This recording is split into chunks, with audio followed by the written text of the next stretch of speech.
Hello everyone, and welcome to the fictional vortex. So we are back with an interesting movie on what if Naruto had power of all conquerors and love him. But before we start, I just want to remind you to please subscribe to my channel and hit the like button if you enjoy my content. Let's start the story. It had been about 6 months since the guys had pulled their little singing act. Naruto had changed a little. He had turned 16 and was now able to ask for a girl's hand in marriage. Not that Naruto was in a hurry to do something like that. Naruto was on his way over to see Hinata through the window, of course. He had not worked up enough courage to talk to Hiashi Hyuga about dating Hinata. He would sooner take on Orochimaru and all of his lackeys first. God, I miss her, Naruto thought. Maybe Iruka was right about her. So then, since you have spent so much time with this girl, what are your plans together? Iruka asked. Nothing much right now, Master Iruka, we're only 15. Naruto said, and next year you will be at the age where you can ask for a woman's hand in marriage, Iruka said, and Naruto blushed. You do realize that, don't you? Of course, Master Iruka, it's just I don't want to think that far down the road, Naruto said, especially since I would need the approval of her family. I really wouldn't worry too much about that, Iruka said. If you love her, do you care? It's not that, I am worried that her family will disown her though, Naruto said, looking down at his feet. Iruka stood up and looked at his former student. He has grown so much since I first began teaching him, Iruka thought. He has become a man before my very eyes.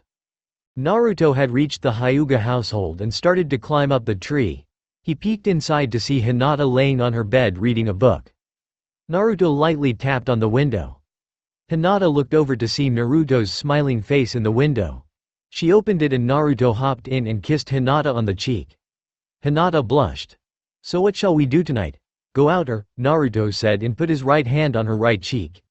Not on her face. Muhahahaha, or shall we stay in? Hinata broke out of his seductive hold and took a step back. Okay. Whoa boy heel, Hinata teased. I think it would be nice if you met the family. Naruto looked as if he was about to have a heart attack. All the color drained from his face. His grin faded. Hinata? Naruto said. Yes, Naruto, Hinata replied. Are you trying to get me killed? Naruto shouted. Your father hates me, and I don't know what Neji will do to me. Naruto, calm down, Hinata said. It's not that big of a deal. Not that big a deal? Naruto continued. My head on a silver platter is not a big deal. Naruto was freaking out. He took a deep breath and began to talk again. Okay, I am sorry about that, but your family is important. You're important. But me, I am common street trash. I have no nobility, nor do I have a high position in the ninja rankings. Well, you are a chunin now, so it's not as if you're low ether, Hinata said, and you're planning on becoming a junin anyways, I mean, am I right? Naruto nodded and hugged Hinata close. He kissed her forehead gently, then he looked deeply into her pearl white eyes. Okay, Hinata, we'll talk to them, but not tonight, Naruto said. Let's just go out for a walk, okay? Hinata nodded. Naruto went out the window and jumped down to the ground level. Hinata went downstairs to walk out the door, but Hiashi was sitting in his chair. Hinata, where do you think you're going? Hiashi asked. It's dark out. Just for a little walk, father, Hinata said. I'll be back before it's too late. Be back before 9, Hiashi demanded, and don't dawdle on your way home either. Hinata nodded and walked outside. Then Hinata's mother Sayuri walked over to Hiashi. So when do you think she's going to tell you? She asked. I don't know, but I wish she would be more honest with me, Hiashi said. Maybe if I promise not to kill the boy on sight. Would you really do that to your best friend's son? Sayuri asked. If the fourth were still here, of course not, he said, but now that he's gone, who knows? Sayuri laughed and hugged her husband. Maybe you should catch them in the act, she said. See what Naruto does. That sounds like a fairly good idea, Hiashi said. I'll wait for their good night kiss and then I'll scare the crap out of them both. Reminds me of my younger years. Naruto and Hinata continued walking in the forest until they came to the lake. The very same lake I talked with Iruka before our date. Hinata, Naruto thought, and I still haven't regretted my decision. So much I haven't worked up the guts to admit it. Flashback. 2 days ago, Naruto was in a jewelry shop of all places. Are you sure, kid? The man asked. That's a pretty penny you're spending and you don't look that old. Trust me, old man, Naruto responded. When you love someone, nothing else is important. How much again? Take it, kid, no charge. The man behind the counter said. If you're that crazy about this girl, then you're gonna need all the money you can get. Naruto happily took the ring and the box and put it in his pocket. It was only after he left the store that he began to wonder if he did the right thing. Naruto was currently fumbling with the box inside of his pocket, wondering if it was the right time. Hinata wasn't noticing his extreme worry, though she was looking at the beautiful view of the lake. Naruto sighed and wrapped his arms around her shoulders. Hinata rested her head on his shoulder. So what do you think? Hinata asked, gazing at the lake. About what? Naruto asked. About us. About the family. Well, I think we make a very cute couple, Naruto said, kissing Hinata's hair. As for your family, I don't want to meet them because I wouldn't live to see tomorrow, but I suppose that's inevitable. You mean, yeah, I'll go meet your folks tomorrow, Naruto said, and I unfortunately will not be entering from the window again. Naruto and Hinata continued to walk around the lake holding each other's hand. Meanwhile, oh, forget it, Shikamaru said. No way? Oh, come on, you know you want to, Ino said. Could you come up with a less evil plan? Shikamaru asked. Not even if I tried, Ino replied. But you must be joking. Nope, is there an alternative? Death. Hold on, I'm thinking, Shikamaru thought. Oh, for Pete's sake, it's just a chick flick, Ino said, dragging Shikamaru in. You know I have got to start putting a leash on you. You know I hear Kiba's available, I'm sure he's where your leash. Shikamaru said. Would you rather me go out with him then? Ino asked. No, I'd kill him first, Shikamaru said. Then why can't you just sit there and take this like man? Ino said. What does it take to get you to behave like a 10-year-old? A good flick for starters, Shikamaru said, and Ino gave him a death glare. Or someone I know around besides you forcing me to act mature. That's it, Ino said in joy. What's it? Shikamaru asked, eating some popcorn as the previews began to show. We'll go on a double date with Hinata and Naruto, Ino said. Shikamaru choked on his popcorn. What? Shikamaru said. Why? Because that way at least I can talk to Hinata about girl stuff, Ino said, and you'll have to behave. Back to our hero, haha, I think I just found my trademark Kuwabara. Will you shut up? Naruto and Hinata were making their way back to the Hyuga house, still hand in hand. Naruto and Hinata stopped about 10 feet away from the Hyuga house. So Hinata, about tomorrow, what time do you think I should stop by to meet your folks? Naruto asked. About noon sounds good, Hinata said. Naruto began fumbling with the box in his pocket again. It's now or never. After I meet the family, Hiashi is gonna kill me, and then Neji is going to use me as a punching bag. But if she says yes, they'll probably disown her as well. Come on, Naruto, focus, you've taken on giant snakes, for cripe's sake. One old man isn't gonna stop you. Who am I kidding? Hiashi is gonna chew me up and spit out my bones. I have to ask her though, even if she says no, I have to know for sure if she want this or not. Come on, you know the saying, Naruto no guts, no glue, interrupted his thoughts. Are you going to walk me to my door? Huh? Oh yeah, sure, no problem, Naruto said. Is there something wrong? Hinata asked. No, why do you ask? Naruto asked. It just seems like there's something on your mind. You could say that, Naruto said as they reached the doorstep. You can say that again. Okay, here we go, the moment of truth, Naruto thought as he reached into his pocket to pull out his box and ask her the question he's been meaning to ask all night. Hinata, would you? Naruto was cut off by the door opening, showing a very ticked off Hiashi. Even though he isn't, Naruto let go of the box before Hinata even saw it. Hinata, who is this boy? Hiashi asked. And would he like his head removed for laying his hands on my daughter without seeing me first? Naruto was petrified, to say the least. If Naruto could pick between fighting Itachi and Orochimaru and dealing with Hiashi at that moment, he would have picked fighting the two shinobis. Hiashi did not look happy. You're Naruto, correct? Hiashi asked.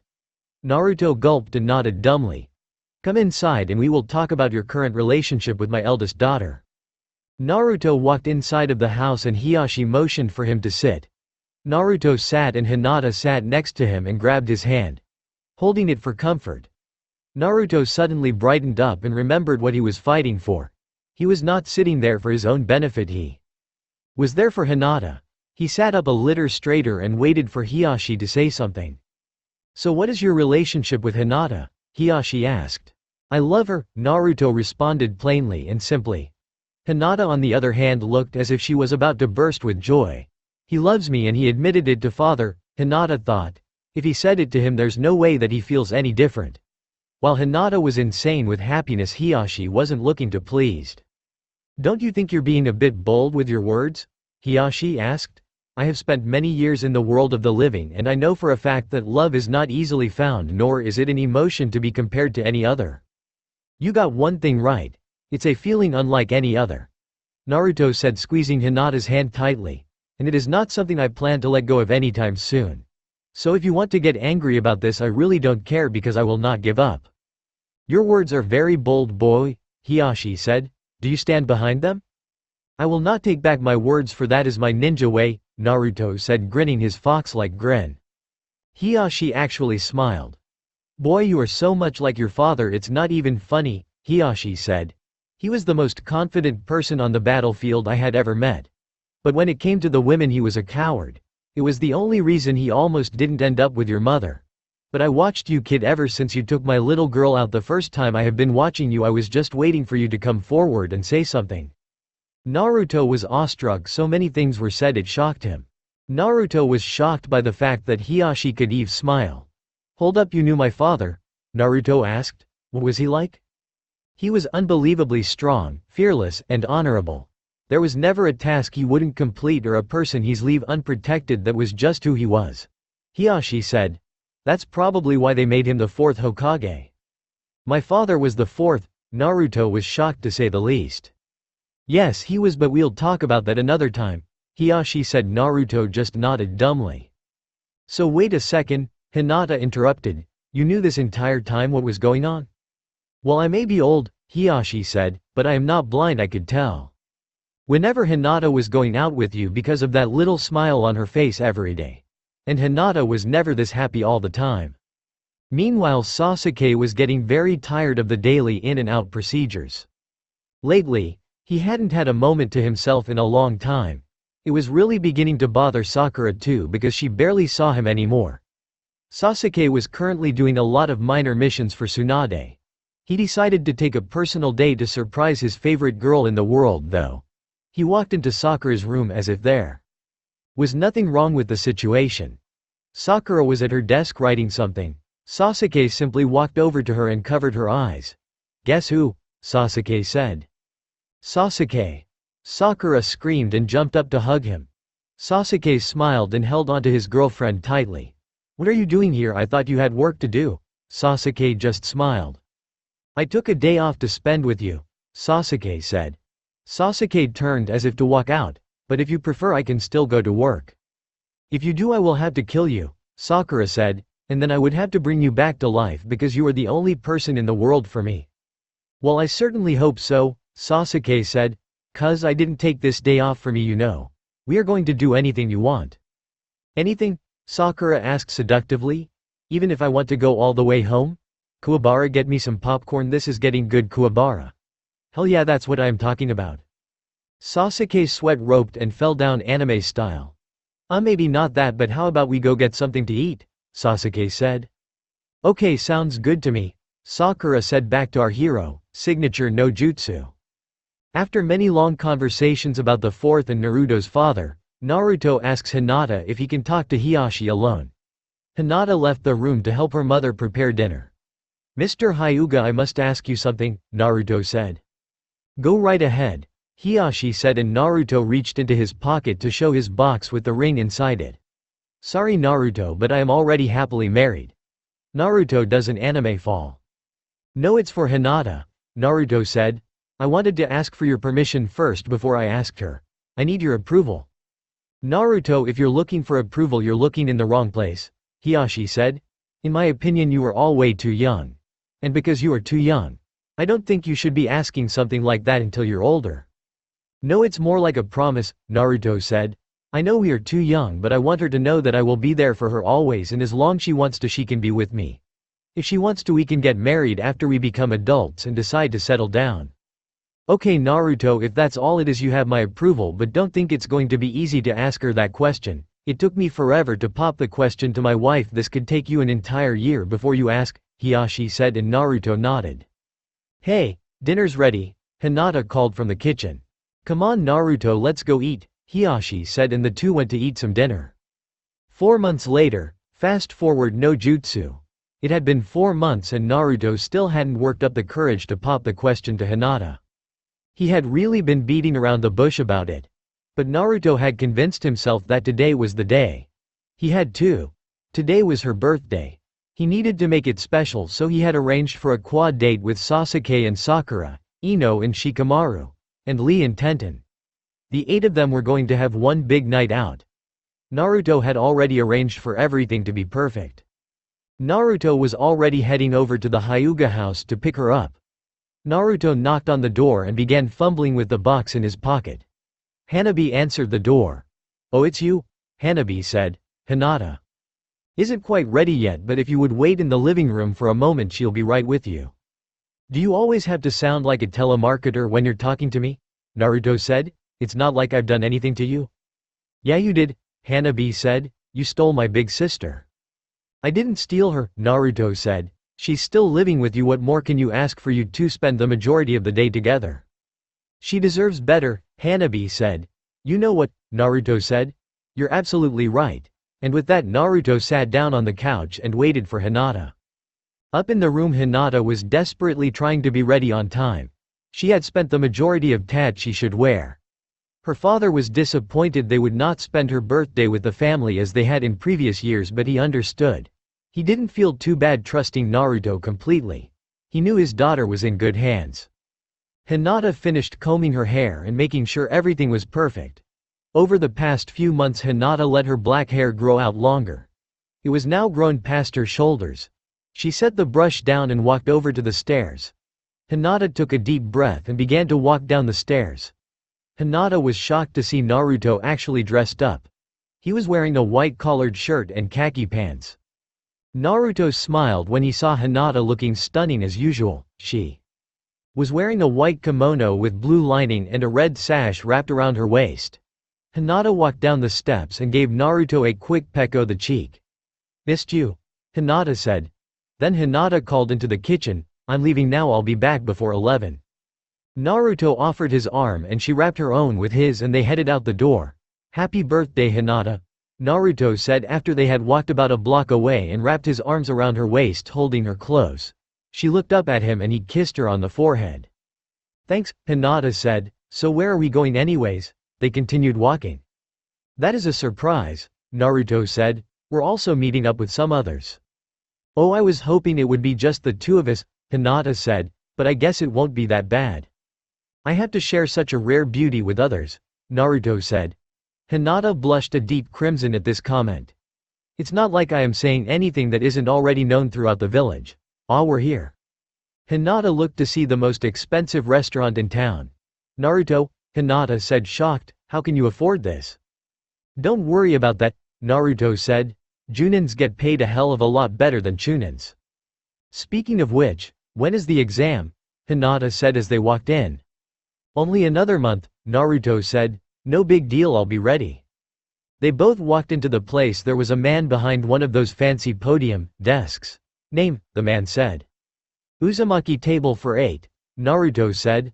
Ah yes, your other guests are already waiting for you, the man said. Let me show you to your table. The man led them to the table where everyone else was waiting. About time you showed up, Dobi, Sasuke said, leaning back in his chair with both hands behind his head. Hey, patience is a virtue, Sasuke, lighten up, Naruto said. Have you guys ordered anything? Just Lee has ordered for a bottle of sake, Tenten said. I hope he doesn't get too drunk and ruin the restaurant. Hey, it won't be that bad, Lee said. Just try to keep everything intact, remember I'm paying, Naruto said. Everyone broke into laughter. What's so dang funny? You pay, haha hanaha, Shikamaru said, laughing. That's the funniest thing I ever heard. Suddenly everyone stopped laughing. Oh, you're serious? Rock on, I am in the mood for some lobster? Naruto groaned and sat down with Hinata next to him. As long as she was happy, money didn't matter. The night wore on and the 8 continued their conversations until 10. By that time Lee was very drunk indeed. He could barely talk right, let alone walk. Tenten smiled and took him by the hand. "Come on Lee, let's get you home," Tenten said, leading him out of the restaurant. "Thanks for the meal, Naruto. We'll see you all later." Tenten and Lee walked out of the restaurant and Lee suddenly stood pea straight. "Well, it's about time," Lee said. "I couldn't wait to get out of there." Lee, what the hell? You're not drunk?" Tenten said, confused.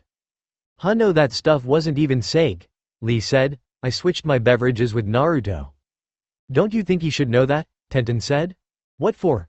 Lee said. "It's not like he's doing anything important tonight." "Yeah, good point," Tenten said, "but why did you want to leave?"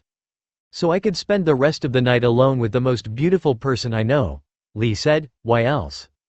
"Oh, and who would that be?" Tenten asked. "Mrs. February on my calendar," Lee said, and Tenten smacked him hard in the head, giving him an anime band-aid. "Ow, hey, ask a stupid question, get a stupid answer." "Okay, you want to try that again?" Tenten said. "I think you are the most beautiful person I have ever seen," Lee said. "And I wouldn't trade one moment with you for anything else in the world." "Oh Lee," Tenten said, "do you mean it?" "Of course I mean it," Lee said. "Why wouldn't I?" And with that, Lee and Tenten continued to walk around the village.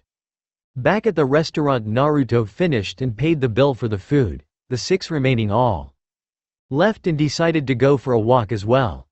Naruto continued fumbling with the ring box in his pocket, wondering when the right time would be. He was feeling a bit woozy. He didn't know why. It was Lee who drank the 4 glasses of sake. He was feeling very dizzy. "Hey, dunce," Sasuke said, "have a little too much to drink?" "What are you talking about?" Naruto said, trying to think straight. "Lee switched his drinks with your all night tonight," Sasuke said. "I half expected you to notice it eventually." "How can you tell?" Naruto asked. "And why didn't you tell me?" "Sharingan," Sasuke said, "I saw him do everything. And I didn't tell you because he wanted some alone time with Tenten."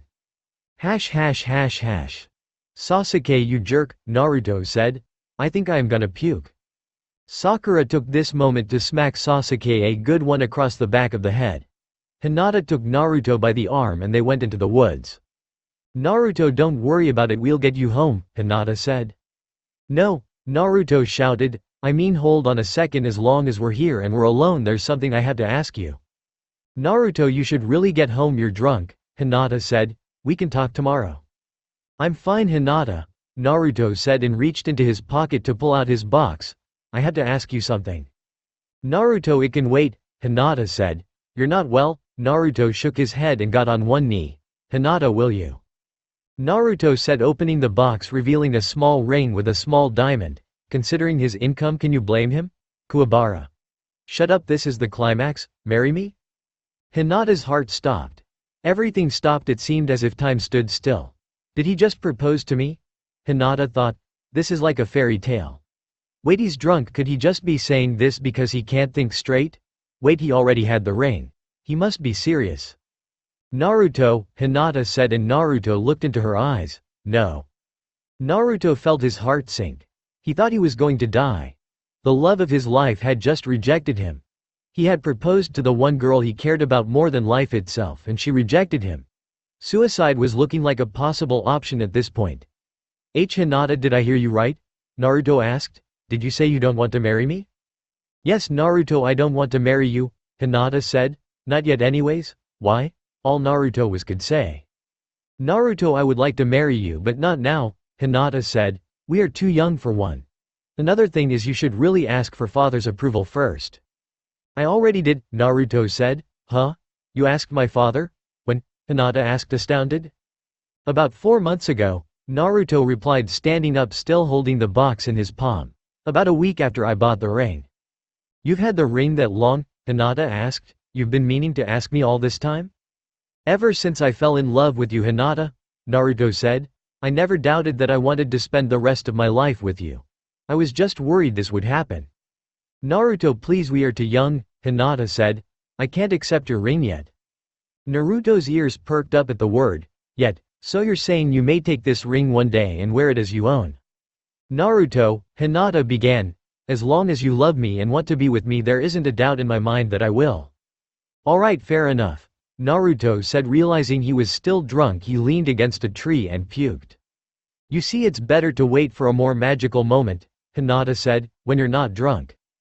Naruto nodded in agreement and the two of them left for Naruto's house. Meanwhile, couples were walking around the lake. Shikamaru leaned over and whispered into Ino's ear, "I love you." Ino blushed a deep shade of red and replied, "Shikamaru?" "Yes, Ino," Shikamaru said. "Do you want something?" "Which would you rather have?" Ino began, "me or your life?" "My life," Shikamaru said plainly. Ino turned around to walk out on the boy. How can he answer like that? He values himself over me, that isn't love, Ino began thinking to herself. Shikamaru grabbed Ino's arm and turned her around.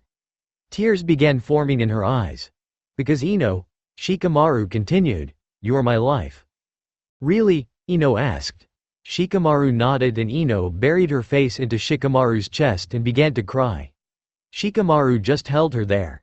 He could stay like this till the end of time. Shikamaru sighed and squeezed Ino tightly. Sasuke stopped and pulled Sakura close to him. Sakura blushed. Sasuke put a finger to her lips. "Shush, I just want to hold you close for a moment," Sasuke said, "unless you prefer me to let you go." "No, this is fine," Sakura said, wrapping her arms around him. The couple stood there in one another's arms for a long time. Meanwhile, Naruto finally made it home. "You know, the last time I checked," Naruto began, "it was the guy's job to make sure the girl got home safely, not the other way around." Hinata giggled. "You don't need to worry about me," Hinata said, "after all I am a Hyuga." Naruto grabbed her hand. "But you're not invincible," Naruto said.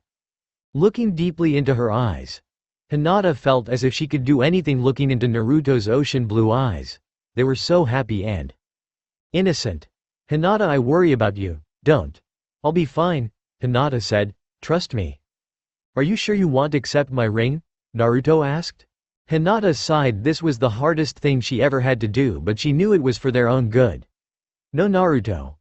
I am sorry, but I can't make that kind of commitment yet." "And I always thought it was the guy who ran away from commitment," Naruto joked, and Hinata hit him in the shoulder. "I can't even see straight." "Here, let me help you to your room," Hinata said. Naruto blushed a deep crimson. My room?" Naruto said dumbly. "I think I can make it, don't worry." "You stubborn jackass," Hinata said. She grabbed Naruto by the hand. Naruto felt as if he could face hell when she held high hand like that. He stood a little straighter and they made it to his bedroom. Naruto sat on the bed. Hinata leaned over and kissed him. Naruto felt Hinata's lips brush against his and pulled her close. The problem was being in his drunken state. He pulled a little too hard and pulled Hinata on top of him. He fell onto his back on the bed with Hinata directly on top of him. "Okay, this is awkward," Naruto said, and Hinata rolled over to Naruto's side. "Do you think you could stay for a little while?" Naruto asked. "I'll stay for a little while," Hinata said, and laid her head on his chest. Hinata fell asleep with her head on Naruto's chest with Naruto's arm around her waist. Naruto drifted off to sleep as well. The couple felt eternally safe in one another's arms. Sakura was walking towards the Hyuga house. She wanted to talk to Hinata about Naruto and to see if he made it home okay. The door was answered by none other than Hiyashi. "Hello, Mr. Hyuga, is Hinata home?" Sakura asked. "No, she hasn't been home since last night," Hiyashi said. "I am very worried." "Well, she had to help Naruto get home," Sakura responded. "Why would Naruto need help getting home?" Hiyashi asked. "Oh well, he was a little drunk." "Naruto was drunk, and Hinata was with him?" Hiyashi was shocked to say the least. Hiyashi waited for nothing else and ran off to Naruto's house. Meanwhile, Naruto was just waking up and he noticed Hinata lying next to him. "Oh crap, Hiyashi is gonna kill me," Naruto thought. "OWW, my head hurts." Naruto stumbled out of bed and walked into the living room. He suddenly heard a knocking at the door and went to answer. Standing in the doorway was none other than Hiyashi. "Wait, I can explain," Naruto began, but Hiyashi lifted Naruto off of the ground. "I remember giving you permission for you to ask for my daughter's hand in marriage, but I do not recall allowing her to sleep with you," Hiyashi said angrily. "Yeah, we slept together, what's the big deal?" Naruto said, unaware of Hiyashi's true meaning. Hiyashi threw Naruto hard against the wall. Hinata awoke to a huge crash and she heard voices. "Chill out, look Nathi, hey, that's a quality couch. What are you doing? Put the couch down." "Ah." Hinata rushed out to see Hiyashi lifting a 200-pound couch over his head. "Daddy, stop!" Hinata shouted, and Hiyashi slowly placed the couch down. "Look, nothing happened between me and Naruto, I just fell asleep lying next to him." Hiyashi walked over to his daughter and picked her up in a big hug. "Don't you ever scare me like that again," Hiyashi said. "I almost had a heart attack." "See, nothing is wrong, you were ovary." Hiyashi looked at Naruto with deadly eyes. "If I were you, I wouldn't finish that sentence," Hiyashi said. "Come on, Hinata, you have some explaining to do." With that, Hinata and Hiyashi walked home, leaving Naruto alone.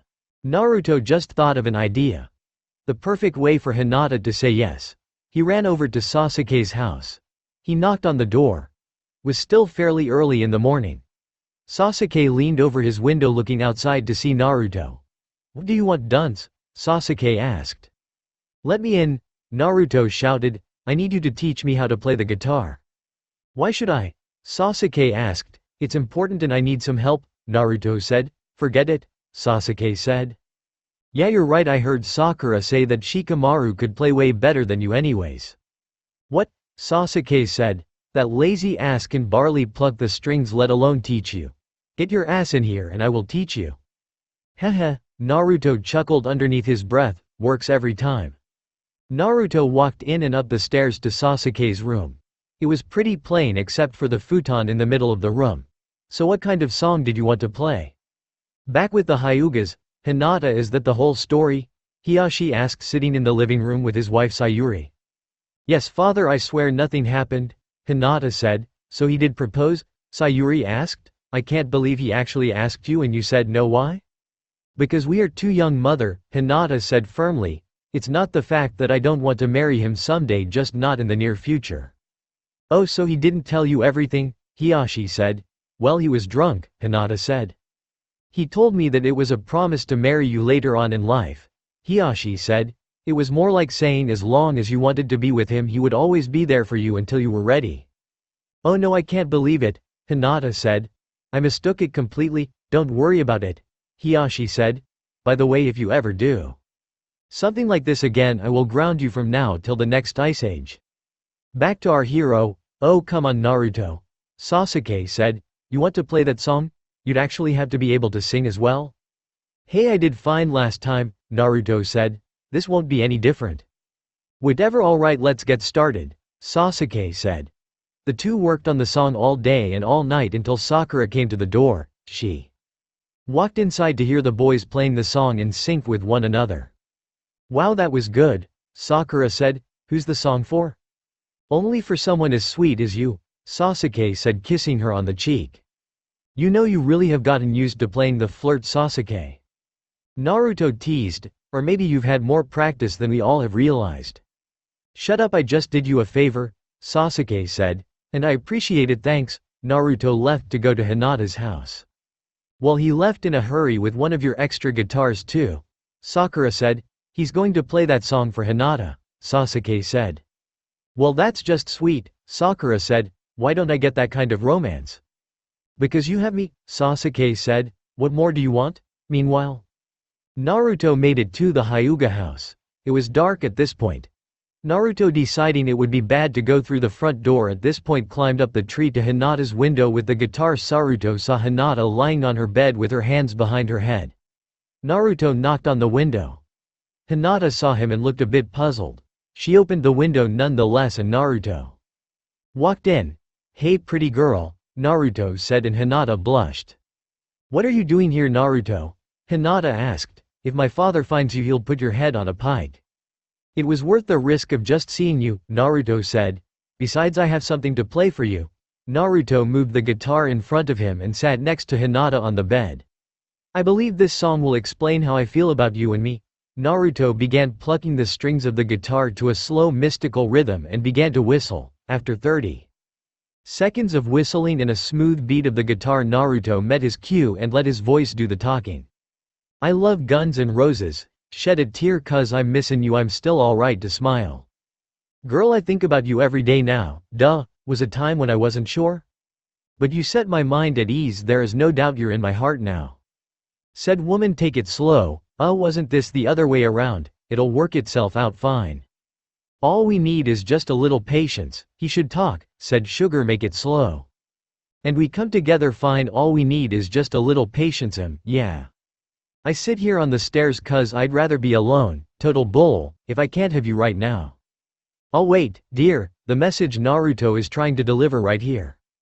Sometimes I get so tense but I can't speed up the time. He probably would love to do that. Naruto controlling time, that's scary. But you know, love, there's one more thing to consider, said, woman, take it slow. And things will be just fine, you and I'll just use a little patience, said, Sugar, take the time. Cause the lights are shining bright, you and I've got what it takes. To make it, we won't fake it, I'll never break it cause I can't take it, whistle. Little patience, yeah. Yeah, need a little patience, yeah. Just a little patience, yeah, some more patience, yeah. Need some patience, yeah, could use some patience, yeah, gotta have some patience, yeah, all it takes is patience. Just a little patience is all you need? I been walkin' the streets at night just trying to get it right. Hard to see with so many around, you know I don't like being stuck in the crowd and the streets don't change, but baby the name. I ain't got time for the game cause I need you, yeah, but I need you, ooh, I need you. Whoa, I need you, ooh. All this time, Naruto stopped singing and finished plucking the strings. Then he looked into Hinata's eyes.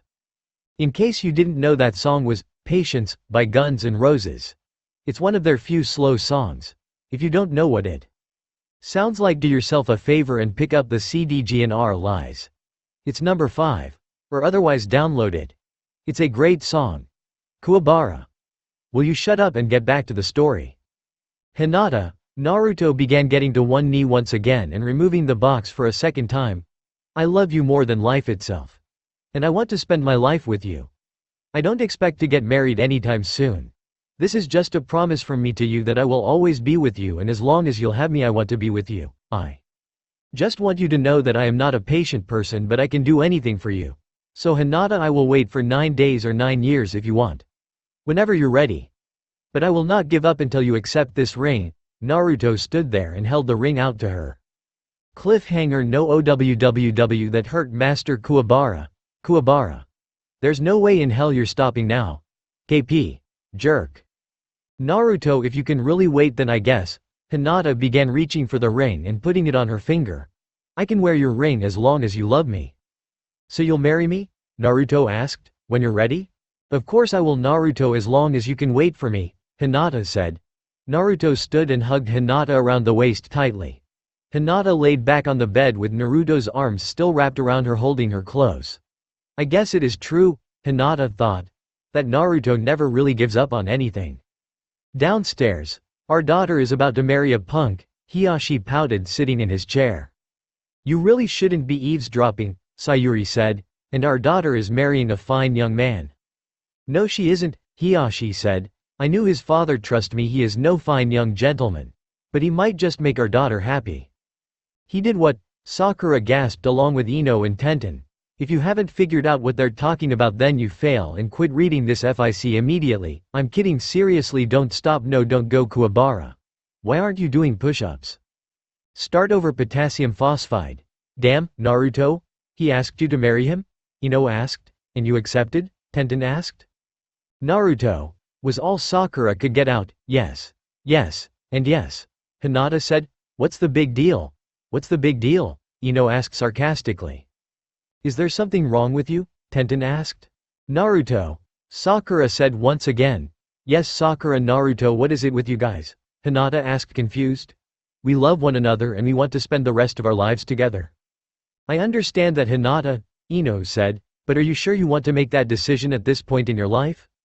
I don't see any reason not to marry him, Hinata said, and he loves me as much as I love him. What more can you ask for? Hinata, have you told your father yet? Tenten asked. No, but I have a feeling he already knows, Hinata said. He always knows what's happening before it happens. Except for your little sleepover, Sakura said, expanding her vocabulary beyond Naruto. He was freaked out when I told him that Naruto had gotten drunk. Yes, I don't want to relive that memory, Hinata said. It was a horrible experience to see my father and Naruto trying to kill one another. Wasn't it more like your father was trying to kill Naruto? Ino asked. And Naruto was running for dear life? Ah yes, I believe it was, Hinata said, but it was very scary. So do you know when you'll get married? Tenten asked. 10 years from now, Hinata said, and everyone did an anime fall. I think I'll go find Naruto now so we can talk. At least he won't criticize my life choices. Meanwhile, you are a moron, Sasuke said at the ramen stand talking to Naruto. A fool, Shikamaru concluded. My hero. Lee said, hugging Naruto. The valor of a man to his love. Lee, do yourself a favor, Sasuke said. Shut up with the fancy talk. What's the big idea, guys? Naruto said. It's not like I broke the law or anyone's bones for that matter. No, but Hiyashi will probably break yours, Shikamaru said. Why didn't you tell me what you were going to use that song for? Sasuke asked. It was just plain idiocy on your part? I am an idiot, remember? Naruto said. Besides, is there any reason I shouldn't marry her? You are dumber than usual, Sasuke retorted. This is a bad move on your part. Why? What is the big deal? Naruto said. The last time I checked, when you love someone you plan to marry them. Not if I kill you first, a voice said, and they all turned to see Neji standing 20 feet away with his arms crossed. There are many reasons she shouldn't marry you, Naruto. Name a few, Naruto demanded. Fine, first of all, Hinata is a part of a genius family, Neji said. She is in the upper class while you are always dead last. You're right, she is high class, and guess what, Naruto said, she still wants to be with me. She deserves someone better than you, Naruto. You are nowhere near what she needs in a life partner. Little did either one of them know that Hinata was rounding the corner, knowing exactly where Naruto would be at lunchtime when she heard Naruto's voice. For once, Neji, I absolutely agree with you, Naruto said. Hinata deserves someone besides me. You're damn right, because she is some high-class stuck-up like you. After hearing this, Hinata turned around and ran home crying. Naruto and Neji were completely unaware of the situation. But I love her and she may deserve someone better, but as long as she'll have me, Naruto said, she will own my heart forever. Meanwhile, Hinata ran all the way home, went straight to Ying on a pillow. She looked at the ring on her finger though. What the hell was that all about? Hinata thought. I must have missed something. Naruto wouldn't say that, would he? What could he possibly get out of me? Sister, are you all right? Hanabi asked from outside the bedroom door. I thought I saw you crying? I'm okay, Hanabi, Hinata said. Come on in. Hanabi walked in the room to see that her sister had been crying. What's wrong? Did you see Neji today? Hanabi asked. No, not exactly. Why? Hinata asked. Well, he was pissed when he heard about the engagement and said he was going to talk to Naruto. How did Neji find out about the engagement? Hinata asked. Father announced it last night, Hanabi said, and that he wanted us all to be quiet about it until you told us. Neji had other plans though. That is very strange, Hinata said. It still doesn't fit. Why in the hell would Naruto say that? Hinata though, does he just want to be a part of the Hyuga clan? To become upper class? Would he be that low? I'll talk to Neji when he gets back. Back to our hero. I don't care if you love her or not, Neji said. She isn't going to marry you. If it's the last thing I do in this wretched earth, I will make sure that this wedding will not happen. What's the matter, Neji? Sasuke mocked. Lose one girl and it's the end of the world for you. Shut up, Uchiha, Neji commanded. That is none of your concern. I think that it is, Sasuke said. If you can't have Tenten, then why in the hell should Naruto get a girl? Isn't that your train of thought? You really are a sore loser, you know that? Quiet, Neji commanded. Hey Neji, Naruto called, and Neji turned to Naruto in frustration. You're going to be in the Junin exams, right? Of course I will, Neji exclaimed. Well, good, then I will make sure to personally kick your ass, Naruto said. For everything you've said about me and Hinata not being together. He'll make 2 exams in a row back to back. Neji didn't say another word, he just left. While he left with his panties in a bunch, a voice said from behind them. I hope I see him at the Junin exam. Naruto turned to see who made the comment. It was a man he had never seen before. He had shaggy brown hair, a medium build, and a blue headband on his head while he wore his leaf protector on his arm. The weirdest thing about this guy was his eyes. They weren't Sharingan or Brakeman. They were different to say the least. His right eye was hazel green and the other was pure silver. Like a wolf's eyes, Naruto thought. Eerie, I wonder if they have any of the same traits as the Sharingan. And who are you? Naruto asked. Me, I am Taikie Ken. The man said, "And I believe you are Naruto, am I correct?" "Yeah, you are," Naruto said, "but how do you know me?" "Rumors about a kid whose power is growing faster than any kid anyone's ever seen," Ken said. "Anyways, I would have done the Junin exam a long time ago, but you had me," a little boy said, about 6 or 7. This boy had the same brown shaggy hair and the same facial features. But what scared Naruto was the fact that this boy had the same eyes as his father. Except instead of the right being eye hazel green, his left eye was crystal blue and the other was silver. He was a smiling kid and he looked pretty happy. "I am Taikie Jin and I am going to be a great ninja someday." Naruto smiled at the kid and got down to one knee, looking him in his wolf-like eyes. "I bet you are, kid," Naruto said. "I am Uzumaki Naruto and I am going to be the next Hokage." Naruto stood up and looked at Ken. "So this is yours, huh? Where's his mom?" "Right over there with my 2 other kids," Ken said. "2 other kids?" Naruto said, shocked. "You can't be older than 23. When in the hell did you start having children?" "About your age I asked my wife Ren to marry me," Ken said. "Sounds a bit like your story." "You could say that," Naruto said. "Does everyone in your family have eyes like that?" "No, only the firstborn child of every Taikie generation," Ken said. "My second son Shiro will not have eyes like that and neither will my daughter Anna." "Do they do anything special?" Naruto asked. "They help you use the Taikie blood limit, the Jigai Urufu Sume or Suicide Wolf Claw," Ken said, "but it only helps, as well as it allows us to see further than your average human." "Well, that's pretty cool," Naruto said, "so I guess I'll see you at the Junin exams tomorrow?"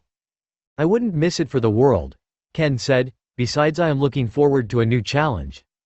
Meanwhile, Neji had arrived home and he was pissed off. "How dare they say that to me, Neji? I will prove my worth tomorrow and they will see that I am the best." Neji was about to walk upstairs but was stopped by Hinata. "What do you want?" Neji said, meaner than he meant to. Then he noticed she had been crying. "Neji, I will only ask you this once," Hinata said. "What did you talk to Naruto about today?" "You should forget about him, Hinata," Neji said. "He is a waste of your time. He doesn't deserve to be with someone like you." "Let me be the judge of that, Neji," Hinata said, very pissed off. "Now I will ask you again politely, and if I don't get an answer I will crack your skull wide open." "Hinata, I will repeat myself," Neji said even louder. "Forget about him. He doesn't care about you at all. He is using you. He doesn't want marriage, he wants acceptance, and he thinks that by marrying you the village will accept him." "You're lying," Hinata said, crying again. "Naruto isn't like that, he would never say such things." "Dreams die hard, Hinata, but don't take my word for it, go talk to him yourself," Neji said and went upstairs, walking past a crying Hinata. But he ran into Hanabi. "You're lying, aren't you?" Hanabi said in a low voice. "Don't deny it, I know you." "So what, Hanabi? You hate him just as much as I do," Neji said. "So why should we let them stay together?" "You're right about one thing, Neji," Hanabi said. "I do hate Naruto, but as long as he makes Hinata happy I don't care. So what if he doesn't deserve to with her? You don't tell people lies just so they won't be together, that is wrong." "So what? It's not like I care, Neji. You know what your problem is?" Hanabi asked. "If you can't be happy then no one can." "You don't know what you're talking about," Neji said. "You're just a spoiled brat." "Who's the real brat, Neji? I don't have to take this." "No, but the other choice is running from battle." Neji turned away and went to his room. Stupid brat, Neji thought. She wouldn't know anything about it. Meanwhile, Naruto and Lee were walking in the village. "Well, Lee, I think you're the only person who hasn't criticized me yet," Naruto said. "With good reason, Naruto," Lee said. "If you truly love someone, nothing should stand in the way. Besides, Neji has been angry about something as of late. He can't be that dense," Naruto thought. There's no way he didn't see Neji's care for Tenten. "You do know why he's pissed?" Naruto asked, "don't you?" "No, it has been confusing me as of late," Lee said. "He's pissed because Tenten likes you and not him," Naruto said. "I thought that was kind of obvious." "Ah, that makes sense," Lee said. "Of course I suspected it all along." "You did not," Naruto said. "Whatever, I need to see my bride-to-be." Naruto left Lee, waving and running at the same time. Lee watched as Naruto ran off. Naruto jumped from tree to tree until he reached the Hyuga house. Naruto knocked and after no answer he walked in slowly but surely. Then he saw Hanabi at the foot of the stairs with her arms crossed, looking at Naruto as if she was going to rip his head off of his shoulders. We need to talk now, Hanabi commanded. Quick, now's my chance. Horse, ox, bird, snake, monkey, and rat makes my cliffhanger no jutsu. Kuwabara. You bastard. Naruto stood in the living room with Hanabi. She was not looking too happy. Okay Hanabi, what do you want to talk about? Naruto asked. I want to know exactly what my sister means to you, Hanabi said, and if you lie to me I swear to God I will rip your heart from your ribcage. I'm surprised you would ask me that question, Naruto said. I love her with all my heart and soul. Then what the hell did you said, because it seemed to have upset her. All I told Neji was that I don't deserve Hinata. Naruto ate this and Hanabi looked a little surprised. But so long as she'll have me, I will never leave her. Fine, but I am not the one you have to convince, Hanabi said. You better go talk to her, she must have misheard something. Naruto wasted no time running up the stairs. He ran into Hinata's room, not even wasting time to knock. He saw Hinata crying on a pillow. Naruto silently walked over and touched her shoulder.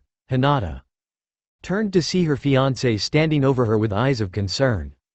Hey, what's a pretty girl like you crying for? Naruto asked, sitting on her bed. Would you have happened to listen to some idiot named Neji? Hinata shook her head. I heard you and Neji talking and you said we shouldn't be together, Hinata sobbed. Did you really mean that? Naruto wrapped her arms around Hinata and squeezed tightly. Of course not, Naruto exclaimed, shocked. I'd have to be crazy to say something that stupid. Hinata continued crying on Naruto's shoulder. Naruto just sat there holding her tightly. What in the world did Neji tell you? He said that you didn't care about me, Hinata sobbed, that you were just using me. Why in the hell would I? Naruto began. Never mind, don't listen to Neji anymore. I'll kick his ass tomorrow when we begin the Junin exams. Hinata stopped crying and began to smile. She knew Naruto loved her and he would never do anything to hurt her. You want to go for a walk? Naruto asked and Hinata nodded. As Naruto and Hinata made their way out the door, Neji saw them together and clenched his teeth in anger. Neji took the back door out of the house, he couldn't stand being there anymore. Naruto and Hinata began walking hand in hand down the street. Naruto, Hinata said softly, and Naruto looked at Hinata. Do you think the Junin exams are going to be tough for us? No, I don't think that, Naruto began, then he snapped his head to attention. You're not going to go in the exam, is you? Of course I am, Hinata said. Why wouldn't I? Hinata, Naruto began. I'm worried that you're gonna get hurt. Please reconsider. Naruto, if you don't have confidence in my ability, I don't know if anyone else will, Hinata pleaded. Naruto, I am begging you to have confidence in me. All right Hinata, but you have to promise me that you will take care of yourself. Naruto said. If anything happens to you I won't be able to live with myself. Okay Naruto, I promise, Hinata said. I love you too much to break your heart. Meanwhile Neji was walking throughout the village. Damn it all to hell, Neji thought. Why the hell should I care? Neji continued walking down the street, absorbed in his own thoughts. If he was paying attention, then maybe he would have noticed the girl who was running in front of him. Smash! The poor girl who was running crashed headlong into Neji. Why don't you watch where? Neji began, then he saw the girl. She was about his age. She had short black hair and blue eyes. She was about 5 feet tall, she was wearing a sleeveless t-shirt and shorts, and she had long luscious legs. Excuse me, are you okay? Neji managed to finish. Oh yeah, I'm alright, the girl said. How about you? Don't worry about me, Neji said, although that's probably the worst hit I've had from a girl before. I'm Hyuga. Neji, who are you? I'm Rishin Sayuri. The girl said. I know you were one of those who became a Chunin at the last exam, right? Yeah, I guess, Neji sputtered out. Why the hell am I so flustered? She's just some average girl, Neji thought. She doesn't even look that good. Anyways, where are you headed off to in such a hurry? To your family? I don't have a family, the girl said softly. I'm an orphan. Look, I gotta go. Maybe I'll see you around. Neji knew there was something wrong, she wasn't telling her. After Sayuri took off again, Neji jumped up from roof to roof following her. Why should I care? It's not as if she needs my help, Neji thought, so then why am I following her? Neji toyed with his own conscience as he followed her. Meanwhile, Shikamaru and Ino were sitting in her room talking. They had been talking for hours. Despite the fact Shikamaru was a nice guy, there was only so much he could take as a man. And that's how my day was, Ino had finally finished. How was your day? Same old, Shikamaru responded. I am looking forward to the Junin exam tomorrow, I suppose. Me too, Ino said, it'll be just like the Chunin exam all over again. Wait a sec. Shikamaru said, you're not doing the Junin exam, are you? Yeah duh, Ino exclaimed as if Shikamaru had lost his super IQ brain. I never pass up a chance to get better.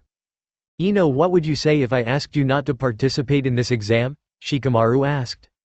I would be pissed off unless you had a good reason, Ino exclaimed. Suppose I had a good reason. And that is? I'm worried, Shikamaru said. This exam is serious business and you could get hurt or worse. Why don't you have any confidence in me? Ino asked bitterly. I worry, Shikamaru let his shoulders slump. I give up, Ino. I love you too damn much to see you get hurt. I would die if anything happened to you.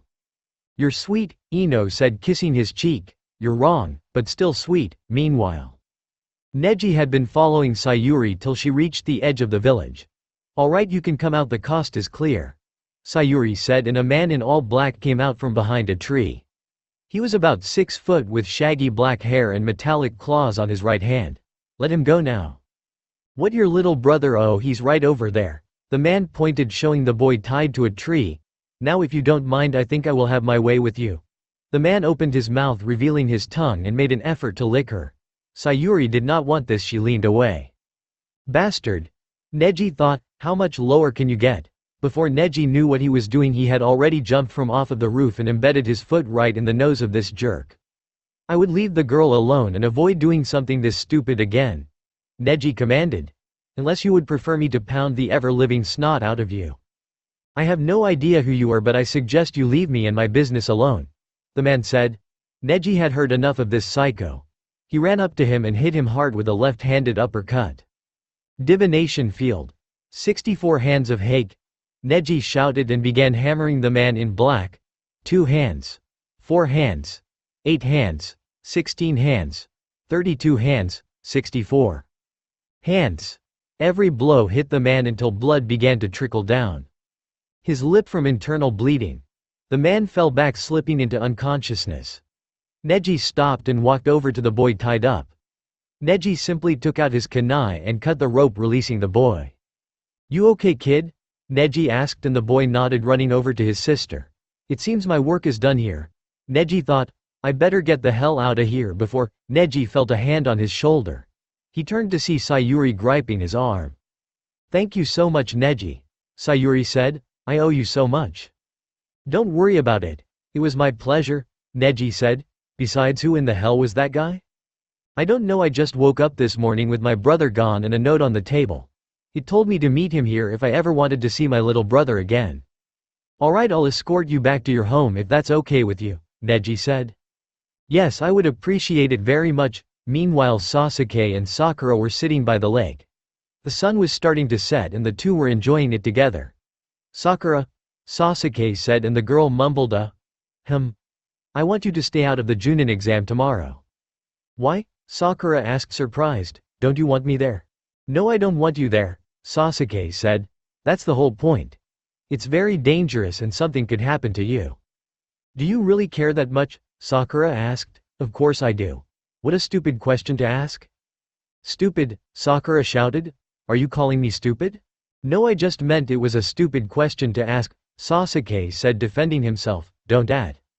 Oh, so I always assume the worst now, huh? Sakura, Sasuke said, kissing her forehead. Calm down. And as if Sasuke had pressed the off switch, Sakura was calm again. But just for that stunt I am going to the exam for sure now, Sakura said, and Sasuke sighed in frustration. Meanwhile, do I do this too much? Please let me know. Lee was using the practice log again and Tenten was watching him crush his fists into the wood. He's gotten a lot stronger, Tenten thought. I wonder if he'll be ready for tomorrow. So Tenten, Lee began after finishing 1,000 punches, are you going to do the Junin exam? I don't know, what do you think? Tenten asked. I think you should, Lee said, shocking Tenten. I have the utmost confidence in your ability. I know whenever you set out to do something you accomplish it. Tenten was blushing now. He really thinks that I am that good, Tenten thought. Besides, I'll protect you until I die, Lee said, doing his Nice guy, pose. Tenten hugged Lee tightly. Thank you Lee, I am no longer worried, Tenten whispered in his ear. I would entrust my life in your hands. You never should have to worry Tenten.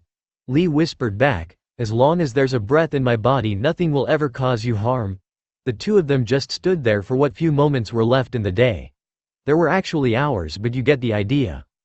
Kuwabara. That's it, 1,000 sit-ups now. Meanwhile Neji had reached Sayuri's home and had carried her little brother the majority of the way. So what's his name? Neji asked. Gakamaru. He can be a pain but he's my baby brother, Sayuri said, taking him away from Neji and into her own arms. Sayuri walked in the door and looked back at Neji. Why don't you come in? Normally Neji would have rejected, but there was something about this girl that intrigued him. Neji walked in. The house was small. There was a kitchen with a small round table with only 2 chairs and 2 bedrooms. Neji sat down in one of the chairs. You told me you didn't have a family, Neji stated. Well, that wasn't entirely true. I have my brother but both of our parents are dead and we have no other family, Sayuri said. I'm sorry, I should have told you earlier. Don't worry about it, Neji reassured her, I was just confused. Sayuri placed the boy in his bed and kissed his forehead. She shut the door and sat in the other chair. I want to thank you Neji, Sayuri said. You're a very special person. If there's anything you need just ask. Neji was sweating. He was getting extremely nervous around this girl and he didn't know why. She reached over the table and held his hand. Neji blushed and Neji never blushes. Neji gripped her hand tightly. Your gratitude is the best way you can thank me, Neji said softly, and your friendship. Sayuri leaned over and kissed Neji on the cheek. I would like having someone like you as a friend, Sayuri said. That was, Neji stuttered.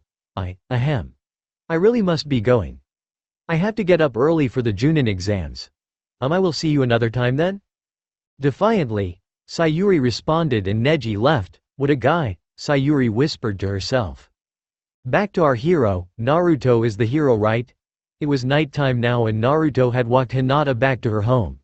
I'll see you bright and early tomorrow for the exam, Naruto said, kissing her on the forehead. So get some rest and don't listen to Neji anymore. I'll get him tomorrow. Okay Naruto, Hinata said. I love you. I love you too Hinata, now go get some rest. Naruto watched her walk in her home before turning around and heading for his own house. On the way he ran into Neji, who was heading home as well. Damn you Neji, why can't I get rid of you? Naruto thought. I would give anything to see you do just one good deed. One? What the hell did you do? Neji was off in his own little world at the time. What are you talking about Naruto? Neji asked. Naruto was about to yell and scream until he saw Neji's face. Something had happened. Something big. It was affecting him immensely. Look, I don't have time for this Naruto. Goodbye. Neji ran into the Hyuga house without looking back. Tomorrow is going to be one hell of a day, Naruto thought, and I am looking forward to it. The day of the Junin exams are here. Tsunade is standing in front of all of the Chunins. Today we will be testing to see who the best of the best is. The elite ninjas of Konoha. I expect all of you to do the best of your ability. After 3 tests we will decide which of you shall become Junins. Good luck and good hunting. I will turn the explanation of the exam over to Guy. Okay. Guy began, thumbs up and smiling. You are all the best and brightest, and if you're not, get out of here. Lee started to walk away. When Guy shouted, not you Lee, Lee turned and gave a smart salute at his teacher.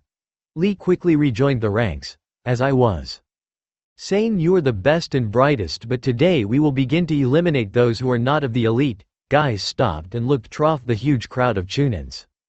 Okay, the first test will begin in exactly 1 hour. This test is similar to the second test of the Chunin exam. The difference is, instead of trying to be one of the first ones out, you want to be one of the last ones in. You will try to stay in the forest until there are only 16 of you left. That could take from days to months, so once you get in there, begin by eliminating any opponents you see. All you have to do is remove their headband. Guy said, pointing to his own headband. Once you do that, they are immediately eliminated from the exam. Okay, prepare to begin in 1 hour. Naruto was standing in the crowd with the rest of his comrades. Well, I for one plan to be one of the final 16, Naruto exclaimed. That's if I don't eliminate you first, Dobi, Sasuke said. Hey, has anyone seen Gaara around D here? Naruto asked. You haven't heard? Sakura asked astonished.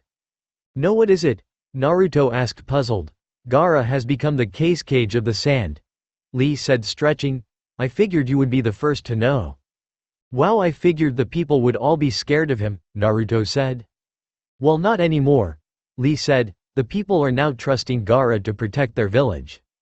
That's kind of funny, Naruto said. He beat me to the top spot. Oh well, looks like I have to show that I am once again the best. Not if I prove it first, Dobi, Sasuke said. Alright, that is so it.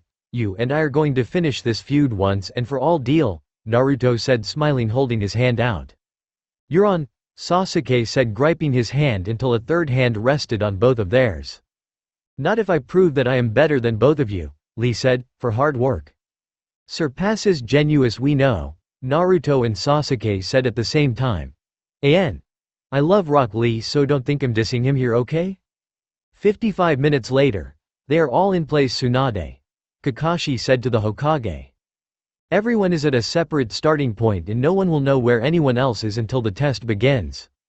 Excellent, Kakashi. Tsunade said, feel free to start the test anytime. 4 minutes later. The gates opened at Naruto's starting point and he ran through it hoping to find someone he can recognize. Naruto didn't even go 3 feet before seeing a Chunin he didn't know with a hidden mist headband. Prepare to be eliminated, Naruto said, and threw 2 kunais. Both brushed past the shinobi's head. Ha, you missed, the mist ninja said. Did I? Naruto said innocently, and the mist nin's headband fell off from the kunai, cutting the edges. You're done, see next year, pal.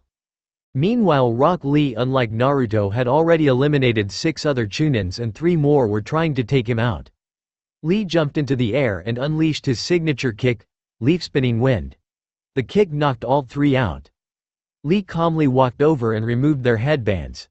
At this rate I'll be in the final 16 no problem, I better go see if I can find anyone else, Lee thought, jumping onto a tree branch. Meanwhile, it seems that the weaker ones are getting eliminated rather fast, Tsunade said, looking into the forest area. That is to be expected, Kakashi said. In my opinion this'll go a lot faster than we originally planned. I agree, Kakashi, I think we will have our final 16 after 3 days, Tsunade said. Meanwhile, Sakura had avoided any trouble thus far until she saw a rock nin. He was smirking, planning on eliminating someone else. Damn, Sakura thought. I can't run away, and if I take him on head-on he'll take me out. I can't just stand here though. Sakura began making seals for her only good technique. She quickly did several seals. Hananose Bakufu no Jutsu. Note 1, Sakura shouted. And a pink wave of chakra exploded from her hands and headed for the rock nin. But the rock nin jumped out of the way. Damn, now I am low on chakra and I have no other tricks, I am royally screwed. The rock nin charged Sakura until he was knocked out of midair by a flying kick to his head. Sakura turned hoping to see Sasuke, only to be bitterly disappointed in seeing Tenten. Tenten reached back and drew a pair of kunais. You okay, Sakura? Tenten asked. Yeah, I'm fine, just drained. Take that guy out, would you? Sakura replied, staggering around. With pleasure, Tenten said, throwing her kunais at the rock nin. But the rock nin just dodged the assault with ease. Oh crap! The rock nin continued charging at Tenten. Don't you have a plan B? Sakura asked. Tenten didn't reply, she just grabbed Sakura by the arm and jumped out of the way. The rock nin began to form seals. While he began, that is, until Leaf Spinning Wind, the shout rang. A vicious kick hit the rock nin in the temple, knocking him down for the count. Sakura and Tenten could see their savior, the beautiful green beast of the leaf, Rock Lee. He stood with arm extended and one arm behind his back. Do you wish to continue or do you want to give up? Lee asked. The rock nin did not answer, instead he charged Lee. Wrong choice, Lee said. Lee waited until the last moment and sidestepped the rock nin and then elbowed him in the head, knocking him out. Then Lee removed his headband. You lose. Rock Lee walked over to check on Tenten and Sakura. You two okay? Lee asked. Of course we are, Lee. But why did you protect us? You know you'll have to eliminate us later, Sakura asked. Besides, you love Tenten anyways. Why not eliminate me? Because I promised you both at one time or another, Lee began doing his nice guy pose. That I'll protect you until I die. A small tooth sparkled from Lee's mouth. Meanwhile, where the hell is Hinata? Naruto thought. I'll never forgive myself if anything happens to her. Naruto continued running through the woods looking in every direction for his beloved. Naruto jumped up onto a tree branch and began looking for her from above. It was starting to get dark. Naruto only had about another hour of daylight left. Naruto suddenly stopped. About 30 feet away there was Hinata. She was fighting someone. Naruto could not tell who it was. He hurried over to see a cloud nin fighting her. Naruto wasted no time in attacking. Kage Bunshin no Jutsu. 5 shadow clones ran at the man. One clone punched him in the face while 2 others kicked him in the chest. The final 2 elbowed him on opposite sides of his head. The clones disappeared and Naruto removed the headband. Are you okay, Hinata? Naruto asked. Yeah, I'm fine, Naruto. Hinata replied, panting from exhaustion. I think we should rest, it's almost dark out. I agree, you sit here and I'll start a fire, okay? Naruto suggested and began collecting firewood. Soon Naruto had started a fire. Hinata sat down next to the fire, feeling the warmth of the flames. Naruto sat down next to her. You know we are all alone right now, Naruto said seductively. We could do a lot of things right now. Naruto teased and Hinata blushed a deep crimson. No, tonight I just want to be with you, Naruto, Hinata said, resting her head on his shoulder. I love you, Naruto. And I love you, Hinata, more than you could imagine, Naruto replied. Now get some sleep, I'll watch over you. Hinata drifted to sleep, resting her head on his lap. Whenever he was near she felt safe. And whenever she was with him he felt invincible. That's just the effect lovers have on one another. Kakashi ran into the Hokage's office. Lady Hokage, it's over. Kakashi blurted out. What are you talking about, Kakashi? Tsunade asked, puzzled. The first test, it's over, we have our final 16. That's impossible. It's only been 1 day, Tsunade said, shocked. I know, it has to be a record. One of the kids wiped out more than 3/4 of the competition, Kakashi gasped. Geez, they better tell Rock Lee to calm down, Tsunade said, beginning to calm down. It wasn't Rock Lee, Kakashi said softly. Sasuke? Tsunade asked and Kakashi shook his head. Neji. Naruto, Shikamaru, or was it Shino? Kakashi shook his head to each name. Then who the hell was it? A 14-year-old kid, Kakashi said softly. He is even younger than when I took the Junin exam. 14. What the hell is his name? Is he a part of the Leaf? Is he a Genuous? Tsunade asked as quickly as possible. His name is Yinchi Ryu. If you have read the students of Naruto you know who this guy is. He is a member of the Leaf. And no, he is not a Genuous. I don't get it. It just seems so unreal. Only 14. Kakashi, this one could make you look like an average ninja at that age. I realize that, Kakashi responded. That's what scares me. He is progressing beyond a normal rate. Alright, I want to have all the files on all of the remaining competitors on my desk in 1 hour, Tsunade said. And if I don't have them by then I will be extremely pissed. Do I make myself clear? Crystal, Kakashi replied in a quiet voice. Good, now go. Tsunade barked before turning towards the training grounds. Well, things just got a whole lot more interesting, Tsunade thought. I wonder how many of the remaining 16 will make it to the final 8. Meanwhile, Naruto was still wide awake, sitting in front of the fire with Hinata still sound asleep. Have you been on the lookout all night? A voice asked. Naruto turned around to see Sasuke, Shikamaru, and Ino. You haven't seen Sakura yet, have you? No, but I don't think that it will matter much longer, Naruto responded. Or haven't you noticed? Noticed what? Ino asked the 3 boys. The remaining chakra signals? Shikamaru responded. There are only 16 left now. So the test ended in a single day? Ino asked, puzzled. That's what it looks like. Someone moved fast, way too fast for anyone to stop him, Sasuke responded. The problem is I have never felt his chakra presence before, so I have no clue who it is. Yeah, I've noticed it as well, Naruto responded. I am looking forward to the next test. Hey guys, how's it going? A voice said from behind. Everyone turned to see Lee, Tenten, and Sakura. Sasuke ran over and hugged Sakura tightly. Don't you ever leave my side again, alright? Sasuke whispered in her ear. I was so worried that something had happened to you. You shouldn't worry as long as I am around, Sasuke. Lee said, then doing his nice guy pose he said, I already promised that I would protect Sakura until I die. Tenten smacked Lee in the head. Why don't you ever say romantic things to me? I do, really I do. Every so often, Lee protested. Well, not that often, but I mean, come on, cut me some slack. Well, look who it is, yet another unidentified voice said. Yeah, I know, way too many twists and turns this chapter. They all looked up in a tree to see two ninjas. One they knew as Tamari of the Sand, and they didn't recognize the other. The other ninja, who was probably a girl as well, had her face was hidden in a fell ancient ninja mask. I haven't seen any of you since we had to drag his points to Sasuke. Sorry, ass back to the leaf. Atamari, always a pleasure, Sasuke said sarcastically. Hey, watch it, smooth talker, or I'll kick your ass where you stand, Tamari said, glaring at him, and Sasuke, being the wimp that he can be from time to time, back down. Gaara is going to owe me big for this one. Speaking of which, Naruto began softly laying Hinata down on the ground. Why you are here? Your brother is the cage. Wouldn't that mean you DS test? She is not here for herself, the other girl said. She is here for me. And who, may I ask, are you? Naruto asked.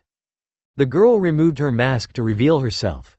She was a very beautiful girl with long black hair and sapphire blue eyes.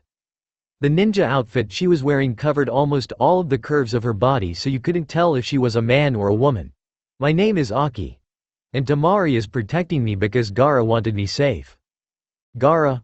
Why would he want you safe? Is he your friend or something? Sakura blurted out. Last I saw of the guy, he was killing everyone with his sand. Gaara killing? He's nothing but a big teddy bear to me, Aki said, and everyone else sweat dropped. He's my fiancé. Fiancé? Everyone else except Tamari shouted. Gaara engaged? Is it an arranged marriage? Sasuke asked. No, of course not, Aki said. He proposed to me just 2 weeks ago. This is just scary. Can you imagine little Gaara's running all over the place? Shikamaru said with a shudder. It gives me the willies. How can you love a guy like that? Tenten asked. I mean, he could kill you without even flinching. I think what you all have failed to realize is the fact that Gaara has changed, Tamari said, leaning against a tree. He's no longer the monster you once knew. Which reminds me, Aki said thoughtfully.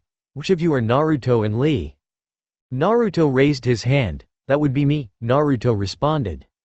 That's Lee over there, Naruto continued, pointing at the ninja leaning against the tree. Why? Could you both come here for a second? Aki requested, and both of them walked over to Aki. Aki stood on her tiptoes and kissed both Naruto and Lee on the cheek. Thank you both for helping Gaara. Hinata and Tenten were fuming in anger. Both Lee and Naruto blushed and sweat dropped. They stumbled backwards only to have their girlfriends smack them in the heads for acting like idiots. Meanwhile, Tsunade began to brief through the files until she reached Yingchi Ryu's. She began reading the text in the file. Yingchi Ryu is a very adaptable ninjutsu fighter. His genjutsu is above average. His taijutsu is next to perfection. He is beginning to develop his own advanced style, which he calls the Steel Bear style. He has begun to form new and advanced taijutsu techniques. The fifth Hokage stopped reading the file and laid it on the table. Tsunade reached over and picked up another file with the name Taikie Ken on it. Taikie Ken is an advanced fighter who has proven himself time and again on missions. He shows leadership qualities that are indeed rare and loyalty like no other. He will never leave a man behind, nor will he suggest the idea of risking someone's life other than his own. He's the first to step on the battlefield and the last to leave. He is a true leader that is rarely found in this world. He also has created his own seal, now known as the wolf seal. It is usually combined with the tiger and or monkey along with several other seals. He has developed several techniques using this new seal. Among them, he has created his own bloodline limit. The Taikie Ichiman Keppen, Jigai Urufu Sume, Taikie blood limit, Suicide Wolf Claw. Used in the students of Naruto by another Taikie family member. This blood limit is unlike anything the Leaf has ever seen. Tsunade stopped reading Ken's file and took another file. This file had the name, Aki of the Sand, on it. Tsunade opened this file and began to read.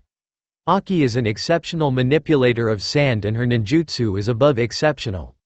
Her genjutsu is incredible and is usually used for interrogation. Her specialty technique she created herself is called the 10 Horrors of the Abyss. They show your worst fears depending on what number she calls from 1 to 10. 1 being the easiest to face and 10 being your worst fear in life. There hasn't been a single person who has refused to talk under Aki's interrogation. Tsunade set Aki's file down and looked over the remaining files. Lee, Sasuke, Sakura, Neji, Tenten, Shino, Kiba, Temari, Shikamaru, Choji, Ino, Hinata, and Naruto. She already knew about their files having reviewed them so much. Alright Kakashi and Guy, I want you to have all the remaining examiners to report to the main entrance.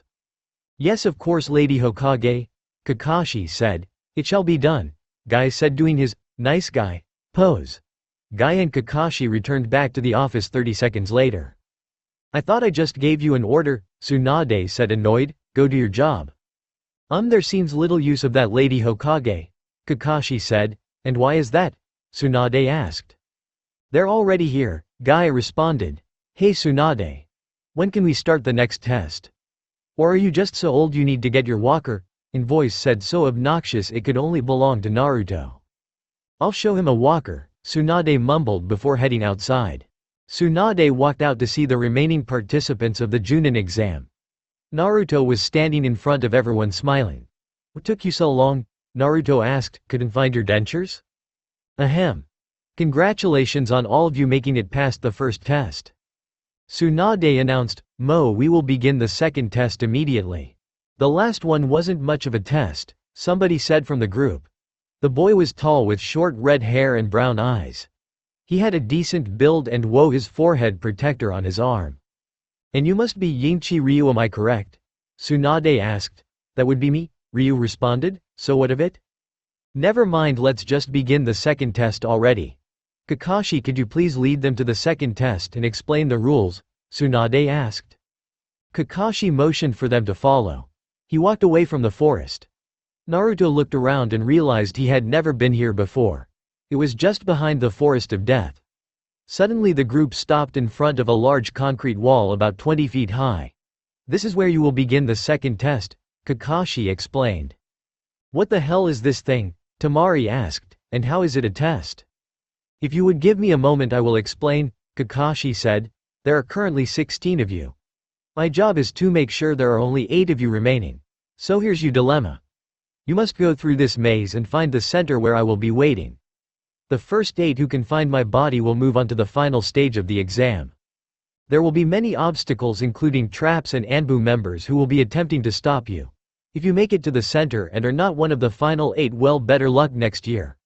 One more thing, you cannot go over, under, or through the walls. You must go through the maze. Let's begin. Suddenly Kakashi disappeared. Bunshin. Taikie Ken whispered. I should have known. Well, what are waiting for? Naruto said. I am going to the center of the maze later. Without a second thought Naruto took off only to return a second later. I forgot my good luck charm, Naruto said. He bent over and kissed Hinata on the cheek. Hinata blushed a deep crimson but Naruto just smiled and ran into the maze. A few seconds later everyone else rushed after him. The first passage had 7 different directions. Kage Bunshin no Jutsu, Naruto shouted, and 7 of his clones ran off into different directions trying to find the right passage. Shortly after, each one of the remaining 16 picked a passage and hoped for the best. Aki stopped where she was headed and Temari, who was running with her, stopped as well. What is it, Aki? Temari asked. Aki just pointed straight ahead.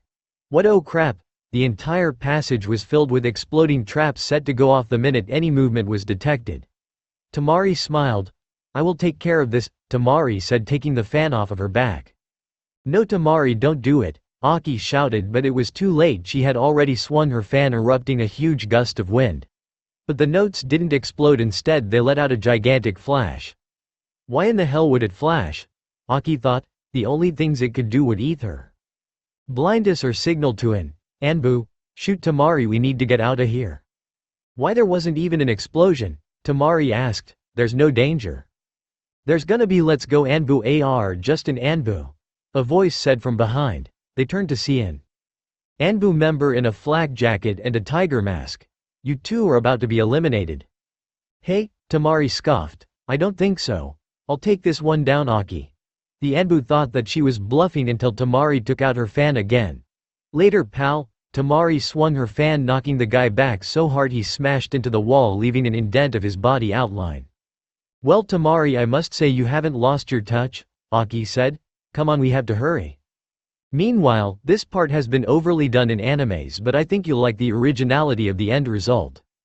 Lee had been running as fast as possible with his weights on until he noticed two Anbus standing in between a fork. Lee stopped in front of them in a combat stance, ready for anything. Stop, we are not here to fight, we are going to be less than kind, the first one said with a monkey mask. Yes, this part of the maze challenges the mind, the second one said with a snake mask. You must answer our riddle so you can rest, Monkey said, or fail this test, Snake said. One path will lead you to the end and you can rejoice in singing, Monkey said. While the other will take you back to the beginning, Snake said. Fine, give me your riddle, Lee said. One of us we tell you only truths, Monkey began, and the other will tell only lies and cause disputes, Snake finished. So you may ask us on question each, Monkey began.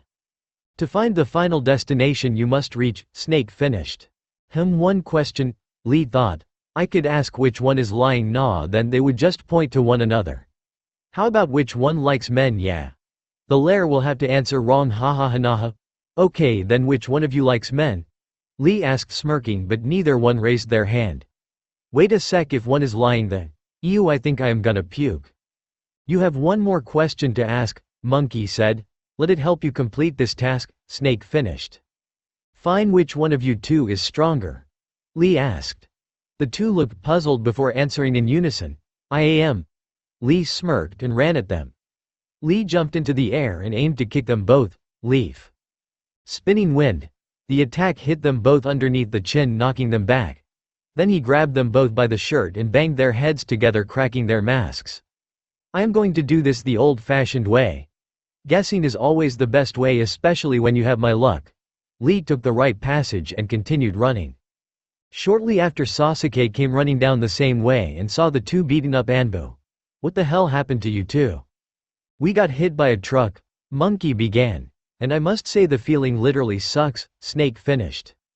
I'm okay then, goodbye, Sasuke said, heading down another passage. Meanwhile, Hinata was trying to find the right way out of the maze when she saw an Anbu walking down the passage. Hinata instantly took a fighting stance. Well, isn't this interesting? The Anbu said. At first I was going to just kill Naruto, but I think I'll do the next best thing and kill his heart first. Who are you? Hinata asked. What do you want with me or Naruto? I don't think you and I have formally met, the Anbu said, removing his mask to show a mont's face with silver hair and glasses. I am known as Kabuto and you are my next victim. So the way I see it, you have two choices: you can run like hell or get your ass kicked, Kabuto said, smiling. Your choice. Or how about option 3, I kick your ass so you don't hurt anyone anymore? Hinata responded, smiling confidently. She held her hands out in a position to attack. Divination field. 64 hands of hake. Hinata ran at Kabuto, hitting him like crazy with her gentle fist technique. 2 strikes. 4 strikes. 8 strikes. 16 strikes. 32 strikes. 64 strikes. Kabuto fell to one knee with blood coming out of his mouth. Hinata finished thinking she had finished him off, turned to walk away. What do you think, I'm done? Kabuto asked, chuckling. That was a nice warm-up. Kabuto hit Hinata with a spinning kick to her gut. Hinata doubled over in pain and Kabuto took the sides of her head and rammed her forehead on his knee. Hinata flew up into the air about 4 feet and slammed onto the ground. Hinata had a cut above her right eyebrow and it was bleeding heavily. Hinata rose again. Well, you have spirit, I'll give you that. I will not lose to scum like you, Hinata responded, taking up another combat stance again. Come on, let's finish this. Meanwhile, Lee was hurrying down the current passage. I need to seriously move my ass if I plan to make it in the final 8, Lee thought, trying desperately to find the right way. Suddenly he stopped. He saw Kakashi sitting in a room reading Icha Paradise. No freaking way, Lee shouted. Am I the first guy here? Kakashi looked up dazed and shook his head. Hotshot beat you. Kakashi said, jerking his head in the direction where Yingchi Ryu was. The boy was leaning against the wall looking bored. That was too easy, Ryu said. No more than 5 seconds later Uchiha Sasuke walked in the room.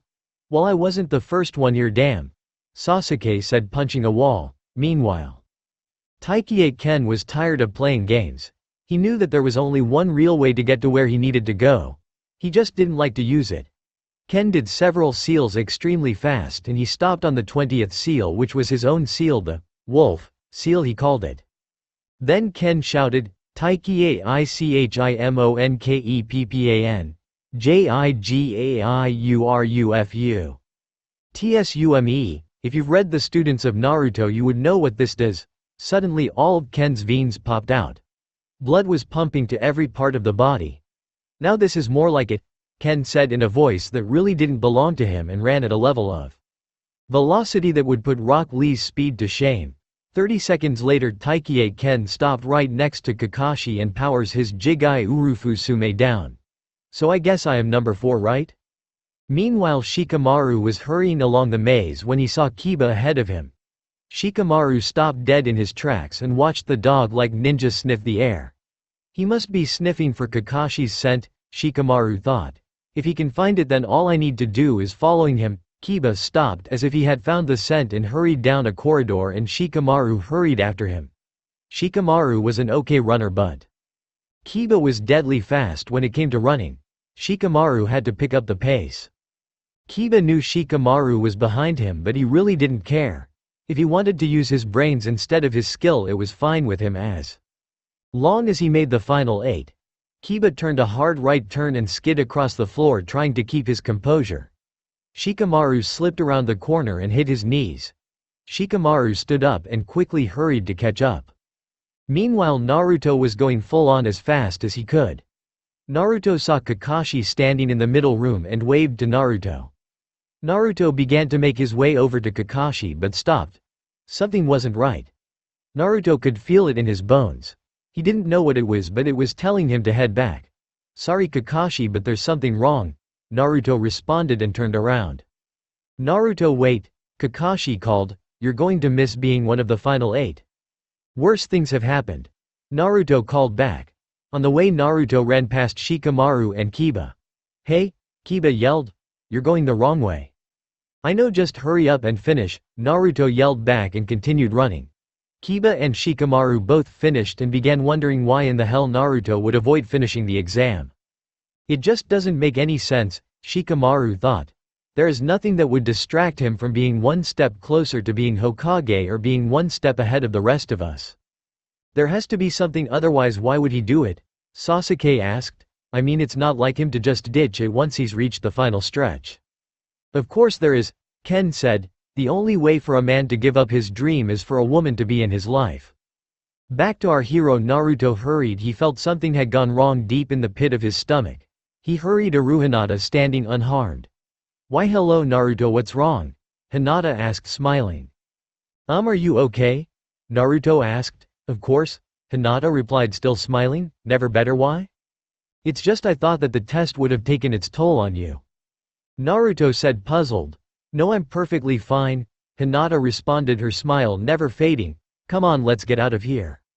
Yeah, okay, Naruto said and turned around.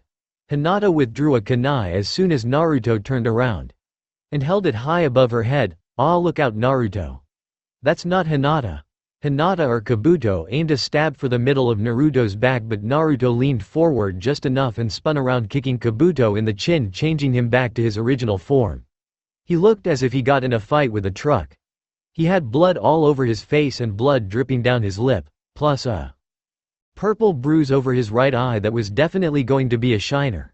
So I guess Hinata messed you up pretty bad, huh Kabuto? I got that bitch back good though, Kabuto responded, smirking. Naruto snapped. He ran at Kabuto and rammed his fist into Kabuto's face, breaking his nose and crushing his jawbone in the process. Naruto grabbed Kabuto by the hair and rammed his head against the floor several times. Now I am only going to ask you this once, Naruto said. Where is she? D down the hall and a right, Kabuto sputtered. She's in pretty bad shape though. I'll deal with you when I get back, Naruto stated and ran down the hall and took a right to see an unconscious Hinata lying on the floor beaten. Oh my god, Hinata. Damn it, this is all my fault. He was after me. Naruto bent over and picked Hinata up. He held her by her legs and supported her head as if she were a newborn. He kissed her bruised cheek and held her close to her body. Naruto headed for the entrance where they began the exam. Naruto walked out of the maze and quickly up into the watchtower where the Hokage could see the majority of what was going on. But Tsunade wasn't looking at that. She was currently getting some well-deserved rest until she heard the door slam ajar. Tsunade snapped awake. Wha? Naruto? What are you doing here? Tsunade asked until he saw the poor girl he held in his arms. Oh my god. She needs medical attention now, Tsunade. Please help me, Naruto said as calm as he possibly could at the moment, which wasn't very calm at all. Tsunade checked Hinata and all of her vital signs. She's alive, thank God, Tsunade thought. But she's unstable, I need to get her to the hospital now. Tsunade grabbed Naruto by the arm and held a one-hand seal in front of her. 3 seconds and a truckload of mist later. They were in the hospital. Dr. Amaki, I need you right now, Tsunade yelled, and a young-looking blonde-haired doctor walked over to Tsunade. What's WR? Holy crap, Amaki stuttered, is she stable? No, we need to get her to an operation room stat, Tsunade yelled. Tsunade, she's gonna be okay, right? Naruto asked. I just don't know, Naruto. I know she can still hear you now, so if you have anything to tell her, please say it now before we operate. I love you more than life itself, Hinata, Naruto murmured, and I won't be able to go on living if you die. Naruto broke down and cried right then and there. Unsure if his fiancée was going to be alright or if she would live at all. Kakashi stood in the middle of the maze looking at the final 8 participants. Congratulations on you 8 making it this far. The final test will commence in exactly 1 month. This final test is the same final test you took at the Chunin exam. You 8 will fight one another in head-to-head competition in a tournament. Those who manage to impress the judges will be promoted to Junins, so my advice to you is to begin training to the best of your ability. Once this tournament starts, you will have to fight the other 7 members standing around you. Are there any questions? Neji raised his hand and asked, where the hell is Dead Last? Meanwhile, Naruto was sitting in the waiting room twiddling his thumbs nervously. Damn it, if I ever see Kabuto again I will kill him myself. Naruto thought, why did he have to hurt her? There was no real reason. Or was there? Naruto continued pondering until the solution hit him like a ton of bricks. He was after me. Hinata is the closest person to me. Damn it, he used her to get to me. Damn him. That is beyond low. A rage began to rise inside of Naruto that had never happened before.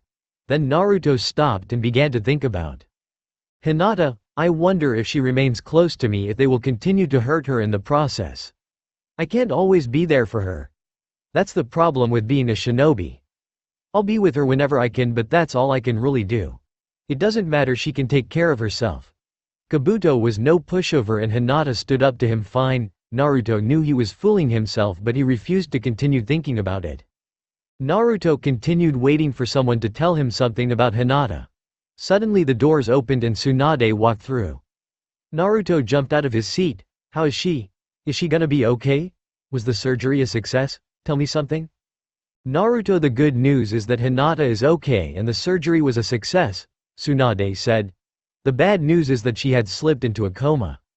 Naruto looked stunned. He couldn't believe his ears. He knew what a coma was, of course, and he knew its effects. He also knew that if you were in a coma you could die at any point in time. I can't believe this. It's all my fault, Naruto said softly. Naruto, Tsunade said, putting her hands on his shoulders and looking him in the eye. This is not your fault and I don't want you to ever think that way. This is Kabuto's fault and he will pay the consequences. But don't you see? Naruto asked. He was after me. If I wasn't around, Hinata would be fine. She wouldn't be fighting a battle with death right now. Naruto, I feel your pain, but this is not going to help, Tsunade said. You're right, I am going to see Hinata, Naruto announced, walking into the room Hinata was staying in. He saw her laying on the bed. His eyes were closed. She looks so peaceful like this, Naruto thought. I've heard that sometimes it helps to talk while they're in a coma. Hey Hinata, Naruto said, reaching over and holding her hand. I don't know if you can hear me or not, but if you can, I want you to know that I really miss you and I need you in my life. I need you to wake up better to be sooner than later. Please Hinata, if you do this for me, I will never ask anything from you as long as I live. Naruto continued talking with Hinata for several hours until he sensed another presence in the room. Naruto, I have some good news for you. A voice said from the doorway. Naruto turned to see Kakashi. Yeah, and what's that? Naruto asked, turning back to Hinata. Well, the 8th person to arrive dropped out after he heard and said that you should be the one in the final 8. Kakashi exclaimed. So in other words, you passed the exam. Kakashi, Naruto said softly without turning away from Hinata. Do you really think I care at this point? You should look, you only have 1 month to prepare, Kakashi said. If I were you, I would be training right now. Guess what, Kakashi, you're not me. Haven't you ever had someone in your life you cared about more than life itself? Kakashi stopped with his routine and got a deep sad look in his eyes. Yes, I did. She meant more to me than anything in this world. That was before she left me. She left me a few years ago and I haven't seen her since. Then you must know how I feel right now, Naruto said. I can't stand being away from her side right now while she's in this fragile state. Fine, but I expect you to be at the final exam, Kakashi said. It's in exactly 1 month, you better be there. Just out of curiosity, who was the 8th person to arrive? Naruto asked. A broom, Shino, Kakashi said emotionlessly and left the hospital room. Meanwhile, Ryu, Lee, Sasuke, Ken, Kiba, Shikamaru, Neji, and Shino were all leaving the maze. Lee looked at all of them before he announced, I am going to train, and when I return in 1 month you wand. Then Lee ran off. He is a bit overconfident, isn't he? Yingchi Ryu asked. You don't know the half of it, Neji said. He was my teammate. Now that's scary. Whatever, I don't know about the rest of you, but I plan on winning this tournament, Ken said. You will all fall at the hands of the Taikie clan's finest. Whatever. You're just an average ninja who happened to get lucky, Sasuke said. It's not as if you were a genius or anything like that. And even if you were, it wouldn't matter because I will beat you before you win this tournament. We shall see, Uchiha, Ken said, and then ran off himself. Later, Sasuke said, I need to get stronger. This conversation was pointless to begin with, Ryu said, and took his own route. Come on, Shino, I need a training partner, Kiba said. Let's go. Now everyone was gone except for Neji. He simply leaned up against the wall and began to think. So how am I going to beat all of them? Neji thought. None of them are pushovers in any way, shape or form. Neji continued his thinking until someone tapped him on the shoulder while he was in the middle of his deep thinking. What do you want? Neji began turning until he saw that the person was Sayuri. Oh, it's you. Sayuri giggled. Yeah, it's me. Good to see you too, Sayuri said. Nice job, you finished 7th, right? Yeah, I made it through the maze just by the skin of my teeth. Neji said, coldly clenching his fists. I should have finished sooner. It's a disgrace to the Hyuga name. Sayuri placed her hands on his right fist. Neji's entire body relaxed. You don't always have to measure up to others' expectations, Sayuri said softly. You passed, that's the important thing, right? Well, yeah, I guess, Neji said. So then there shouldn't be a problem and I will be there for your final test, Sayuri said. Yeah, that's cool, Neji mumbled. What, don't you want me to be there? Sayuri asked, pretending to be hurt.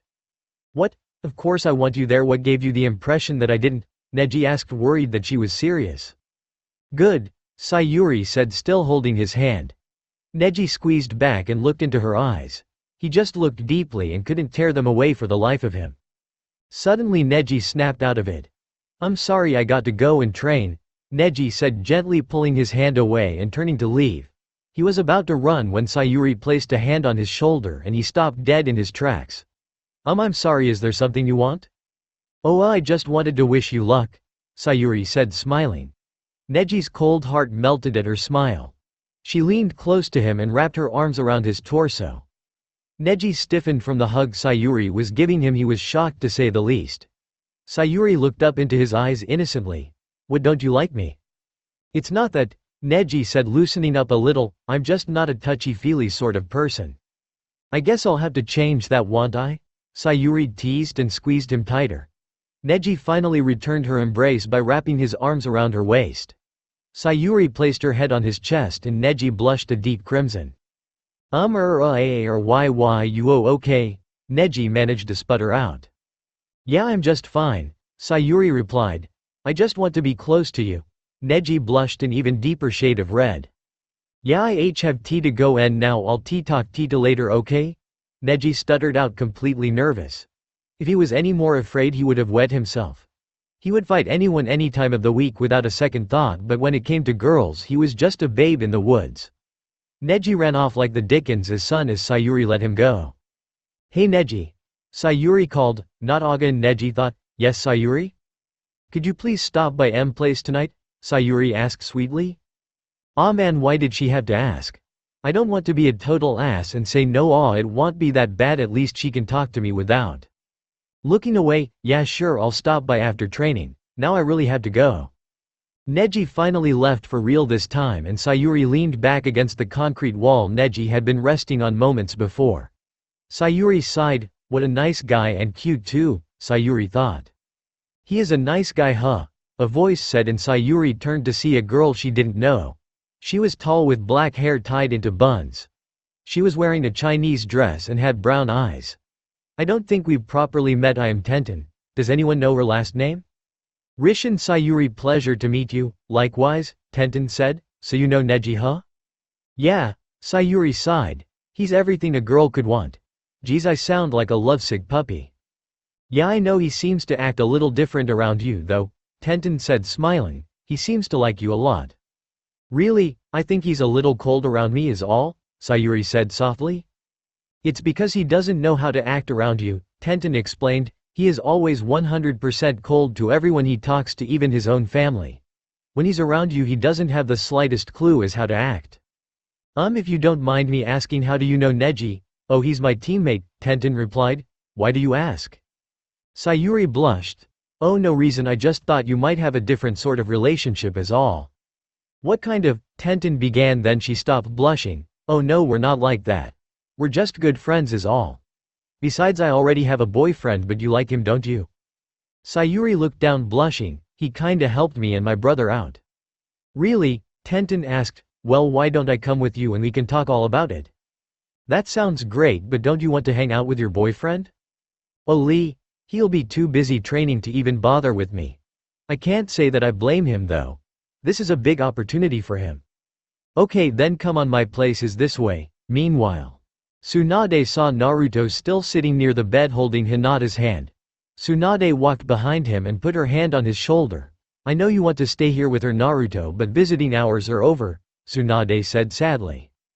Lady Tsunade, I know I am not supposed to stay, but I am asking you to let me stay with her till she wakes up, Naruto pleaded.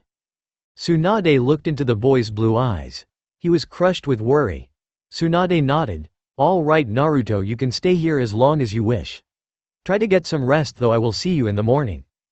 Thanks Tsunade, Naruto said, I'll never forget this. Naruto stayed by her side long after it turned dark, and he would stay there long after sunrise. Neji was walking down the streets of Konoha at night. He was beat to hell after the first day of training. The night air felt nice on his back as he continued walking to Sayuri's home. He saw her house off in the distance and noticed the kitchen light was still on. She must still be waiting for me, Neji thought. I really shouldn't have kept her waiting like this. She's probably worried sick if she's still up. Neji jogged the remainder of the way and knocked on the door. The door slowly began to open and Neji opened his mouth to apologize for being so late, only to shut up and notice Tenten in the doorway. What the hell are you doing here? Neji asked. Nice to see you too, Tenten replied. I was just having a friendly conversation with Sayuri. Fine, whatever, Neji said coldly. I guess she doesn't need my company then. Neji turned to walk out and felt someone squeezing his arm. He turned to see Tenten looking slightly pissed. What? Can I talk to you alone for a moment? Tenten asked darkly. Then she turned to Sayuri and smiled sweetly. We'll be back in a sec. Sayuri just nodded, confused. Tenten led Neji outside, and as soon as the door shut, Tenten walloped him hard over the head. What was that for? Neji practically screamed. Are you trying to kill me? I swear you can be so stupid sometimes, Tenten sighed. What are you talking about? Neji asked dumbfounded. That girl has it in for you, Tenten shouted. She what? What are you trying to say? She is head over heels in love with you, Tenten shouted. I hate it when guys need it spelled out for them. Neji stiffened. What difference does it make? Neji said coldly. What difference does it make? What the hell is wrong with you? Jisun, I want to talk to anyways. Why? Because my heart chose someone besides you, Neji, Tenten exclaimed. That's just bullshit. You know what? Why don't you go home to your boyfriend and get the hell out of my face, you stupid bitch? Neji said, even colder than usual. Fine, I'll leave if you answer my question. Why don't you care about Sayuri? When did I ever say that I didn't care about her? What are you trying to say?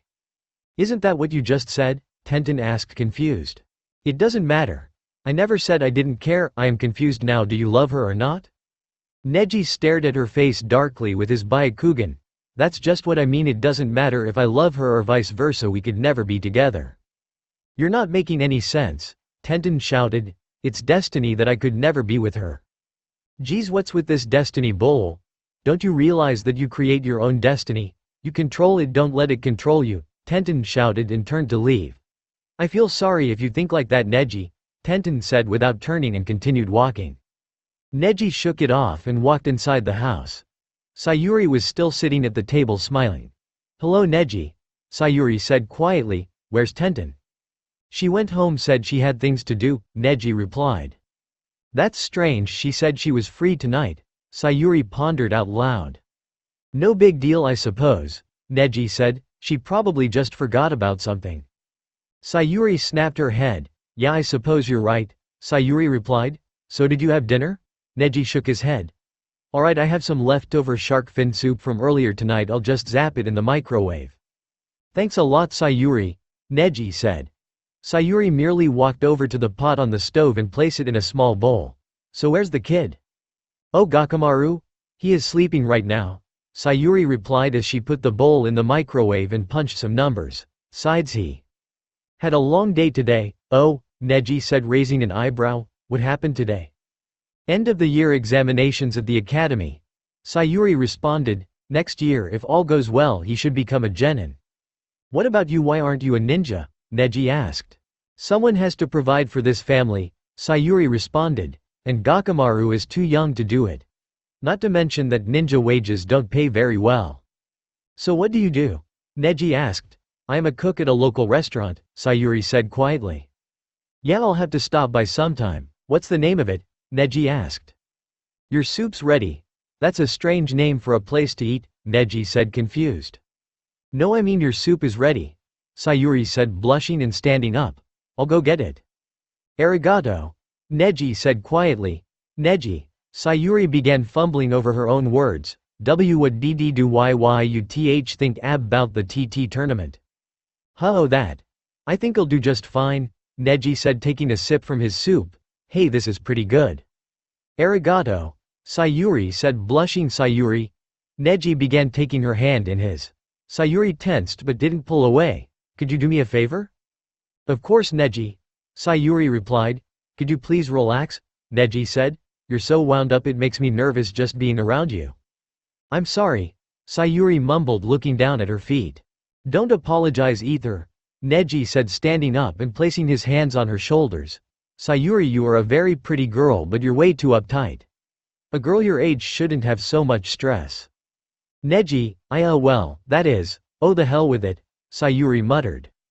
Sayuri leaned into Neji and placed her lips upon his. Neji's entire body stiffened. Damn it, he isn't doing anything, Sayuri thought. He must not feel the same way. Sayuri was about to withdraw when Neji placed a hand on the back of Sayuri's head and pulled her deeper into the kiss, returning the same amount of passion. Sayuri was getting weak at the knees and they began to buckle. Neji removed his hand and Sayuri slowly pulled away from Neji. Well, that was nice, Sayuri said. Yeah, Neji mused, wrapping his arms around her waist and holding her tight. Sayuri rested her head on his chest and Neji began to stroke her hair. Sayuri, I love you, Neji whispered into her ear. Sayuri looked up into his eyes with a tear-stained face. What did I say? I'm sorry, what have I done to make you cry? These are tears of happiness. I love you too, Hyuga Neji, Sayuri yelled and buried her face in his shoulder, hugging him tightly. 4 weeks later, fast forward no jutsu, Naruto was still at Hinata's bedside. His hair was all messed up and shaggy, plus his clothes were old and dirty. Huge bags rested under Naruto's eyes from staying up almost every night. Naruto was still sitting next to her bedside, squeezing her hand tightly. "Naruto," a voice said, and Naruto turned to see Tsunade standing in the doorway. "You need to eat something. You haven't eaten anything in the past 4 weeks. You only have 2 more days until the final test. Look, Tsunade, if Hinata isn't awake by then, I will have no choice but to forfeit. I refuse to leave her in this state," Naruto said, not looking away from the still unconscious Hinata. Tsunade walked up to Naruto and elbowed him on the head hard. "I think the lack of food has gone to your head," Tsunade said. "What are you talking about?" Naruto asked. "When has Uzumaki Naruto ever given up on anything?" Tsunade asked. "It's just not in your nature. Some things are more important than proving you're the best," Naruto said. "And right now I am choosing one of those things. Do you think that Hinata would want you acting like this?" "Probably not, but I don't know for sure because I can't ask her," Naruto retorted. "Why do you have to be so stubborn?" Tsunade asked. "I don't have to be. I chose to be because I am in a pissed off mood," Naruto said, sulking. "If I ever see Kabuto again, I'll rip his arms off and beat him to death with them. I think you need to get some food, so as your Hokage I order you to get something to eat, or I shall not allow you to stay here any longer." "Tsunade, that's not fair," Naruto said. "Naruto, are you gonna get mad at me cause I am forcing you to eat ramen?"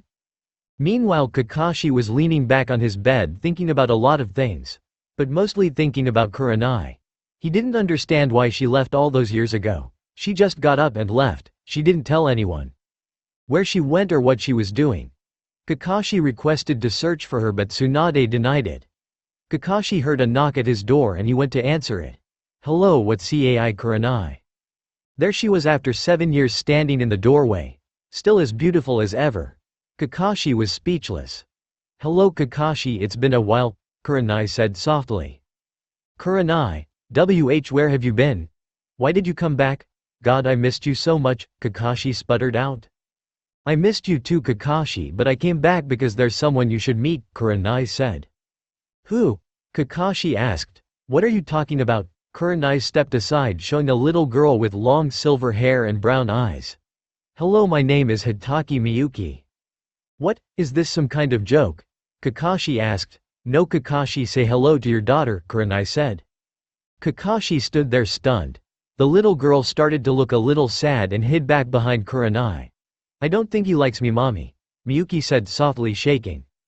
Kurenai smiled and turned back to a stunned Kakashi. "She is your daughter," Kurenai said.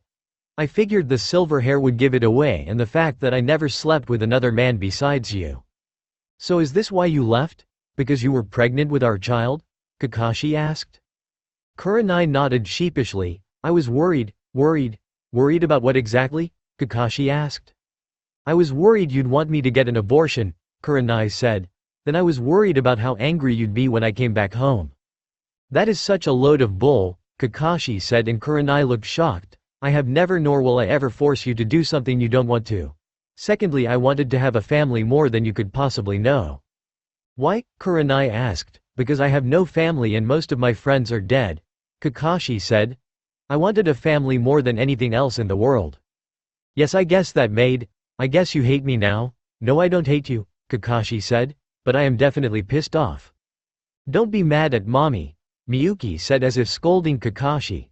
"She's the best person I know." Kakashi smiled. "Yeah, me too," Kakashi said, stepping aside. "So you gonna stand outside all night, or are you two gonna come in?" Meanwhile, Naruto was asleep next to Hinata's bed. Little did he know that Hinata was slowly coming to. She began to stir and opened her eyes. She was still groggy and noticed she didn't know where she was. She also noticed she was exhausted. She suddenly realized she was in a hospital. She rubbed her eyes and tried to look around the room. She noticed Naruto was asleep at her bedside. Hinata rubbed her bruised head and noticed a bandage wrapped around it.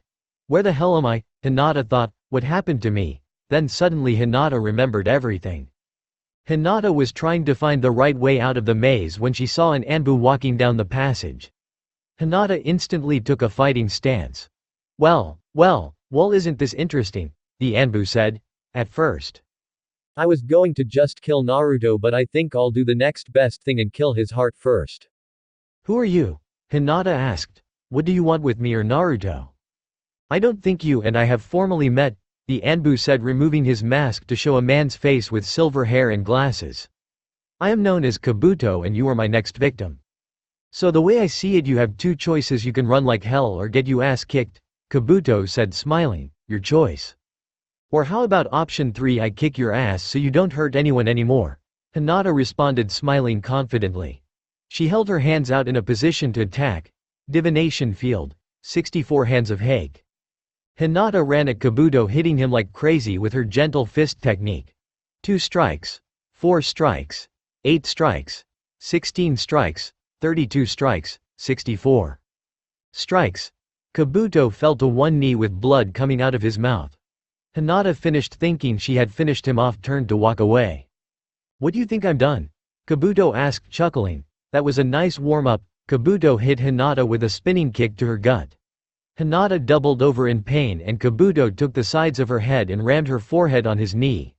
Hinata flew up into the air about 4 feet and slammed hard onto the ground. Hinata had a cut above her right eyebrow and it was bleeding heavily. Hinata rose again. Well, you have spirit, I'll give you that. I will not lose to scum like you, Hinata responded, taking up another combat stance again. Come on, let's finish this. Kabuto smiled and stuck several times all over Hinata's body, then kicked her hard underneath the chin before doing a spin kick, knocking her into one of the maze walls. Yes, as you already said, let's finish this. Kabuto walked over and picked her up in the air. I have a better idea, why don't you take a long nap, when you may never wake up from. Kabuto pressed his fingers on her head pressure points, rendering her unconscious. That bastard who knows how long I have been out of action, Hinata thought. I better wake up Romeo. Hinata nudged Naruto and he shot up, scared to high hell. Whoa, calm down, nothing's going on, Hinata said softly. Hinata, you're awake, Naruto said. You've been asleep for weeks. Huh? Hinata sputtered. There's no way in hell I have been out of it that long. Trust me, I know, I practically counted the minutes that you've been asleep, Naruto said. Wait, did you make the final 8? Hinata asked. Yeah, but I really didn't care, Naruto said, scratching the back of his head. I have been here almost the entire time that we were supposed to be training. Well, that was stupid, Hinata said, and Naruto's jaw dropped.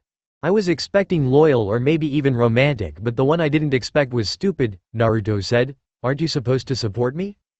Well, it was idiotic that you would spend an entire month at my bedside, Hinata said, leaning over and kissing his forehead, but it was very sweet. Yeah, well, Hinata, I have been thinking, Naruto said, and I know this wouldn't have happened if we weren't together.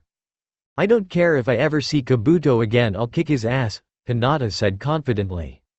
But Hinata, you spent a month in the hospital and in coma, no less, all because of me, Naruto said. I don't know about this. You don't know about what? Hinata asked. Hinata, I think that we should call off our engagement, Naruto said. Cliffhanger no jutsu. Kuwabara. Think not, idiot, IPF. Yeah, finish up, you idiot. What? Hinata said. Don't you love me? Hinata is on the verge of tears. Yes, of course I am in love with you, Naruto said. Because of that I don't want us to be engaged anymore, I don't want to see you getting hurt anymore. Naruto, don't you? Hinata was cut off by Naruto's finger pressed against her lips. Let me finish. I want to be with you more than life itself. I would gladly sacrifice myself for you, but if you're dead I won't have much to live for, will I? Naruto said. Hinata, you're everything to me. As long as you're alive and happy I have the strength to go on, but if you leave this world then I won't be able to live anymore. Naruto, come here, Hinata said, motioning to him. Naruto leaned in, a little closer, perfect. Now you idiot, Hinata screamed, nailing him on the head. What was that for? Naruto asked. I am willing to risk my well-being to be with you, Hinata said. I can't believe you wanted to stop the engagement because of something as stupid as that. It's not really stupid, Naruto said. Okay, it's moronic, idiotic, do you have a better name? Is it stupid to care? Naruto asked. Well, no, but I mean, well, oh, forget it, Hinata said. Meanwhile, Neji had spent the past month training every day, then visiting Sayuri and Gakamaru every night. He enjoyed these evening visits. It gave him time to talk with Sayuri and to get to know the kid. But tonight Gakamaru was busy on his first overnight mission, so for the first time in a while Neji and Sayuri had some alone time. "So how are you feeling tonight?" Sayuri asked. "Beat to bloody hell?" Neji responded. "What did you expect?" "I don't know, but not that," Sayuri said, standing p. Neji grabbed her arm and pulled her onto his lap and wrapped his arms around Sayuri's waist, pulling her close. Neji began to kiss Sayuri's back, lightly working his way up to her neck. Sayuri let out a moan of pleasure, feeling the warmth of his lips. Neji, that feels so good," Sayuri mumbled as Neji began to plant kisses all over her neck. Sayuri suddenly blushed as she felt his member hardening underneath her. She was sitting almost directly on it. She slowly moved up and down, rubbing his member softly. Neji groaned with pleasure as he began to suck on Sayuri's neck. Sayuri moaned, wanting even more. She felt a slight tingle between her legs and realized that she was wet. Neji placed his hand on her thigh and began to move it up her leg. Sayuri squirmed with pleasure up until his hand stopped at her panties. "Do you mind?" Neji whispered in her ear. "Did you like that?" Neji teased. As if in response, Sayuri turned around and placed a long, loving kiss on Neji's lips. Once again Sayuri felt the hardening of his member. "It's okay Neji, just go slow and don't stop," Sayuri whispered back. Neji nodded and slowly pulled himself out and slowly pushed back in. Sayuri's pain was ebbing away and the pain became pleasure as Neji slowly but surely began to quicken the pace. He continued to go harder and harder as Sayuri bucked her hips with him. They continued until suddenly the dam burst. They both came hard into one another. Neji removed his member from inside her and collapsed on the bed. "That was great Neji," Sayuri whispered. "Yeah, it was. God, I love you," Neji replied and wrapped his arms around her. They drifted off to sleep, and even though the passion was spent, their souls remained as one. Neji woke up in Sayuri's bed. He noticed she wasn't there anymore either. He stood up and put his pants on quickly. He grabbed his shirt and slung it over his shoulder and walked into the kitchen to see Sayuri at Theon the night before. He wrapped his arms around her waist from behind, then whispered in her ear, "Guess who?" "Gee, I wonder. Is it Rock Lee?" Sayuri said sarcastically. "Yeah, right, as if his arms would be this well built," Neji replied as Sayuri turned around to face him. "Morning beautiful." "Morning hotshot," Sayuri replied, wrapping her arms around him and squeezing him tightly. Sayuri rested her head on his chest. "I think I could get used to this," Neji thought. "You know today is the day of the tournament, right?" Neji asked. "Yeah, and I wouldn't miss it for the world," Sayuri responded, looking into his eyes deeply. "Good, then I'll see you this afternoon, but right now I have to go report to the Hokage's office," Neji said. "Later." Neji put on his shirt and ran out the door. Meanwhile, Naruto was waking up at the hospital. He shook his head and looked at the clock.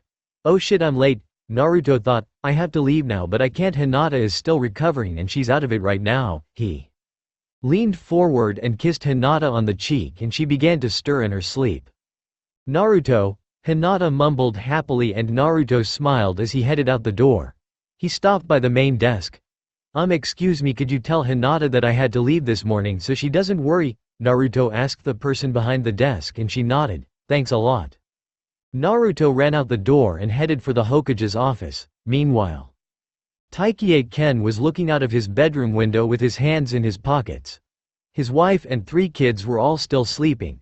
He took out a scroll from his pocket and set it on the chest that was in front of the bed. The chest that no one was supposed to open until you turned 17 years of age. Ken sighed a heavy sigh before heading for the door. He felt Rin's hand on his shoulder.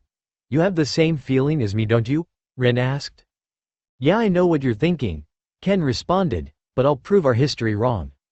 You know no one in your family who has ever come back from the final test of the Junin exams alive, right?" Rin asked her husband. "Yes, I know, it's my family after all," Ken responded, smiling. "But that's why we are considered normal ninjas. Just the average. I want to prove them wrong. I want to prove that the Taikie clan can be considered a genuous one day. It's bad history. Don't go around doing anything stupid today, please. If you don't think you're going to win, then give up. Please don't use the family jutsu, okay?" "Alright, I promise not to use the jutsu," Ken said with his fingers crossed behind his back. "Unless it's absolutely necessary," Ken thought, and he walked out the door. Ken jumped up and started to bounce from roof to roof until he reached the Hokage's office. He saw everyone in the office was doing things to pass the time. Tsunade was sitting behind the desk, leaning on one arm. "Taiki-8 Ken reporting for duty, Lady Hokage," Ken said, saluting smartly. He noticed that he wasn't the only one late. Two more people were missing. One was Naruto and he knew the other had to be Neji. But there was also an extra person there. A man with reddish-brown hair and dressed in cage robes of the sand style. He was leaning back against the wall with the cap slightly tilted away from him. He noticed the girl next to him clinging to his arm tightly. It was the Aki girl. "I thought she failed the last test," Ken thought, "and that guy has to be the Koskage." Gaara was uncomfortable being back in the Leaf. The last time he was here he was an enemy. He was also a heartless killer and not even a Chunin yet. Now he was an ally as well as being the Koskage. But the biggest deal he felt was the fact that now he had a family and a fiancé. He felt really embarrassed whenever Aki would hold his arm like she was now, but at the same time he didn't want her to let go. A huge bang sound could be heard throughout the room as Naruto came skidding to a halt in the middle of the Hokage's office. "Uzumaki Naruto reporting for duty," Naruto said smartly, and he noticed that Neji wasn't here yet. "Yes, I am not last. I was so sure I would be the last one here." A second later Neji came running in. "Sorry I'm late, I had important matters that required my attention," Neji said. "That's quite alright, Neji," Tsunade said. "I already know your excuse." Tsunade continued looking at Naruto, who was smiling sheepishly. "Come on, you guys have exactly 3 hours to do whatever you want in the arena, but you cannot leave that area until I say otherwise." Tsunade led them to the arena, which was empty at the moment. "So what the hell are we gonna do?" Naruto asked. "Use your 3 hours to do whatever you want in this area," Tsunade said. "Why are we gonna wait for 3 hours?" Yingchi Ryu asked. "Because I am having Kakashi referee and he won't be here on time. 3 hours is a logical guess," Tsunade responded, and everyone did an anime sweat drop. 3 long and agonizing hours later, Kakashi came into the arena to see everyone playing in a huge game of Texas Hold'em. Naruto's eye was twitching uncontrollably. "All right, I'm in," Naruto said, throwing a 1,000 yen bill into the pot. "Full house," Sasuke said, smirking. "Damn, why is he so good at cards?" Naruto muttered. "Ahem." Kakashi coughed. "If you all don't mind, I would like us to get started." "You should talk, Kakashi," Neji said. "What took you so long?" "Well, you see, a little girl stopped by my door last night and told me I was her father," Kakashi said. "And I wanted to talk to her this morning." "Geez, Kakashi," Naruto said, "I prefer your story about saving the village from a group of mysterious bandits. Or the time that a black cat crossed your path and you had to deal with it," Sasuke added. "Or the time an old lady needed help crossing the street," Lee said. "Or the time you—" Kiba began before Kakashi interrupted. "I am telling the truth." "Yeah, whatever," Naruto said. "Let's get started already." Kakashi held out a box. "In this box is a number. This will determine the order and who you fight," Kakashi said. "So who's first?" Ken walked up first and drew the number 4, showed it to Kakashi, and he nodded. Neji was next. He walked up and grabbed a piece of paper. He showed the number 8 to Kakashi and he nodded. Shikamaru was next. As he walked up and drew the number 5, he showed it to Kakashi and walked back over to the group. Ryu went next and he drew the number 2. So far no one was fighting anyone. Naruto was next and he drew the number 6. Sasuke went next and drew the number 3. Lee jumped over to pull out the number 1. Kiba went last and drew the only number remaining. Lucky 7. Okay, so the fights are the following. Fight 1. Rock Lee vs Yingchi Ryu. Fight 2. Uchiha Sasuke vs Taiki-8 Ken. Fight 3. Nara Shikamaru vs Uzumaki Naruto. And finally Fight 4. Hyuga Neji vs Inuzuka Kiba. The real fighting will begin in exactly 1 hour. That's when the fights are scheduled to take place. I would suggest resting at this point," Kakashi said. Kakashi walked over and leaned against the arena wall and pulled out a copy of Icha Icha Paradise. Naruto smirked and fell back in the middle of the arena. He placed his hands behind his head and began to zone out. He didn't do it for long before he realized that Shikamaru was right next to him doing the same thing. Lee was doing vertical push-ups and several other types of stretches. Naruto could hear him muttering something about being number one. Sasuke was sitting down cross-legged trying to think of different strategies he could use against his opponent. Ryu was moving his body all around doing a series of kicks and punches trying to stay loose. Ken was checking out the arena. Walking over inch of ground ever speck of dust. His idea was to know his battlefield for a better advantage. Finally there was Kiba who was playing fetch with Akamaru. Everyone has their own way of getting psyched up. Each one of them was exploiting that. 1 hour later the arena was packed with people. There wasn't an empty seat in the house. Naruto kept scanning to see if Hinata had been able to make it to the fights. He couldn't seem to find her and decided to give up for the time. Standing in the middle of the arena was stunned at the amount of people this year. The last time he saw this many people at an exam final was his own. That was because both him and Guy were in it. At the end it was Kakashi versus Guy in the finals. Kakashi laughed at the outcome of that final fight. Let's begin round 1. Kakashi said, first fight is Yingchi Ryu versus Rock Lee. Lee and Ryu both walked out from the shadows of the entrance. The crowd cheered for the two fighters. Everyone else on the final 8 was watching with killer intent. Hey Neji, Naruto called. Yeah, what is it? Neji said coldly. This Ryu guy, isn't he supposed to be really good at taijutsu too? Naruto asked. Yeah, he's really good, Neji responded, not looking away from the two fighters. But Lee is no pushover either. They are both going to use taijutsu at their max. Neither one is gonna back down either. I don't know what's gonna happen. Lee was standing in his usual stance with one arm behind his back and one arm outwards. Ryu was standing in a karate stance with his right arm up in a defensive position and his left at his side with clenched fists. So Ryu, let's get this party started, Lee said, smirking. I am glad to fight a taijutsu master such as yourself so that I can test my true hand-to-hand combat skills. I applaud your effort, Lee, but you can't beat me, Ryu responded. I guess I'll have to prove you wrong, Lee responded. The crowd watched with anticipation as the two great fighters stood in front of one another in their respective stances. Lee was standing in his trademark leaf-style stance whereas Ryu was in his steel bear stance. I respect you, Lee, Ryu said, but let's see who the real taijutsu master is. I wake up in the morning and I raise my weary head. I got an old coat for a pillow. And the earth was last night's bed. Yes, I promise to everyone here I will not lose to you, Lee said, deadly serious. It was the first thing he had ever said that was so serious that Lee would rather die than lose right now. Enough talk, let's fight. Ryu made the first move by charging at Lee. Ryu threw several fast punches, each of which Lee blocked. Then Ryu placed his right hand on the ground and he lifted the rest of his body and kicked Lee twice in the side with his feet. Lee brushed off the attack and backed up, still in his stance. Lee motioned his fingers for Ryu to continue. Ryu rushed again, but this time Lee ducked the first punch, then uppercut Ryu in the chin. Ryu recovered and landed on his feet, then he tried to kick Lee in the shin, but Lee countered by kicking Ryu's ankle to the ground, then locking his foot around. They both had their left foot locked. The two pushed and pulled with their feet trying to get the advantage. Lee yanked Ryu toward him and aimed a right hook, but Ryu leaned away, falling onto his back and at the same time attempting soccer-like kick with his right foot. Lee raised his arms to block the attack. The blow sent Lee skidding a few feet back, still grinding his feet in the ground, trying to not lose any ground. Ryu filled his hands with chakra and ran at his opponent. Ryu pulled his hands back and struck Lee with them together in an open-handed strike.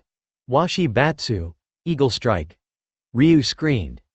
The attack hit Lee's arms and disabled them. Lee's arms slouched at his sides. Lifeless. I don't know where I'm going, only God knows where I've been. I'm a devil on the run, a six-gun lover, a candle in the wind. The two of them didn't say a thing. Lee just grinned at Ryu and Ryu nodded in acknowledgement. Ryu had the advantage and Lee knew it, but Lee positioned his feet for another attack. Lee's in trouble, Naruto said from the shadows. He can't use his arms. Yeah, this should get pretty good, Neji responded. What are you talking about, Neji? Naruto asked. He's got a serious disadvantage? Do you know why they call him the Beast of the Leaf? Neji asked. When he meets a true opponent there's no holding back, especially in taijutsu. I don't get it, Sakura said from the stands. Lee usually talks a lot when he's fighting or not, but right now he's deathly silent. But he is talking Sakura, you just don't see it, Gaara said, who was sitting behind all of the girls except for Hinata, who wasn't there at the moment. Sakura was still a bit off guard with Gaara talking so freely. Aki had more of an impact than even Gaara realized. Lee communicates far better with his fighting than with his speech. I learned that when I fought him all those years ago. With Lee, fighting isn't something he does, it's his life, it's who he is. Damn, he took out my arms, Lee thought. But then again, I learned a long time ago that my fists aren't my only natural weapons. Ryu charged again, but this time Lee leapt 3 feet into the air and spun his entire body around and hit the heel of his right foot on the back of Ryu's head. Ryu went flying forward and smashed into one of the area walls. He's gonna feel that in the morning, Lee thought. When you're brought into this world, they say you're born in sin. Well, at least they gave me something I didn't have to steal or have to win. Yes, Tenten exclaimed, throwing her fist into the air. Don't get too worked up, Gaara said. This fight is far from over. You know, ever since you started talking normally you've been a bit of a downer, you know, Sakura said. Oh, I am not the only one who noticed, Aki said, punching Gaara playfully. Back in the arena, Ryu was getting up. He rubbed the back of his head then smirked. So you haven't lost your will to fight, Ryu said. Lee said nothing, he merely nodded and smiled cockily. Damn, I still can't use my arms, what the hell am I gonna do? I can't even take off my weights, Lee thought. I probably only have one shot to take him out and it's gonna take all of my chakra. Of course I don't have that much chakra to begin with, but still. Well, they tell me that I'm wanted. Yeah, I'm a wanted man, I'm Colt in your stable. I'm what Kane was to Abel, Mr. Catch Me If You Can. Ryu charged forward. Instead of attacking, Lee leaned away from the attack. He continued dodging all of his opponent's blows. Lee waited for the right moment, then leaned back and touched the ground with his slumped shoulder and kicked Ryu under the chin with his left foot, sending Ryu flying into the air. Lee shoved himself into the air with only his right leg. He's going for the lotus, Tenten said. That's not possible. Sakura stated, he can't use his arms. He doesn't need to, Gaara mused. He's going to lock his legs, then he's going to sling his arms around and force them to stay together by manipulating chakra in his hands. Is that even possible? Ino asked. Oh, it's possible, Gaara responded. Unlikely maybe, but never impossible. Lee wrapped his legs around Ryu and tried to sling his arms around, but his arms were blocked by Ryu. Did you think I would let you do the lotus to me? Fool. Ryu mocked and switched around and punched Lee in the face several times, then kicked him in the temple. Lee's nerves were jumbled and he temporarily lost control of his body. Lee plummeted to the ground, smashing into the ground, creating a small crater. Ryu did a flip and landed gracefully on his feet. Not bad, Lee, but I must say for being 4 years older I am very disappointed, Ryu said, turning to see Lee beaten. Ryu's jaw dropped to see Lee standing up with his arms still limp at his sides and his face cracking into a big smile. What are you so happy about? Lee said nothing. Just continued to grin. I'll wipe that smirk right off your face, Ryu shouted and charged Lee. Ryu got within striking distance, then suddenly Lee disappeared. What the oof? Ryu was struck with a fist right in the jaw. I'm going down in a blaze of glory, take me now, but know the truth, I'm going down in a blaze of glory, Lord. I never drew first. But I drew first blood, I'm no one's son, call me young gun. Unbelievable, Neji said. Neji, what the hell just happened? Naruto asked. That last shot to Lee's temple knocked his nerves so hard it brought the use of his arms, Neji said, shocked. Yeah, but what about the super speed we saw a second ago? Naruto asked.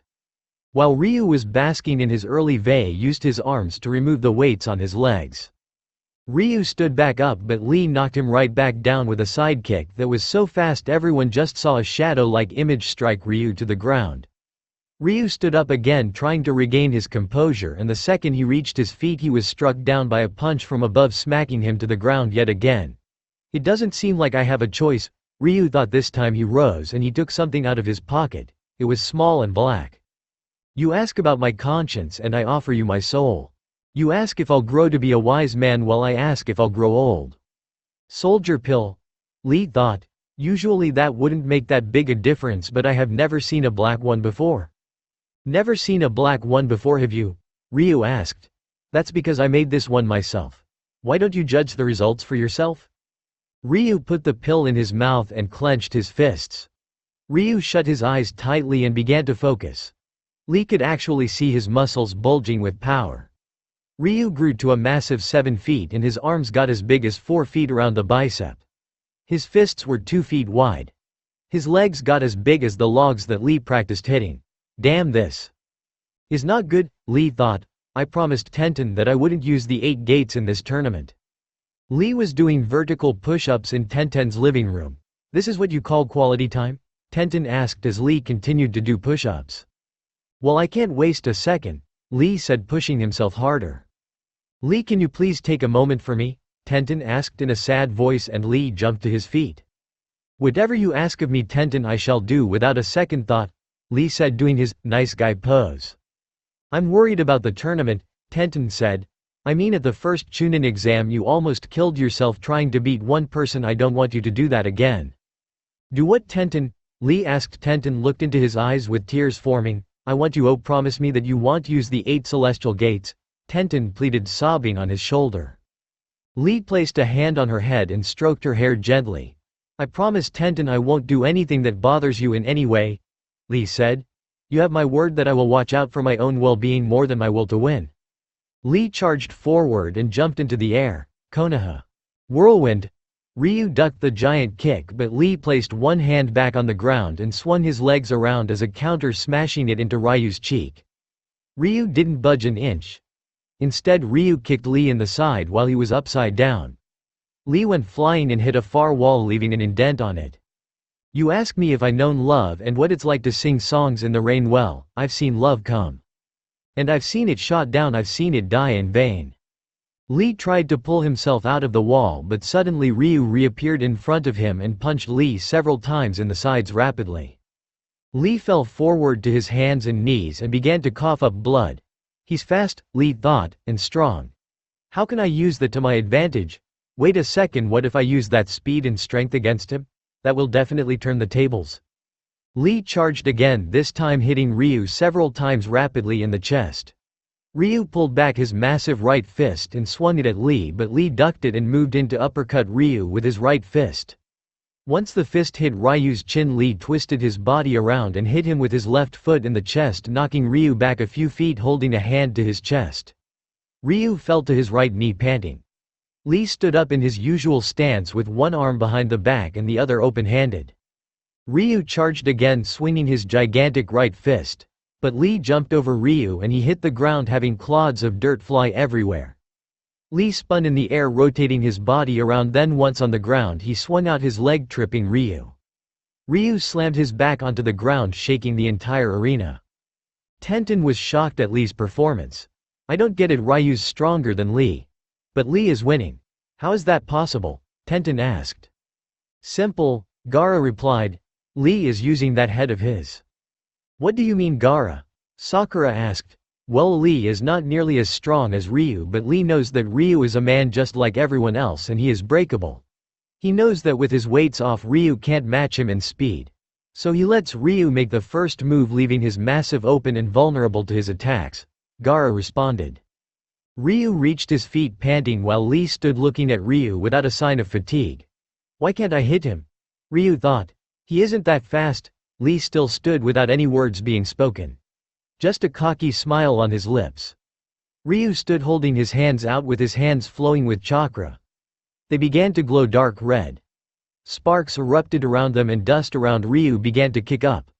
Torrid Tsume, Tiger Claw, Ryu screamed at the top of his lungs while his hands were filling with chakra. Ryu charged Lee with his hands charged with chakra. He ran at Lee, but surprisingly Lee didn't budge an inch. What the hell is he doing? He's gonna get killed by my move. Ryu swung his right chakra-filled fist, but Lee disappeared again with his lightning speed. He was suddenly above Ryu and spinning around. Lee let out his signature battle cry as he swung his leg around. Leaf spinning wind. The kick connected with Ryu's face, breaking his nose and sending him back, smashing into another arena wall. Ryu came out from the wall panting even harder. Shot down in a blaze of glory. Take me now, but know the truth. 'Cause I'm going down in a blaze of glory, Lord. I never drew first. But I drew first blood. I'm the devil's son. Call me Young Gun. I don't understand. He should have been incapacitated by now, Lee thought. That soldier pill must be stronger than I gave him credit for. Ryu's hands automatically erupted with the same chakra again. His chakra isn't diminishing either, Lee thought. If anything, he's growing in power. Lee stood again as Ryu charged once more, swinging his fists around. Lee leaned away from the right-handed blow, feeling the huge breeze pass by from the blow of the punch. Ryu swung the other fist, but this time Lee jumped over it and placed a hand on Ryu's shoulder to lift him up, and then he kicked Ryu under the chin. Ryu leaned back but didn't fall over. While still in mid-air, Lee unleashed several aerial kicks to Ryu's chest. Ryu fell over yet again, but this time Lee landed on his chest as he went down. Lee jumped off of Ryu's chest and landed several feet away gracefully. Ryu rose yet again. A white aura surrounded him, going crazy with power. What the hell is going on? Lee thought, damn him and his mental toughness, I guess I don't have a choice but to use the lotus. Lee began to unwrap his medical tape from around his hands and looked at Ryu with a death-like stare. Ryu tried to power his hands with chakra again, but Lee ran forward and suddenly disappeared, only to reappear right in front of Ryu, unleashing that hellish kick right under Ryu's chin. Ryu flew up into the air and Lee placed both his hands and feet on the ground. Leaf shadow dance. Lee shouted and reappeared behind Ryu. Lee began to wrap Ryu with his tape and then locked his hands around Ryu's waist. You're finished, in initial lotus, Lee shouted. I think not, Ryu said. But Lee just gritted his teeth and began their downward descent. Suddenly they both collided with the ground, creating a gigantic crater. But what everyone saw was not what they expected. Lee was laying on his back with a huge gash on his forehead, while Ryu was the one standing. Kawamari no jutsu, Gaara said, shocked. Each night I go to bed, I pray the Lord my soul to keep. No, I ain't looking for forgiveness, but before I'm 6 foot deep. There's no way he used that jutsu, his hands weren't free, Sakura said. There are other ways of using chakra instead of forming seals. In case you haven't noticed, Ryu hasn't made a single seal yet, Gaara said. He forms chakra another way. Another way? Aki asked, puzzled. Yes, Gaara said, looking at his wife-to-be. He forms the seals in his mind. It's a very advanced way to do things and usually only able to be done by those at an ANBU or cage level. So I guess Lee lost, Ino said sadly. So you think? Tenten replied, pointing down at the arena. Check it out. Lee had reached his feet. He was bleeding from the forehead and his vision was slightly blurry. Lee raised his hand in position and his other arm behind his back. Damn him, Ryu thought. What does it take to beat him? Ryu rushed forward with his hands erupted in chakra again. This time he hit Lee once in the gut with his left arm, sending him into the air about 4 feet, then hammering him with his other volleyball-sized fist. Lee fell to all fours and began to hack up blood. While he was on all fours, Ryu kicked Lee in the face, sending him flying several feet into the air before plummeting back down. Lee rose to his feet again, but before he could do anything, Ryu was already behind him. Ryu punched Lee in the back of the head, sending him forward several feet. I can't see a damn thing, Lee thought. How the hell am I gonna fight him? To Lee, Ryu could be attacking from anywhere. He was probably at the worst stage in a fight of his entire life. He had never been at this big of a disadvantage. He always had a trump card of some sort he could use. But at this point it looked as if Rock Lee's luck had finally run out. Lord, I got to ask a favor and I'll hope you'll understand. 'Cause I've lived life to the fullest, let the boy die like a man. Staring down the bullet, let me make my final stand. Wait a second, Lee thought. He's such a brute with all that power, I can feel his movements in the wind. Ryu aimed a hammerlock punch that was about to hit Lee on top of the head that would definitely knock him out, but Lee disappeared again. What the? Ryu began but was struck to the ground by a flying kick by Lee to the face. But how can you even see? Ingenious, Neji said. How in the hell did he do that, Neji? Naruto asked. He used the breeze of the air around him to figure out exactly where Ryu was, Neji said, and in his bulky body he can't use ultimate stealth to avoid detection. So Lee can hit him now, Naruto shouted. That isn't even the half of it, Neji responded. Now that Lee knows about Ryu's little trick, there's no way he'll reverse the initial lotus this time. I can't, Lee responded, and Ryu gasped. Ryu decided to charge Lee in a futile attempt to finish this fight once and for all. Lee waited until Ryu was almost upon him, then leaned back away, giving the same exact kick to Ryu's chin again. "I'm not finished with you yet," Lee shouted and kicked Ryu up in the air the entire way.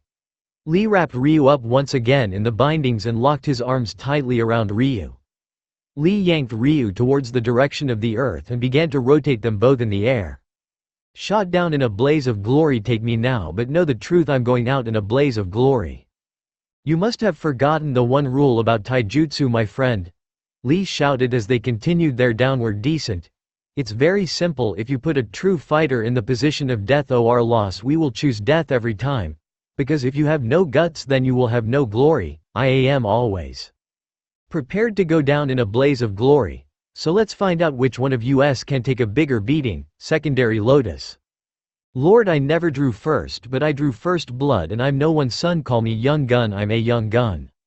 The two taijutsu specialists crashed into the ground, forming an even larger crater.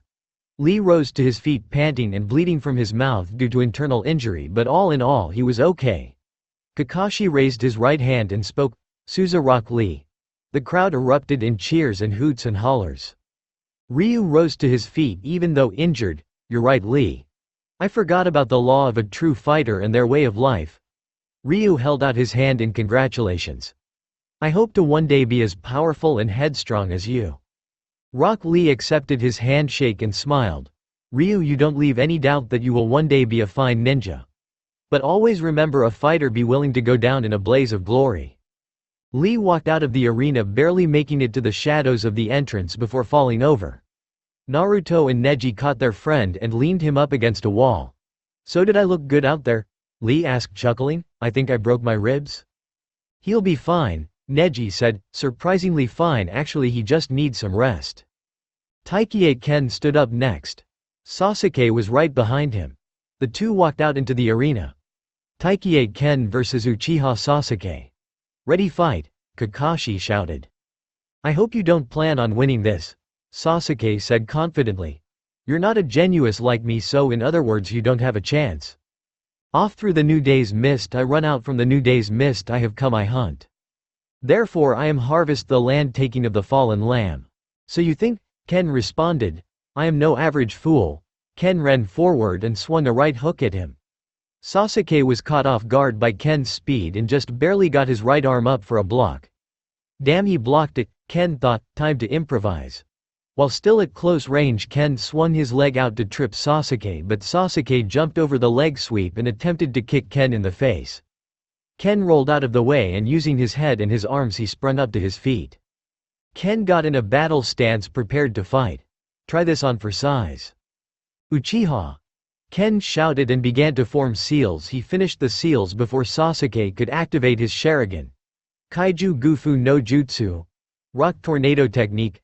The ground began to shake and clumps of dirt and rock from the arena began to float.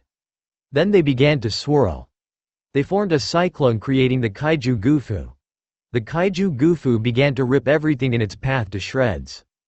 "Off through the new day's mist I run, out from the new day's mist I have come, we shift." "What the hell is this thing?" Sasuke thought in shock. "How do you counter something like that?" Sasuke looked at his hand. "The only way I know how." Sasuke began forming seals of his own. Then placed his left hand on his right wrist and began to focus all of his power into that hand. "Ah, I see, he's going to use the ultimate move of his family," Ken thought. "That might neutralize it." Blue lightning erupted around Sasuke's hand. "Chidori! 1,000 birds!" Sasuke ran forward and smashed into the Kaiju Gufu with his Chidori. The Chidori pushed the Kaiju Gufu back a little, but then it disappeared, as did Sasuke's Chidori. But now there were rocks and dust filling the air. "Where the hell is he?" Sasuke thought. "Pulsing with the Earth Company, we keep roaming the land while you sleep." "What the hell is going on down there?" Sakura asked. "Sasuke is helpless now." "Not necessarily," Gaara said, "but he is at a big disadvantage. Sasuke has already used his Chidori and he can only do so many per day." Suddenly Sasuke was knocked to the ground by Ken's fist. Sasuke jumped back up and aimed a flying kick at Ken, but Ken sidestepped the attack and grabbed Sasuke's ankle. From there Ken threw Sasuke to the ground. Sasuke skidded along the tough ground. Ken was suddenly above Sasuke and he struck Sasuke at least 20 times in the upper torso in the span of 2 seconds. Then he placed his feet on Sasuke's chest and leapt off. Sasuke stood up and gripped his chest. Damn, I only have 3 Chidoris left. This guy is stronger than I gave him credit for. Looks like I'll have to step it up a notch. Sasuke activated the Sharingan. The red eyes began to glow with the red flames swirling over his pupils.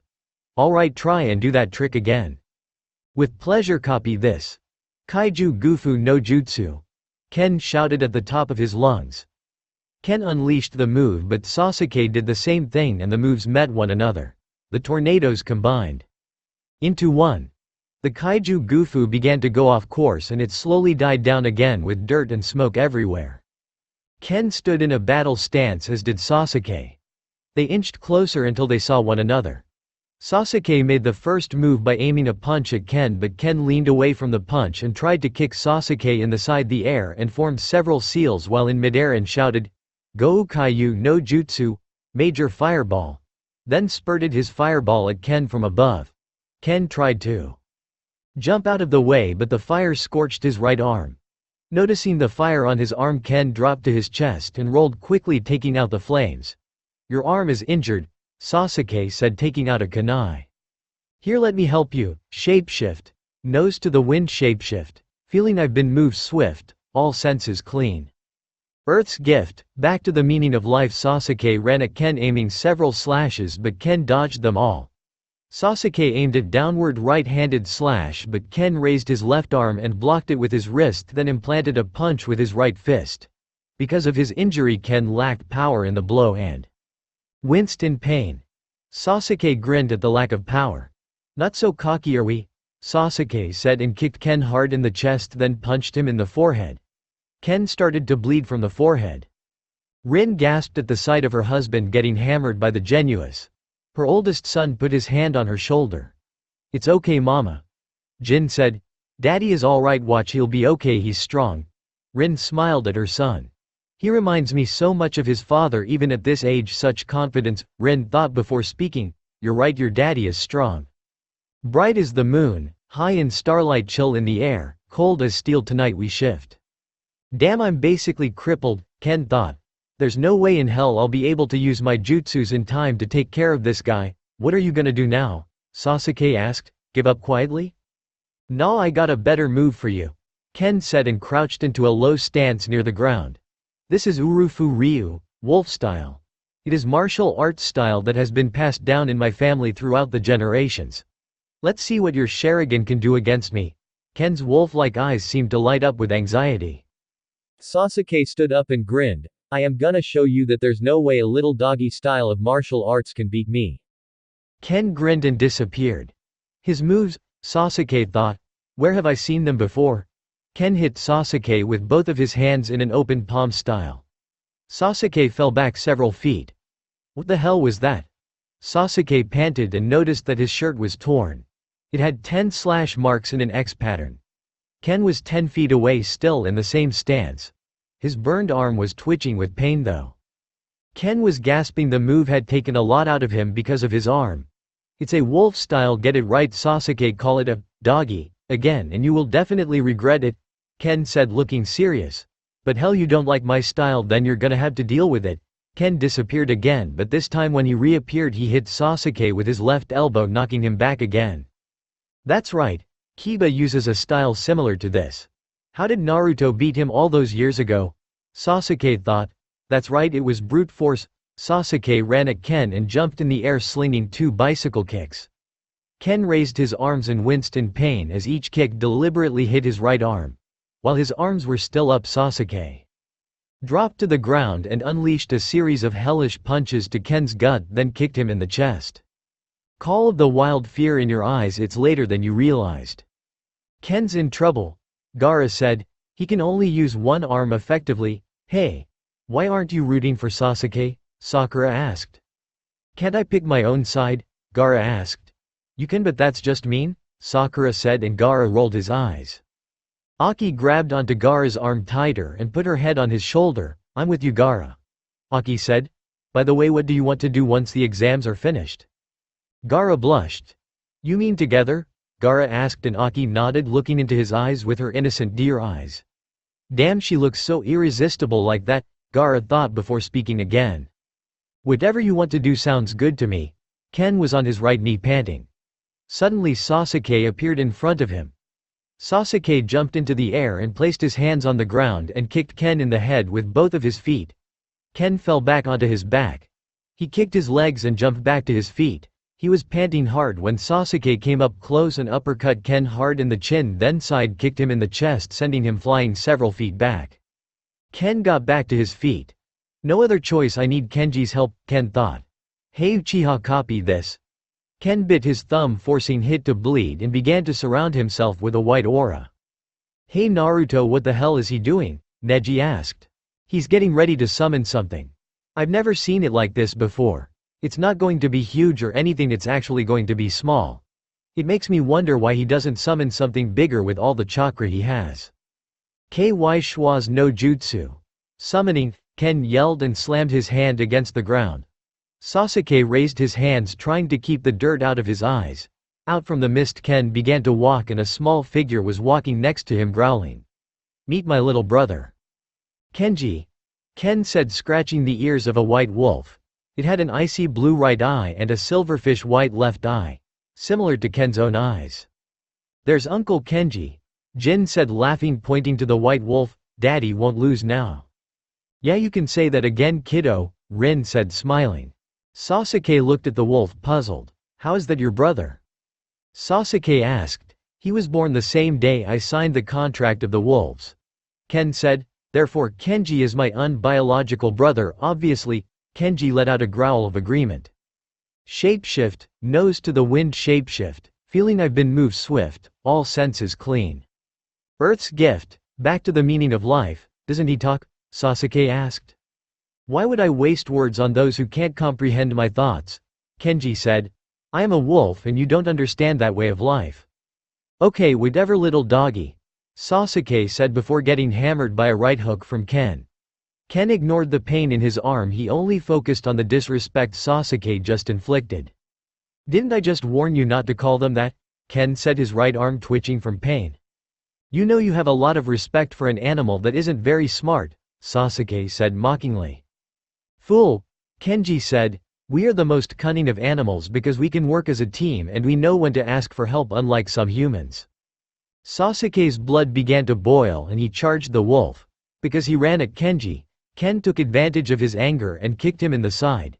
Did you forget your objective already, Sasuke? Ken mocked. Ken is using Sasuke's anger against him, Kakashi thought. This is unlike him to attack without thinking about the objective. He forgot to keep his eyes on the prize. Come on Kenji, let's show this guy what we're made of, Ken shouted. First let's do this Bunshin no jutsu. Ken created the seals with his left hand and 40 wolf clones appeared. Now for the final trick, henge. Ken appeared to be a white wolf as well. There are 40 wolves, but which of those 40 are real? Ken mocked and all the wolves charged Sasuke at once. I feel a change back to a better day, hair stands on the back of my neck. In wildness is the preservation of the world, so seek the wolf in thyself. Sasuke quickly made seals and created the Chidori again. He lashed out at the wolves and several disappeared on contact. One appeared behind him and Sasuke aimed a kick at the figure only to see the wolf disappear. 5 more took the opportunity to strike as well and Sasuke aimed the Chidori at them and they disappeared as well. What Sasuke didn't see was that one wolf was above him and aiming straight down at him.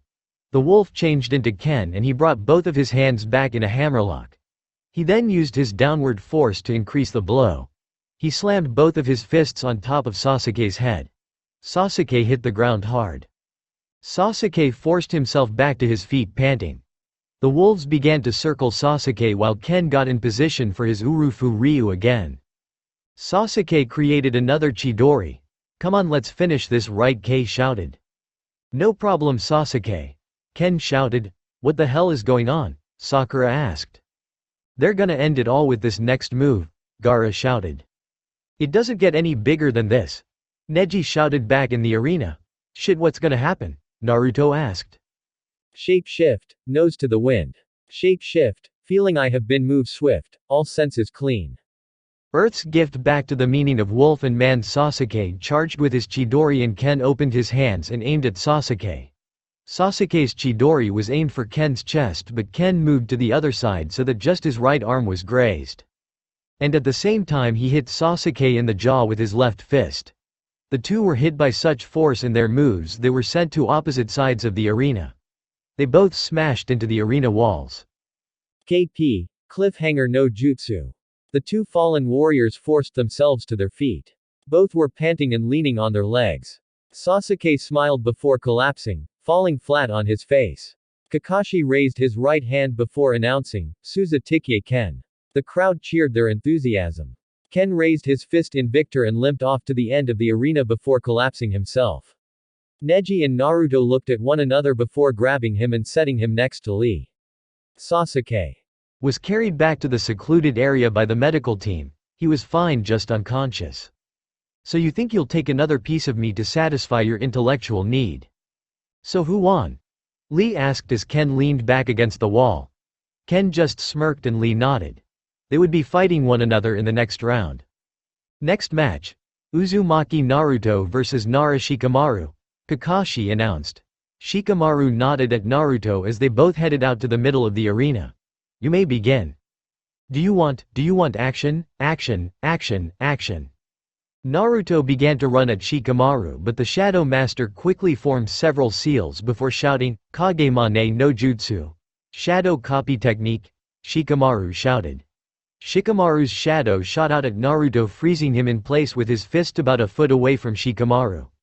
Shikamaru smirked before releasing the move to duck the punch and kick Naruto in the gut. Gonna bring you down cuz you've been pushing me, you've got to recognize my superiority, liar, liar, liar, liar. Naruto jumped back to his feet and formed several of his own seals before shouting, Kage Bunshin no Jutsu. Shadow clone duh. 4 other clones of Naruto got in position to attack. Hey! Shikamaru, let's see you stop all 5 of us, Naruto mocked as they all jumped into the air. Shikamaru took out a bunch of shuriken and threw them at the Narutos. 3 disappeared, the rest missed. Shikamaru jumped back a few feet and drew a pair of kunais. One Naruto aimed a sliding kick and Shikamaru jumped over it and the first Naruto skidded past Shikamaru. The second Naruto disappeared as Shikamaru threw one of the kunai at close range and it disappeared in cloud of dust. Shikamaru quickly reactivated his Kagemane, freezing the third Naruto. Shikamaru held the jutsu, trying to buy himself some time to think. Suddenly Shikamaru was hit in the back of the head, knocking him silly. It was the first Naruto that had launched the first attack. Shikamaru tossed his other kunai at the first Naruto but it disappeared. Shikamaru quickly got back to his feet and faced Naruto, smirking. Higher, you know you believed it, higher, higher, higher. Cuz I'm the main man. You couldn't move but your clone still could, Shikamaru said. So then you used it to release yourself. Quite genius, especially for you. What's that supposed to mean? Naruto asked, slightly angry. Are you saying I don't come up with good ideas? Well, it didn't say that, but Shikamaru trailed off, leaving it in the air. That's it, Naruto get angry, do something brash, Shikamaru thought. What the hell is Shikamaru trying to get his ass kicked? Ino asked, worried. It's almost as if he's trying to piss off Naruto. That's exactly what he's trying to do, Gaara said from behind. He's trying to make Naruto do something stupid. Shikamaru isn't underestimating Naruto's ability to fight, but he is testing his ability to stay calm, and knowing Naruto that is unlikely. Well, I feel better then, Ino said. Shikamaru knows he's gonna win this now. I have no clue how I am gonna win this, Shikamaru thought. Even if I get him to do something dumb, he isn't gonna go down. Ah, there's an idea. Shikamaru didn't have much of a chance to use his plan because Naruto had already begun to charge him again. Naruto aimed a right hook but Shikamaru ducked out of the way and tripped Naruto with a leg sweep, forcing the blonde-haired ninja to fall flat on his face. Naruto bounced back up to his feet and Shikamaru aimed a swinging kick at Naruto's head. Naruto ducked the blow and backed up a step, getting into a better defensive position. And that's why everybody wants a piece of the action. Everybody needs a main attraction. I've got what everybody needs. Satisfaction guarantees that everybody wants a piece of the action. Naruto dropped down and tried to sweep Shikamaru's legs but Shikamaru jumped over it.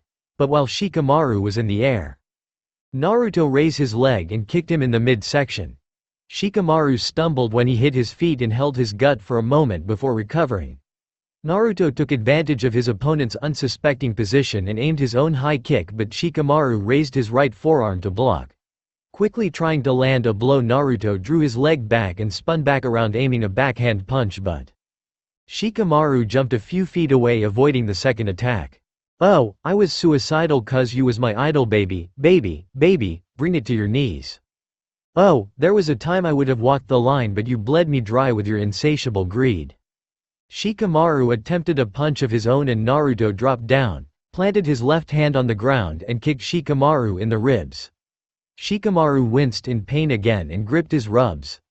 Shikamaru aimed another high kick at Naruto with his left foot, but Naruto tried to do the exact same thing. They both had their right forearms up and both shins connected with both forearms at the exact same time. Naruto aimed a quick jab at Shikamaru's head, but Shikamaru ducked the blow and rammed his right fist in Naruto's gut, then took both of his hands on Naruto's head and rammed it against his own knee. "Liar, liar, liar, liar, you know you believed it. Higher, higher, higher, higher, cuz I'm the main man. That ought to do it," Shikamaru thought. "Now to go accept my victory." Shikamaru was about to turn away from Naruto before he saw Naruto struggle to his feet. That doesn't make any sense, he should be out like a light. Naruto rose to his feet and smirked. "Come on, let's see what other love taps you've got for me," Naruto mocked. "What the hell, that should have knocked Naruto out cold," Ino said. "That doesn't matter because Naruto is done playing around," Gaara said with his arms crossed. "What do you mean by that?" Sakura asked. "Naruto hasn't been serious until now," Gaara replied emotionlessly. Naruto formed the seals for the cage Bunshin and formed a second clone. "Aren't you going to use more than one?" Shikamaru asked. "And that's why. Everybody wants a piece of the action, everybody needs a main attraction, I've got what everybody needs. Satisfaction guarantees. That everybody wants a piece of the action." "I won't have to," Naruto said, and both him and his clone disappeared in pure speed. "He's even faster than Lee," Shikamaru thought. Naruto suddenly reappeared behind Shikamaru and grabbed his arms behind his head and put him in a full Nelson. The other Naruto appeared and unleashed a flurry of punches to Shikamaru's torso. Shikamaru shook with each blow and was then tossed into the air by the first Naruto. The second Naruto placed his foot in the hands of the first Naruto and he launched him into the air and disappeared in a puff of smoke. Shikamaru hung in mid-air and Naruto was suddenly above him. Later, Naruto yelled as he crossed his arms and put them on opposite sides of Shikamaru's neck. "Uzumaki tour drop." Naruto shouted as Haru's neck and they descended 30 feet down. Finally, Naruto smashed Shikamaru into the ground with the blistering attack. The arena ground formed a crater around them as Naruto stood up and Kakashi rose his right hand. "Suza Uzumaki Naruto." The crowd cheered with enthusiasm as Naruto smirked and headed back to the locker room.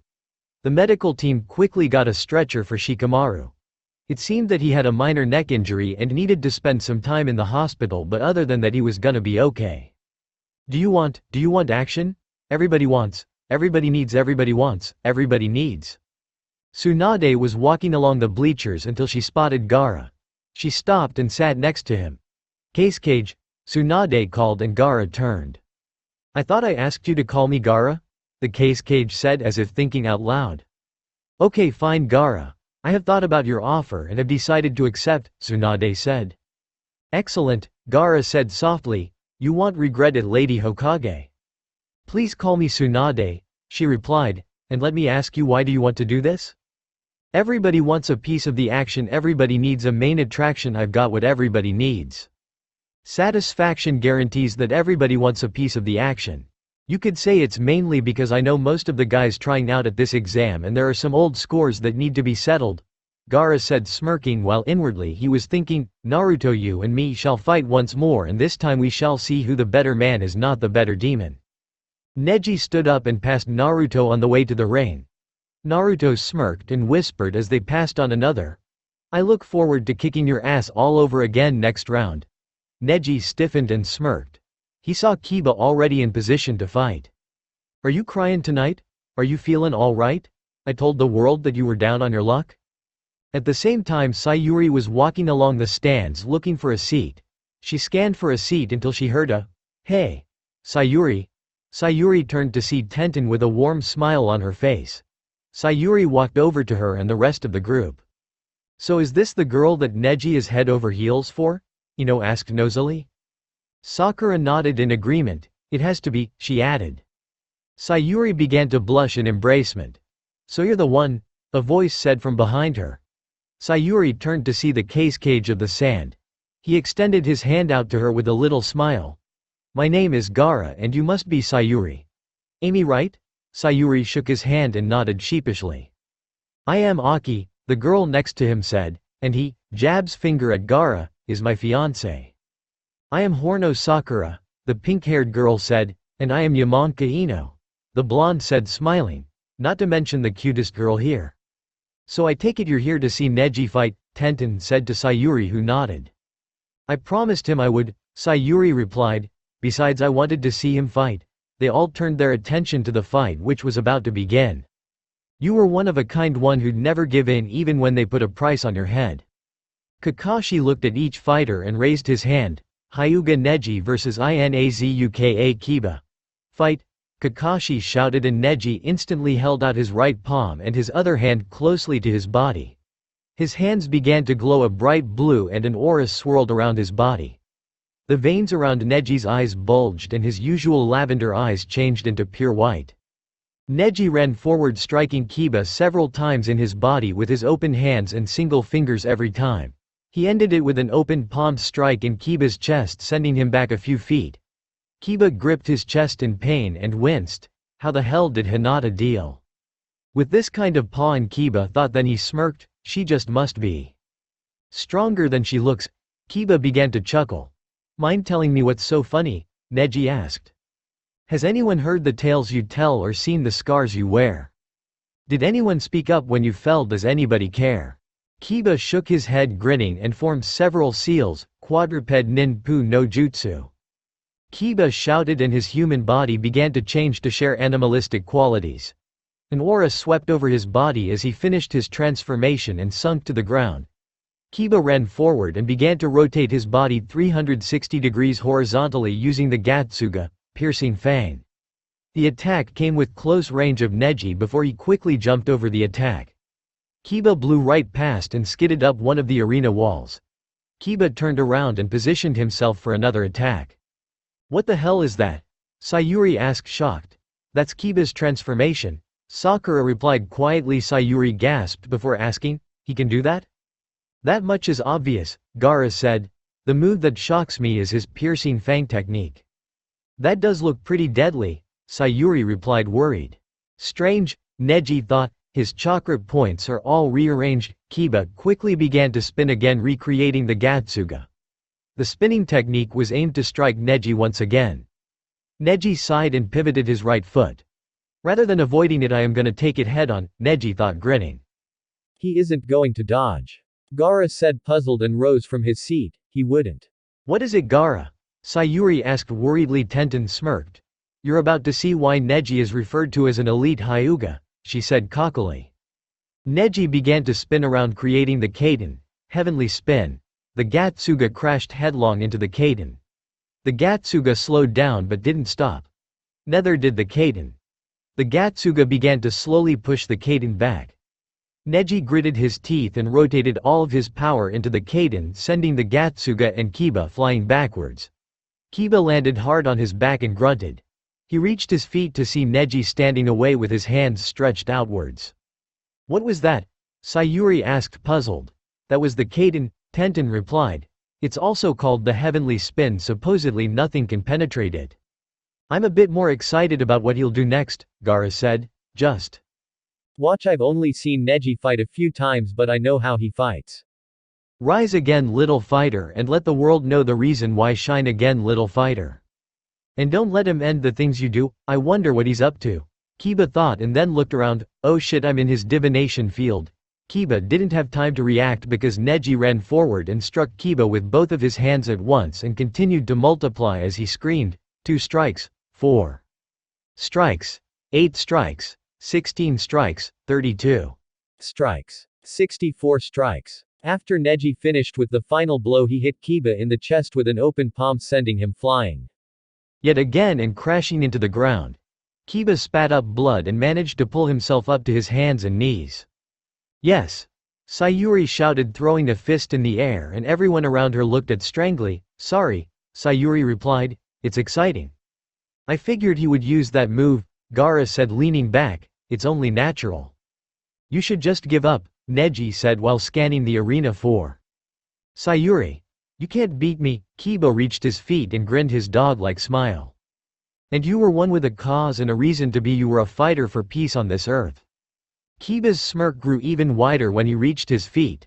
I may not be able to beat you, but I promise to give you one hell of a beating, Kiba shouted and positioned himself for another attack. I need to wait for the right moment, then strike with everything on the spot, Kiba thought, and prepared to attack. Neji finally noticed Sayuri in the stands directly behind him. When Kiba saw the glazed look in his eyes, he took his opening. He ran forward and began the Gatsuga.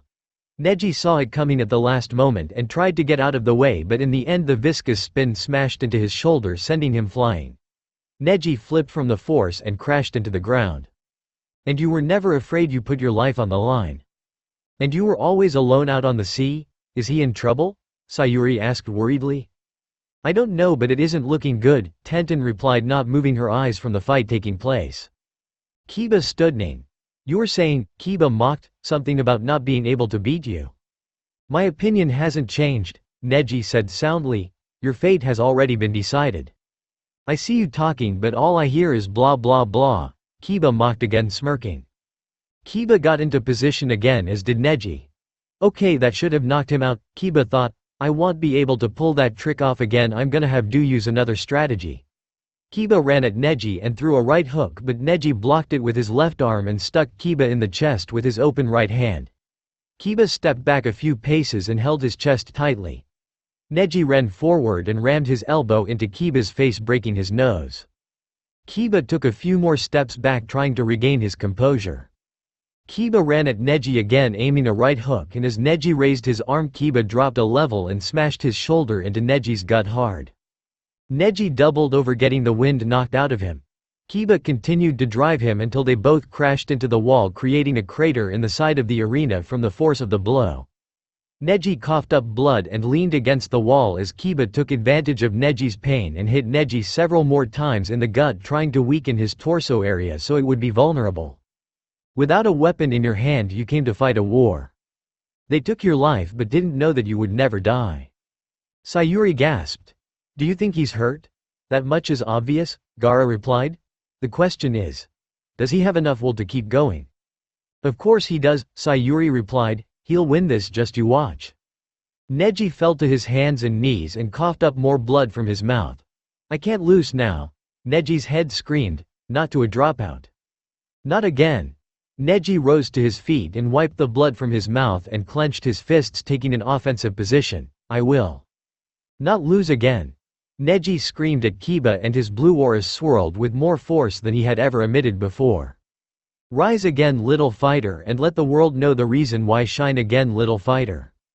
And don't amend things you do. Neji looked up in the stands directly at Sayuri and smiled. Watch me. Neji thought, just watch me take care of this guy, Kiba chuckled. This is gonna be fun, Kiba replied. Well, let's see what you do next. Kiba made the first move, aiming a low kick at Neji's shins, and Neji jumped over the kick. Kiba threw a flurry of punches at Neji and Neji dodged every punch by moving his body from side to side. Neji planted an open palmed fist in Kiba's chest again. Kiba hacked up a ton of blood and almost collapsed, but he forced himself back to his feet before Neji twirled his entire body around and crushed his left heel into Kiba's jaw. Kiba flew back against another part of the arena walls and Neji hit Kiba several times in the upper torso area. Then he grabbed Kiba by his jacket and tossed him over his shoulder, sending him flying into the middle of the ring. Are you feeling alright? Cause I care. Run along, little fighter. Oh, cause I was there beside you, never stop believing, so rise. Rise, rise. Kiba got back to his feet, panting. What the hell is it gonna take to beat this guy? Kiba thought. Whenever I use the Gatsuga, he neutralizes it with his Kaden, and whenever I attack him with a normal attack, he makes me look like a chump. Wait a second, the Kaden. That's it. Kiba removed several shuriken from his jacket. Oh yeah, I bet that's gonna work, Neji mocked. You just watch, Kiba replied and threw the shuriken at Neji. Neji pivoted his foot and spun around, creating the Kaden again. The shurikens bounced off of the Kaden harmlessly. Neji stopped spinning to catch the shuriken. Since the Kaden was just activated, dust and wind was still kicking up, so Neji couldn't see straight. Suddenly he saw Kiba coming forward with his Gatsuga spinning at full force. The Gatsuga smashed into Neji, who was completely unprepared for the attack. Neji flew up into the air and fell onto the ground back first. He laid on his back completely sprawled out. Kiba panted and walked over to Neji's body. Kiba stood over Neji's body and chuckled. No, Sayuri gasped. It can't be. Sayuri began to cry on Tenten's shoulder. Tenten frowned and then began to chuckle. What's so damn funny? Sayuri asked, and Tenten pointed down to the arena. Sayuri snapped her head and smiled at the sight down below. Rise again, little fighter, and let the world know the reason why. Shine again, little fighter. And don't end things you do. Neji had forced himself to his feet and was panting. Neji resumed his stance. So you want some more, huh? Kiba asked. Kick his ass, Sayuri whispered under her breath. Shut up and fight, Neji responded. Damn, I'm almost out of chakra. I need to end this now, Neji thought. Looks like I'll have to hit it a lot stronger this time round. Neji held out his hands, showing that he was obviously going for the divination move again. This is it, Gaara said. This is the finale. How can you be sure? Sakura asked. Neji is putting all of his chakra in his hands, Gaara said. He's gonna hit the 64 chakra points with twice as much force as usual. Neji ran forward at Kiba. He began to strike with his gentle fist style and yelled at the same time. 2 strikes, 4 strikes. 8 strikes, 16 strikes. 32 strikes, 64 strikes, 128 strikes. Neji had doubled his final amount of strikes and stopped on Kiba's face. Kiba took the final blow and staggered a few steps before falling flat on his face. Rise again, little fighter, don't stop believing, and let the world know the reason why. Shine again, little fighter, and keep on moving, and don't end things you do. Yeah, don't let him ever end the things you do. Kakashi, seeing the obvious winner, raised his right hand and shouted, Suza Hyuga Neji. Neji smiled and went back to the arena's secluded area and sat down. Kakashi looked back at his fighters to see them all injured and exhausted. Kakashi jumped up into the stands where Tsunade was sitting. Lady Hokage, may I make a suggestion? Kakashi asked, and Tsunade nodded. I think we should have the next round tomorrow, Kakashi said, and Tsunade lost the color in her face. Why in the hell should we postpone the next round? Tsunade asked. Everyone who has fought is exhausted or injured. They need a day to recover, Kakashi replied. If given that they can perform tomorrow at their full potential. But the people who have come today wanted to see the best fights that the Leaf has to offer, Tsunade protested. And they did, Kakashi said in defense. When was the last time you saw fights as intense as that? It's only gonna get more intense, Tsunade stated. Yes, and it's an even bigger reason for the people to come, Kakashi said. Fine, Kakashi, you win one day to rest and tomorrow we will have the next round, Tsunade responded. You can make the announcement. Kakashi nodded and jumped down to the arena. He walked over to the secluded area where the fighters were resting up. You guys go home now, Kakashi stated. You'll need the rest for tomorrow. The group stood up and nodded. One by one they all left the secluded area and went to their family and friends. Naruto jumped up into the stands along with Neji and Lee.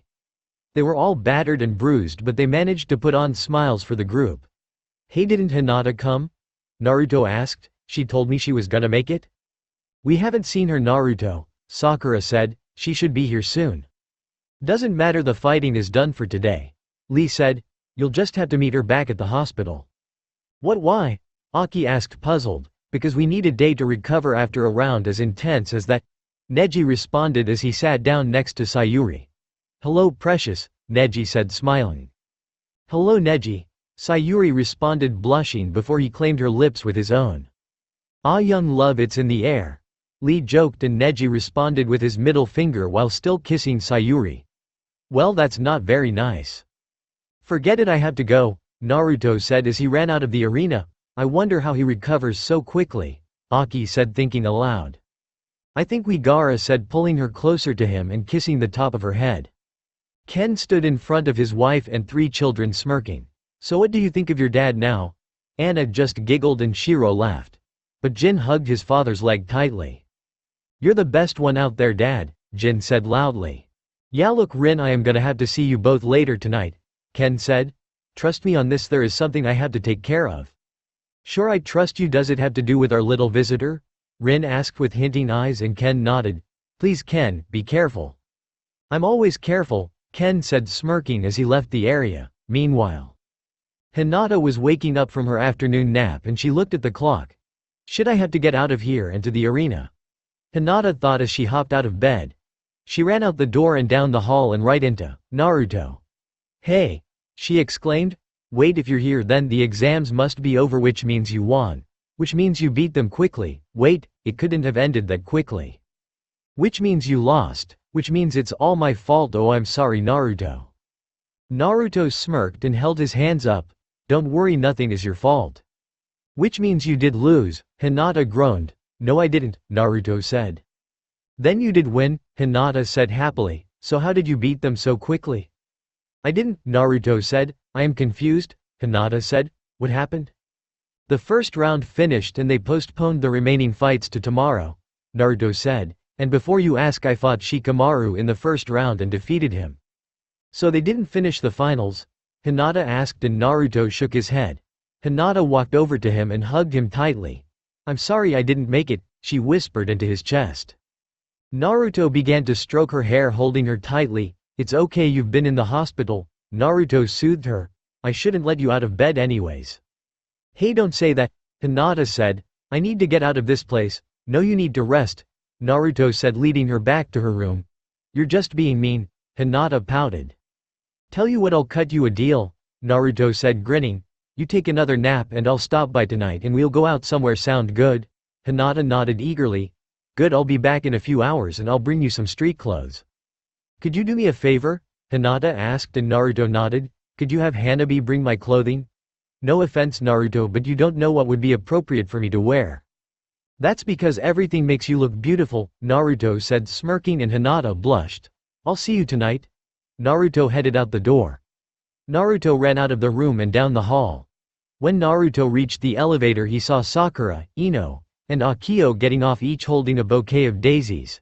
Hey, what are you guys doing here? Naruto asked. We're here to see Shikamaru and Sasuke, Ino said, holding up her flowers. How's Hinata?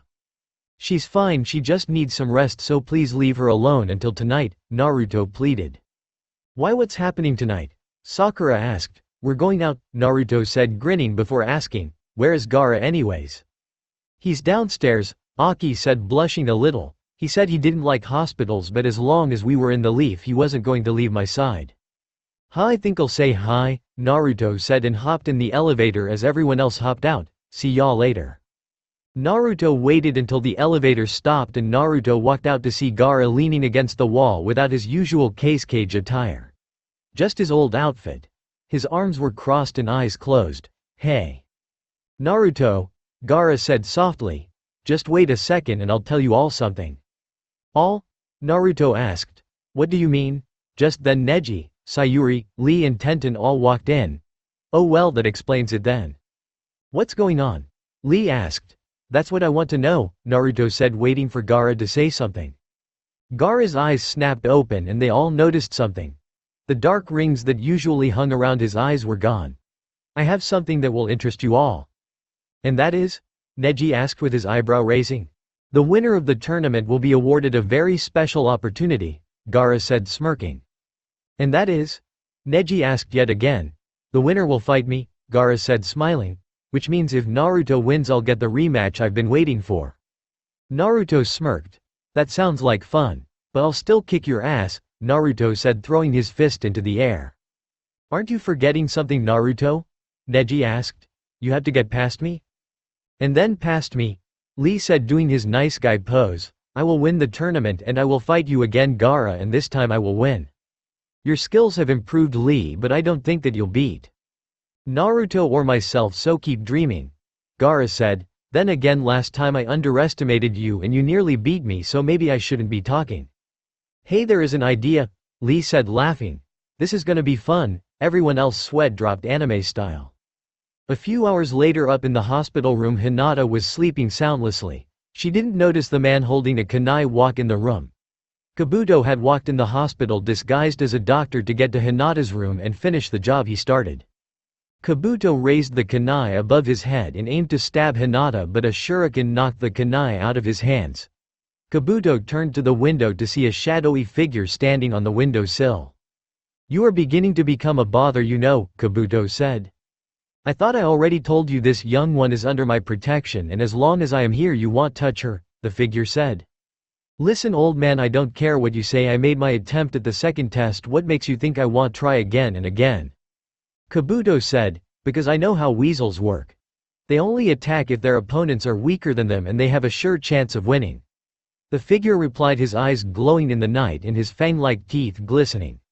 His right eye was silver and his left was hazel green. The figure jumped off of the window and took a step towards Kabuto. Listen Ken if you keep this up you will be dealt with by me and my master, Kabuto said in a dark tone. Ooh I'm really scared if I don't back off then Orochimaru will get me. Geez why not threaten me with the boogeyman while you're at it? Ken mocked grinning his wolf-like smile. The problem is with people like you Kabuto is you rarely back up your words. You will see me back up my words soon, Kabuto said. Why wait? Ken asked taking another deadly step towards Kabuto. You realize that you're in deep shit right now and there is no way I am gonna let you get away without a fight. Fine do you want to fight right here and now? Kabuto asked, or on the roof in 30 seconds? You got 20 go. Ken said and Kabuto hopped out the window and began to run up the side of the hospital with Ken right behind him. Kabuto reached the roof and jumped to the middle of it trying to get a field advantage. As soon as Ken reached the roof he charged Kabuto where he stood. Ken hit Kabuto with several fast-paced blows all over his upper torso with his Urufu Ryu, wolf style. Kabuto flew back several feet and smashed into the edge of the hospital where the cement guard rail was. Come on get up, Ken said. I'm just getting warmed up. Kabuto stood and regained his composure. He took a defensive stance. Ken charged again and aimed a leg sweep at Kabuto's shins with his left leg. Kabuto jumped into the air but Ken recovered and rotated his body smashing his right heel in Kabuto's gut with both of his hands on the ground. Kabuto gasped and coughed up some blood. Then Ken twisted his leg around again and kicked Kabuto in the chin with his left foot while balancing all of his weight on his hands. Kabuto fell onto the ground again. Ken grabbed Kabuto's shirt and yanked him to his feet. Ken smirked at Kabuto and hit him in the gut with his right fist. Kabuto doubled over in pain but Ken whipped his entire body around and planted his elbow in Kabuto's face breaking his nose. Kabuto fell onto his rear again. Ah did I break your nose? Ken said those glasses? Kabuto was looking at Ken with something he had never looked at anyone before. Fear. Not even when he met Orochimaru was he ever afraid. He had never been this scared in a fight. He knew it was because Ken had the intention to kill and could do it anytime he wanted. Kabuto flowed the chakra into his hands and they began to glow with a light blue aura surrounding them. It won't matter if I paralyze you. Oh I already know your little nerve trick and you're a damn fool if you think you'll even touch me, Ken said and took a step forward. Kabuto aimed a right hook with his glowing fist and Ken ducked it and twisted his body around ramming his elbow in his chest hard. Kabuto stepped back and Ken kicked Kabuto in the chin with his heel sending him flailing. Kabuto stood again and tried to form seals to attack Ken. Too late Ken was a bit faster than him and hit him with his own seals far faster. Urufu Koko Bakufu Batsu no Jutsu. Wolf Howl Blast. Strike! Ken shouted and opened his mouth. A cylinder of wind exploded out of Ken's mouth creating a horizontal cyclone and it smashed into Kabuto's chest first sending him into the air then crashing him back down onto the roof. Then through the roof, Kabuto crashed down 3 floors down through a medical bed before the jutsu finally let up. Kabuto felt his entire body broken into small pieces and then he saw Ken drop down through the hole and stand over Kabuto. Get up. I'm not done with you yet, Ken said in a cold voice. Kabuto realized then and there that he was going to die. Ken grabbed him by the shirt and yanked Deem to his feet yet again and growled his wolf-like growl baring his fangs. I'm not going to kill you, but you are going to deliver a message to Orochimaru for me. Ken growled and Kabuto nodded nervously. Good doggy. Now I want you to tell Orochimaru that the Uzumakis are no longer under Iruka's protection, they're under mine, and that goes along with all future family. You screw with Hinata or Naruto again and you will both pay dearly.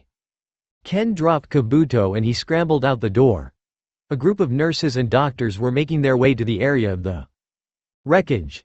Ken sighed and dove out of a window.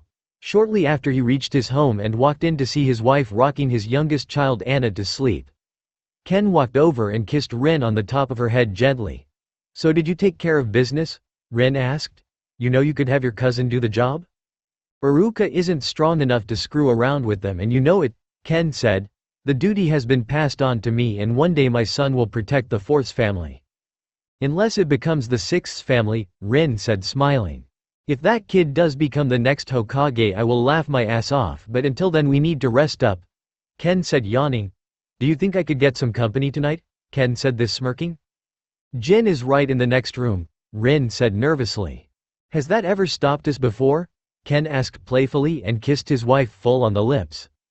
Nope, I guess not, Rin said. I'll join you in a second. Yes. Score one for the home team, Ken thought and headed to his bedroom. Meanwhile Naruto was standing with the rubble and where all hell had broken loose.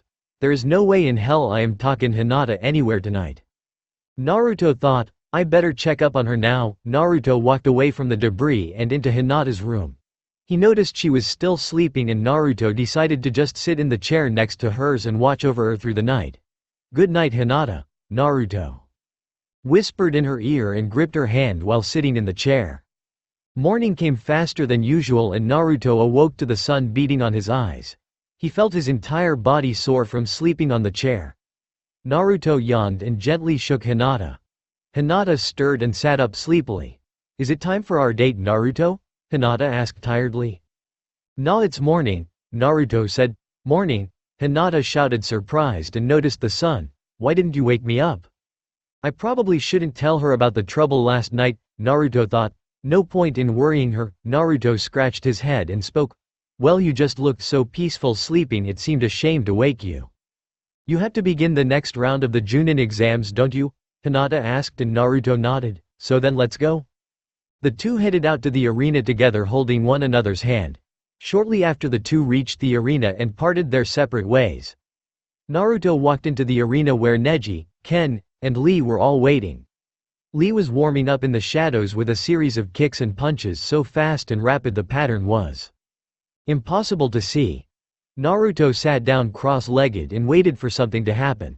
Suddenly they all heard Kakashi's voice.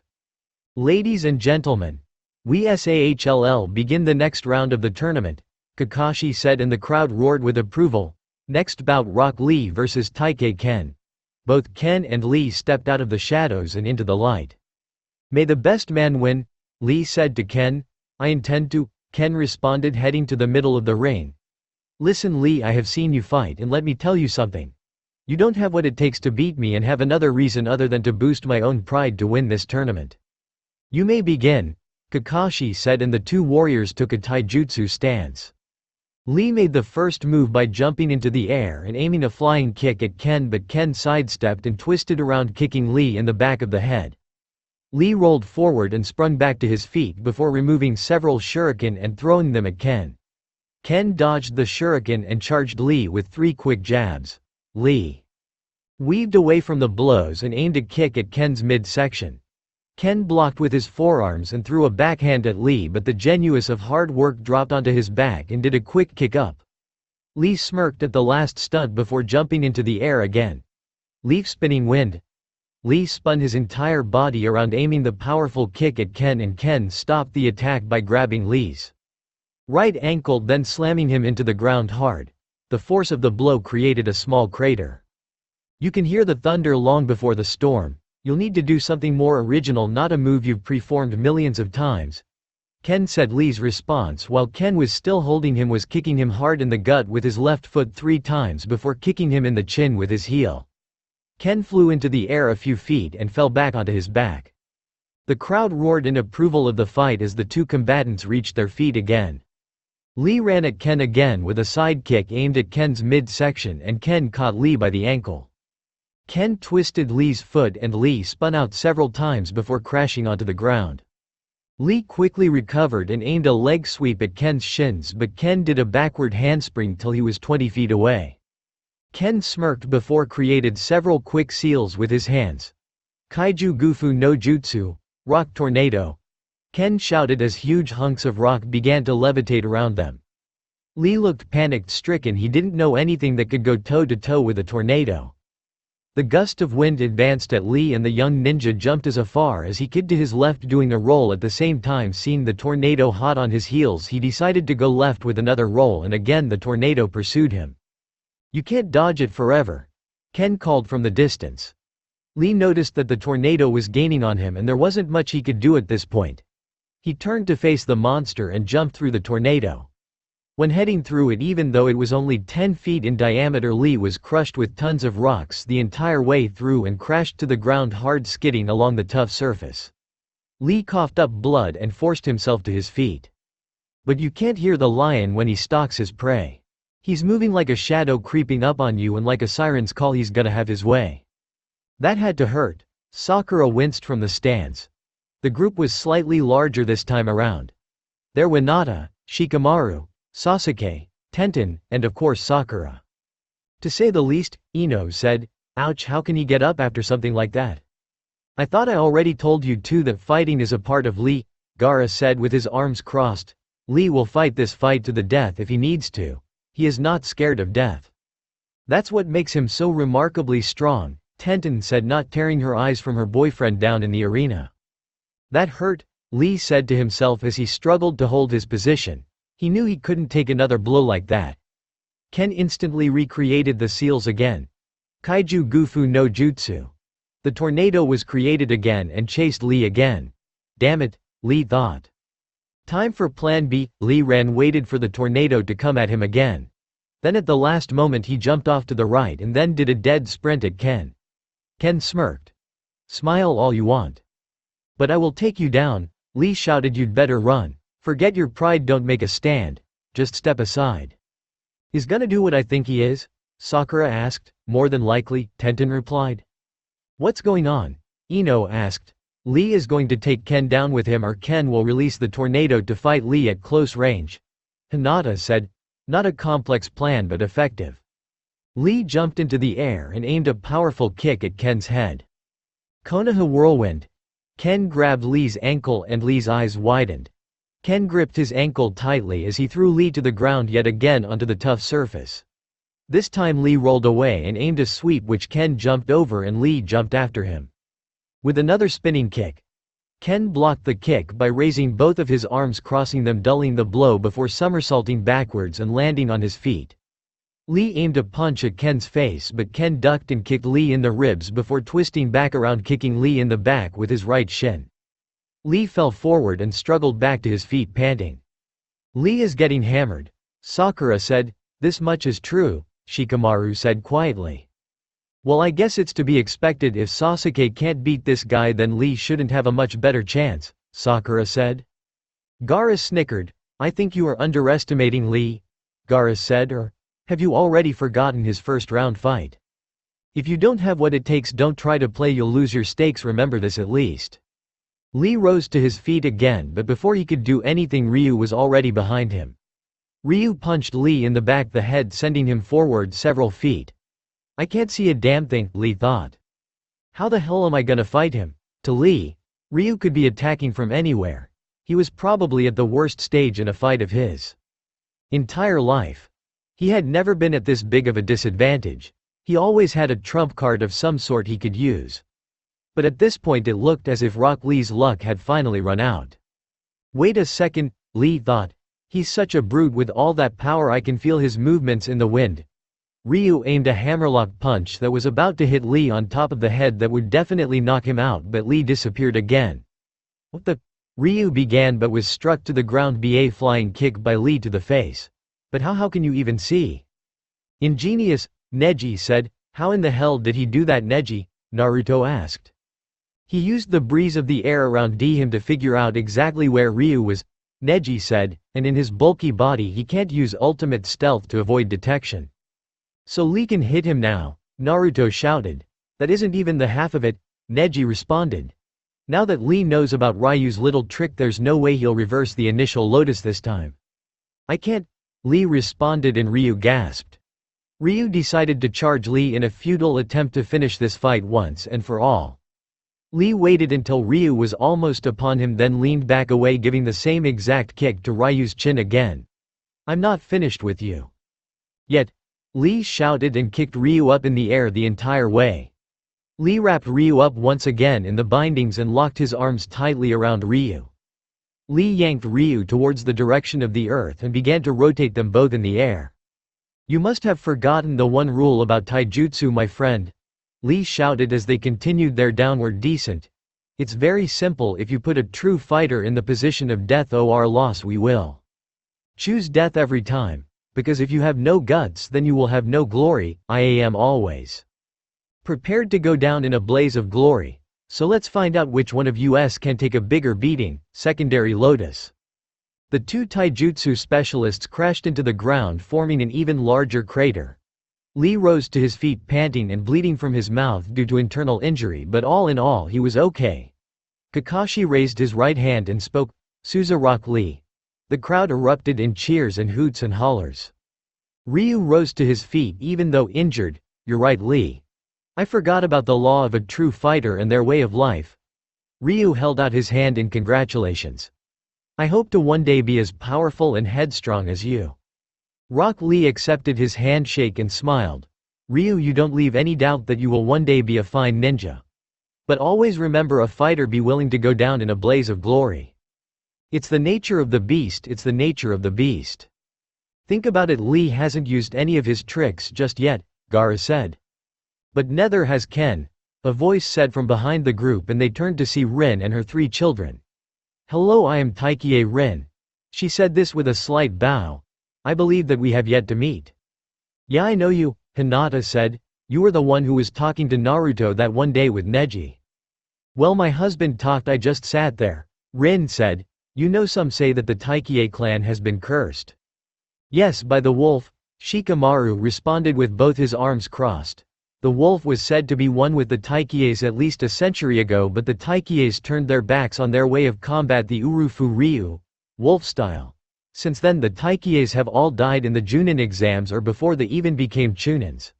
That is why the family is also classified as average ninja." "Yes, that is why I am worried," Rin said. "I have a bad feeling about today." "Then why did he enter if history is against him?" Ino asked. "Because he believes he has beaten the curse by embracing the techniques our family abandoned so long ago. In case you haven't noticed, most of his moves are based around the Urufu Ryu," Rin responded. Meanwhile, back to the fight. Lee threw a right hook, but Ken blocked it with his left forearm and then hit Lee hard in the chest with an open-handed strike before spinning his entire body around and crushing his heel into Lee's jaw, sending him to the ground yet again. Lee got back to his feet and began to throw wild punches. Ken dodged each punch before bringing his knee hard into Lee's gut, then ramming his elbow in the taijutsu master's face. Lee forced himself back to his feet, panting hard. "I don't get it, no matter what I do Ken already knows it's coming and blocks it before countering," Lee thought. "But what if I was completely unpredictable?" Lee grinned widely. "What's so funny?" Ken asked. "I have you beat." "That's what you think," Lee said, smirking even wider and removing a bottle of sake. "What? Are you going to celebrate my victory early?" Ken asked mockingly. "You won't hear a footstep coming up on you." "Oh no," Tenten said. "I can believe that guy." Gaara smirked. "Go for it." The cage shouted, throwing his fist in the air. "Somebody want to fill me in on what's going on?" Sakura asked. "Lee is a master of a certain style of martial arts," Shikamaru said, "one that he doesn't often show." "That would be the drunken fist," Tenten sighed. "That guy has lost his mind." Back down in the ring, Lee smirked and chugged the sake until the bottle was empty. Then Lee tossed the bottle behind his back. Lee suddenly stopped standing up straight and began to swagger forward and backward. "Watsamata?" Lee sputtered. "Yaskarada me." Lee charged forward and flung his arms at Ken, and Ken raised his arms but lead section. Ken doubled over and backed away. What the hell is this? Ken thought, puzzled. Lee doesn't fight like this. I've analyzed his style and fighting ability. Lee charged forward again, this time flinging his left arm at Ken from his right side, but as Ken raised his arm, Lee smashed his palm in his face. Lee placed his right hand on the ground and elevated his body, aiming a kick at Ken, and Ken raised his right forearm, but Lee hit Ken in the spot where the sun doesn't shine with his left hand. Ken's knees buckled and he bent over. Lee positioned himself onto his back with the bottoms of his feet pointed upward while his hands here on the ground on both sides of his head as if he was about to do a kick-up. Ken saw Lee's feet in front of him as they bashed into his face, sending him flying.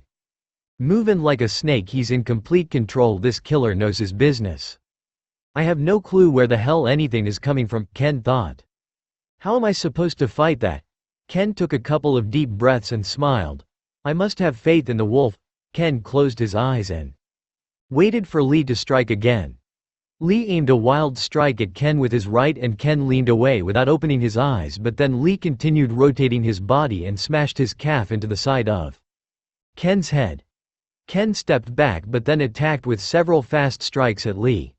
Lee leaned away from each blow in a swaggerish motion before flipping forward and placing his hands on the ground, moving his body forward until both of his heels hit Ken in the forehead. Ken fell back with his forehead busted open but forced himself to his feet. Ken began to form seals and shouted, Urufu Koko Bakufu Batsu no Jutsu, Wolf Howl Blast Strike.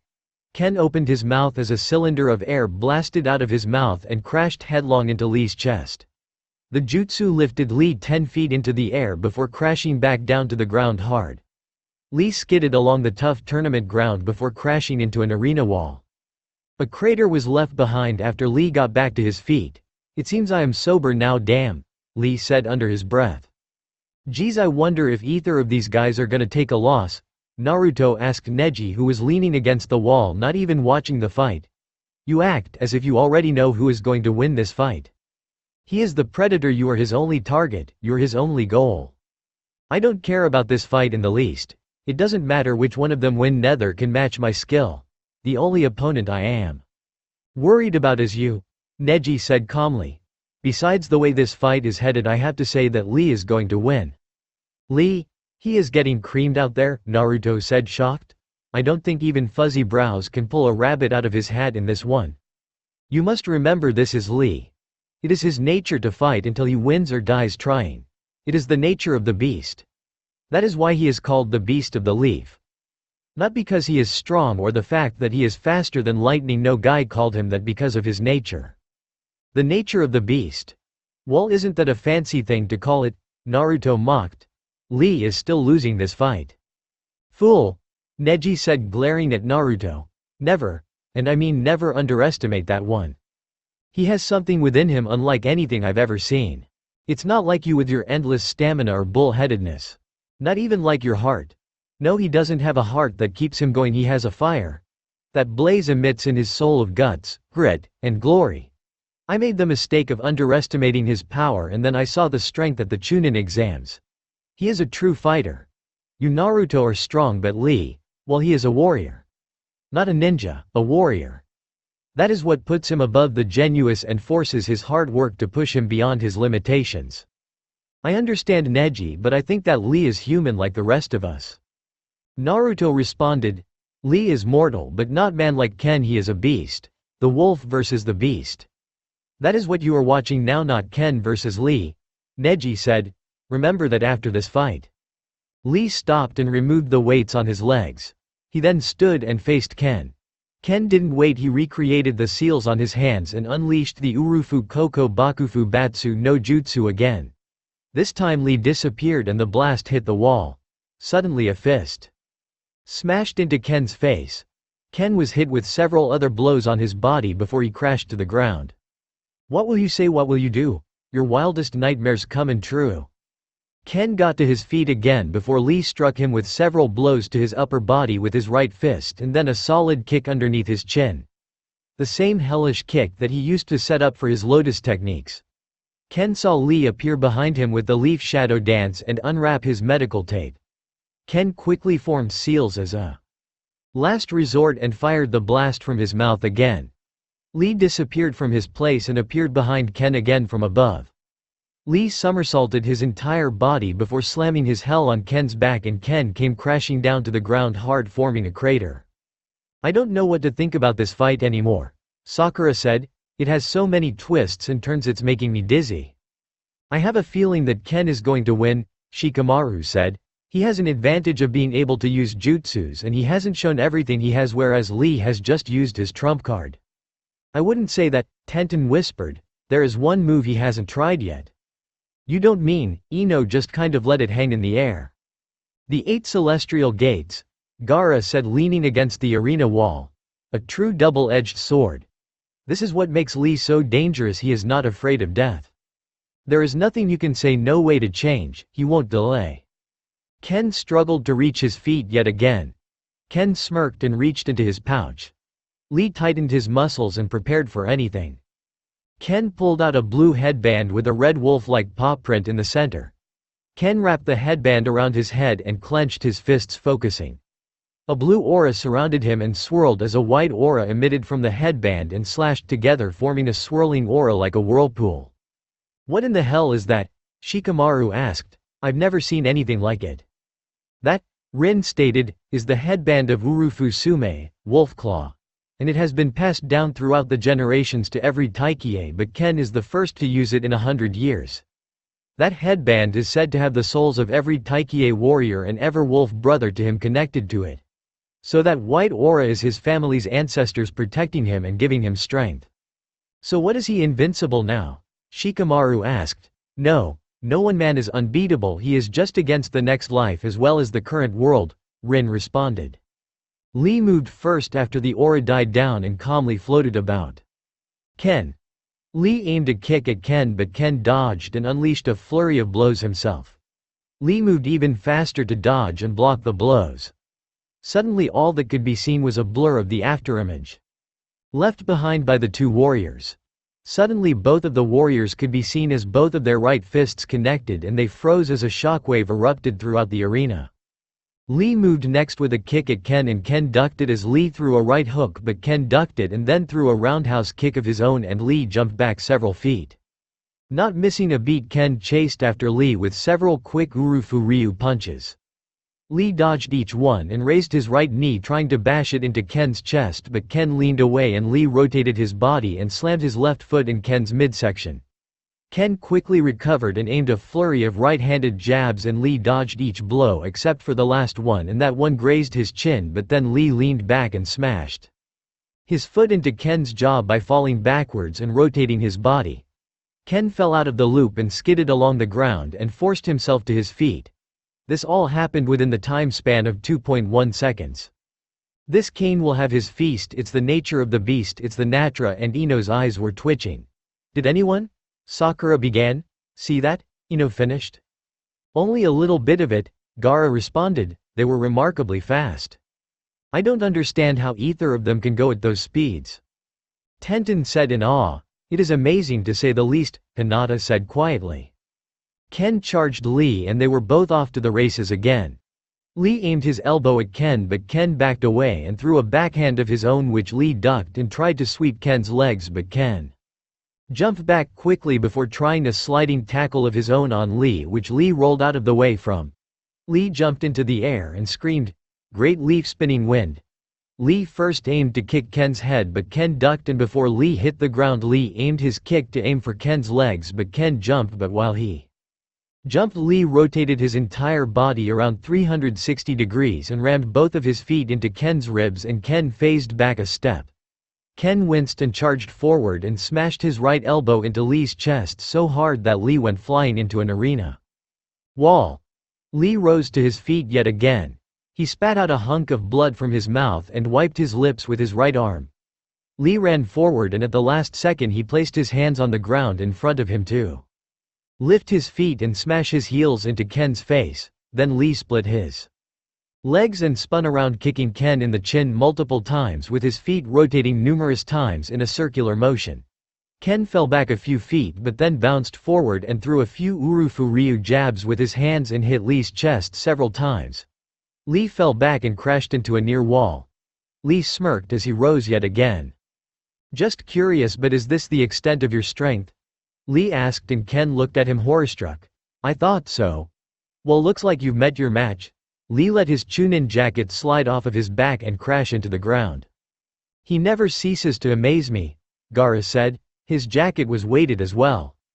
It seems so, Sakura said. I've never seen him fight so hard for anything before, have you, Tenten? No, Tenten said, blushing, but I think I know why he is fighting so hard. If you play, you're bound to lose. Don't roll the dice. Don't turn the screws, just listen to the priest. Lee continued to pull ups in the living room. Lee, why do you work so hard? Tenten asked. To be the best, Lee responded, continuing, and I guarantee that I will win the tournament. What if you don't win? Tenten asked. What if you actually lose the tournament? What will you do this time? Will you do 1,000,000 sit-ups? Or will you run around the village 100,000 times? What is the criteria to make sure you win? Lee stopped and looked Tenten deeply into her onyx eyes. He smirked at her, his eyes as they appeared to be staring into her soul. When I win this tournament, I will ask for your hand in marriage. And for you to be mine forever. If not, then I cannot face the shame of failing you, Lee said softly before kissing her cheek. I will leave the leaf for 1 entire year if I should lose the tournament. It's the nature of the beast, it's the nature of the beast. What on earth could make him work so hard? Shikamaru asked. I don't get it. So what is the reason? Hinata asked Tenten. Nothing important, Tenten replied. Just a promise he made me. Back in the arena, Ken stared in horror of the newfound strength his opponent had gained. Lee disappeared, moving so fast not even Ken could keep up with his movements. Lee began to circle his opponent as fast as possible, with dust kicking up all over the place. Circling faster and faster. Ken stood ready with bent knees until suddenly everything stopped. All was calm. Nothing was happening. All was quiet, and suddenly a hellish kick sent Ken into the air at least 30 feet. Lee appeared behind him and wrapped his body in the medical tape before wrapping his arms around Ken. Initial lotus. The two continued a downward descent until the two warriors crashed into the ground hard, creating a gigantic crater from the force of the blow. It's the nature of the beast, it's the nature of the beast. The dust cleared and it showed Lee standing while Ken apparently was unconscious. Suza rock Lee, Kakashi said, and the crowd cheered as Lee walked out of the arena. Naruto looked over at Neji and the two proceeded to walk into the arena. The end. I hope you enjoyed this episode. Remember to subscribe and like this video. See you in the next video.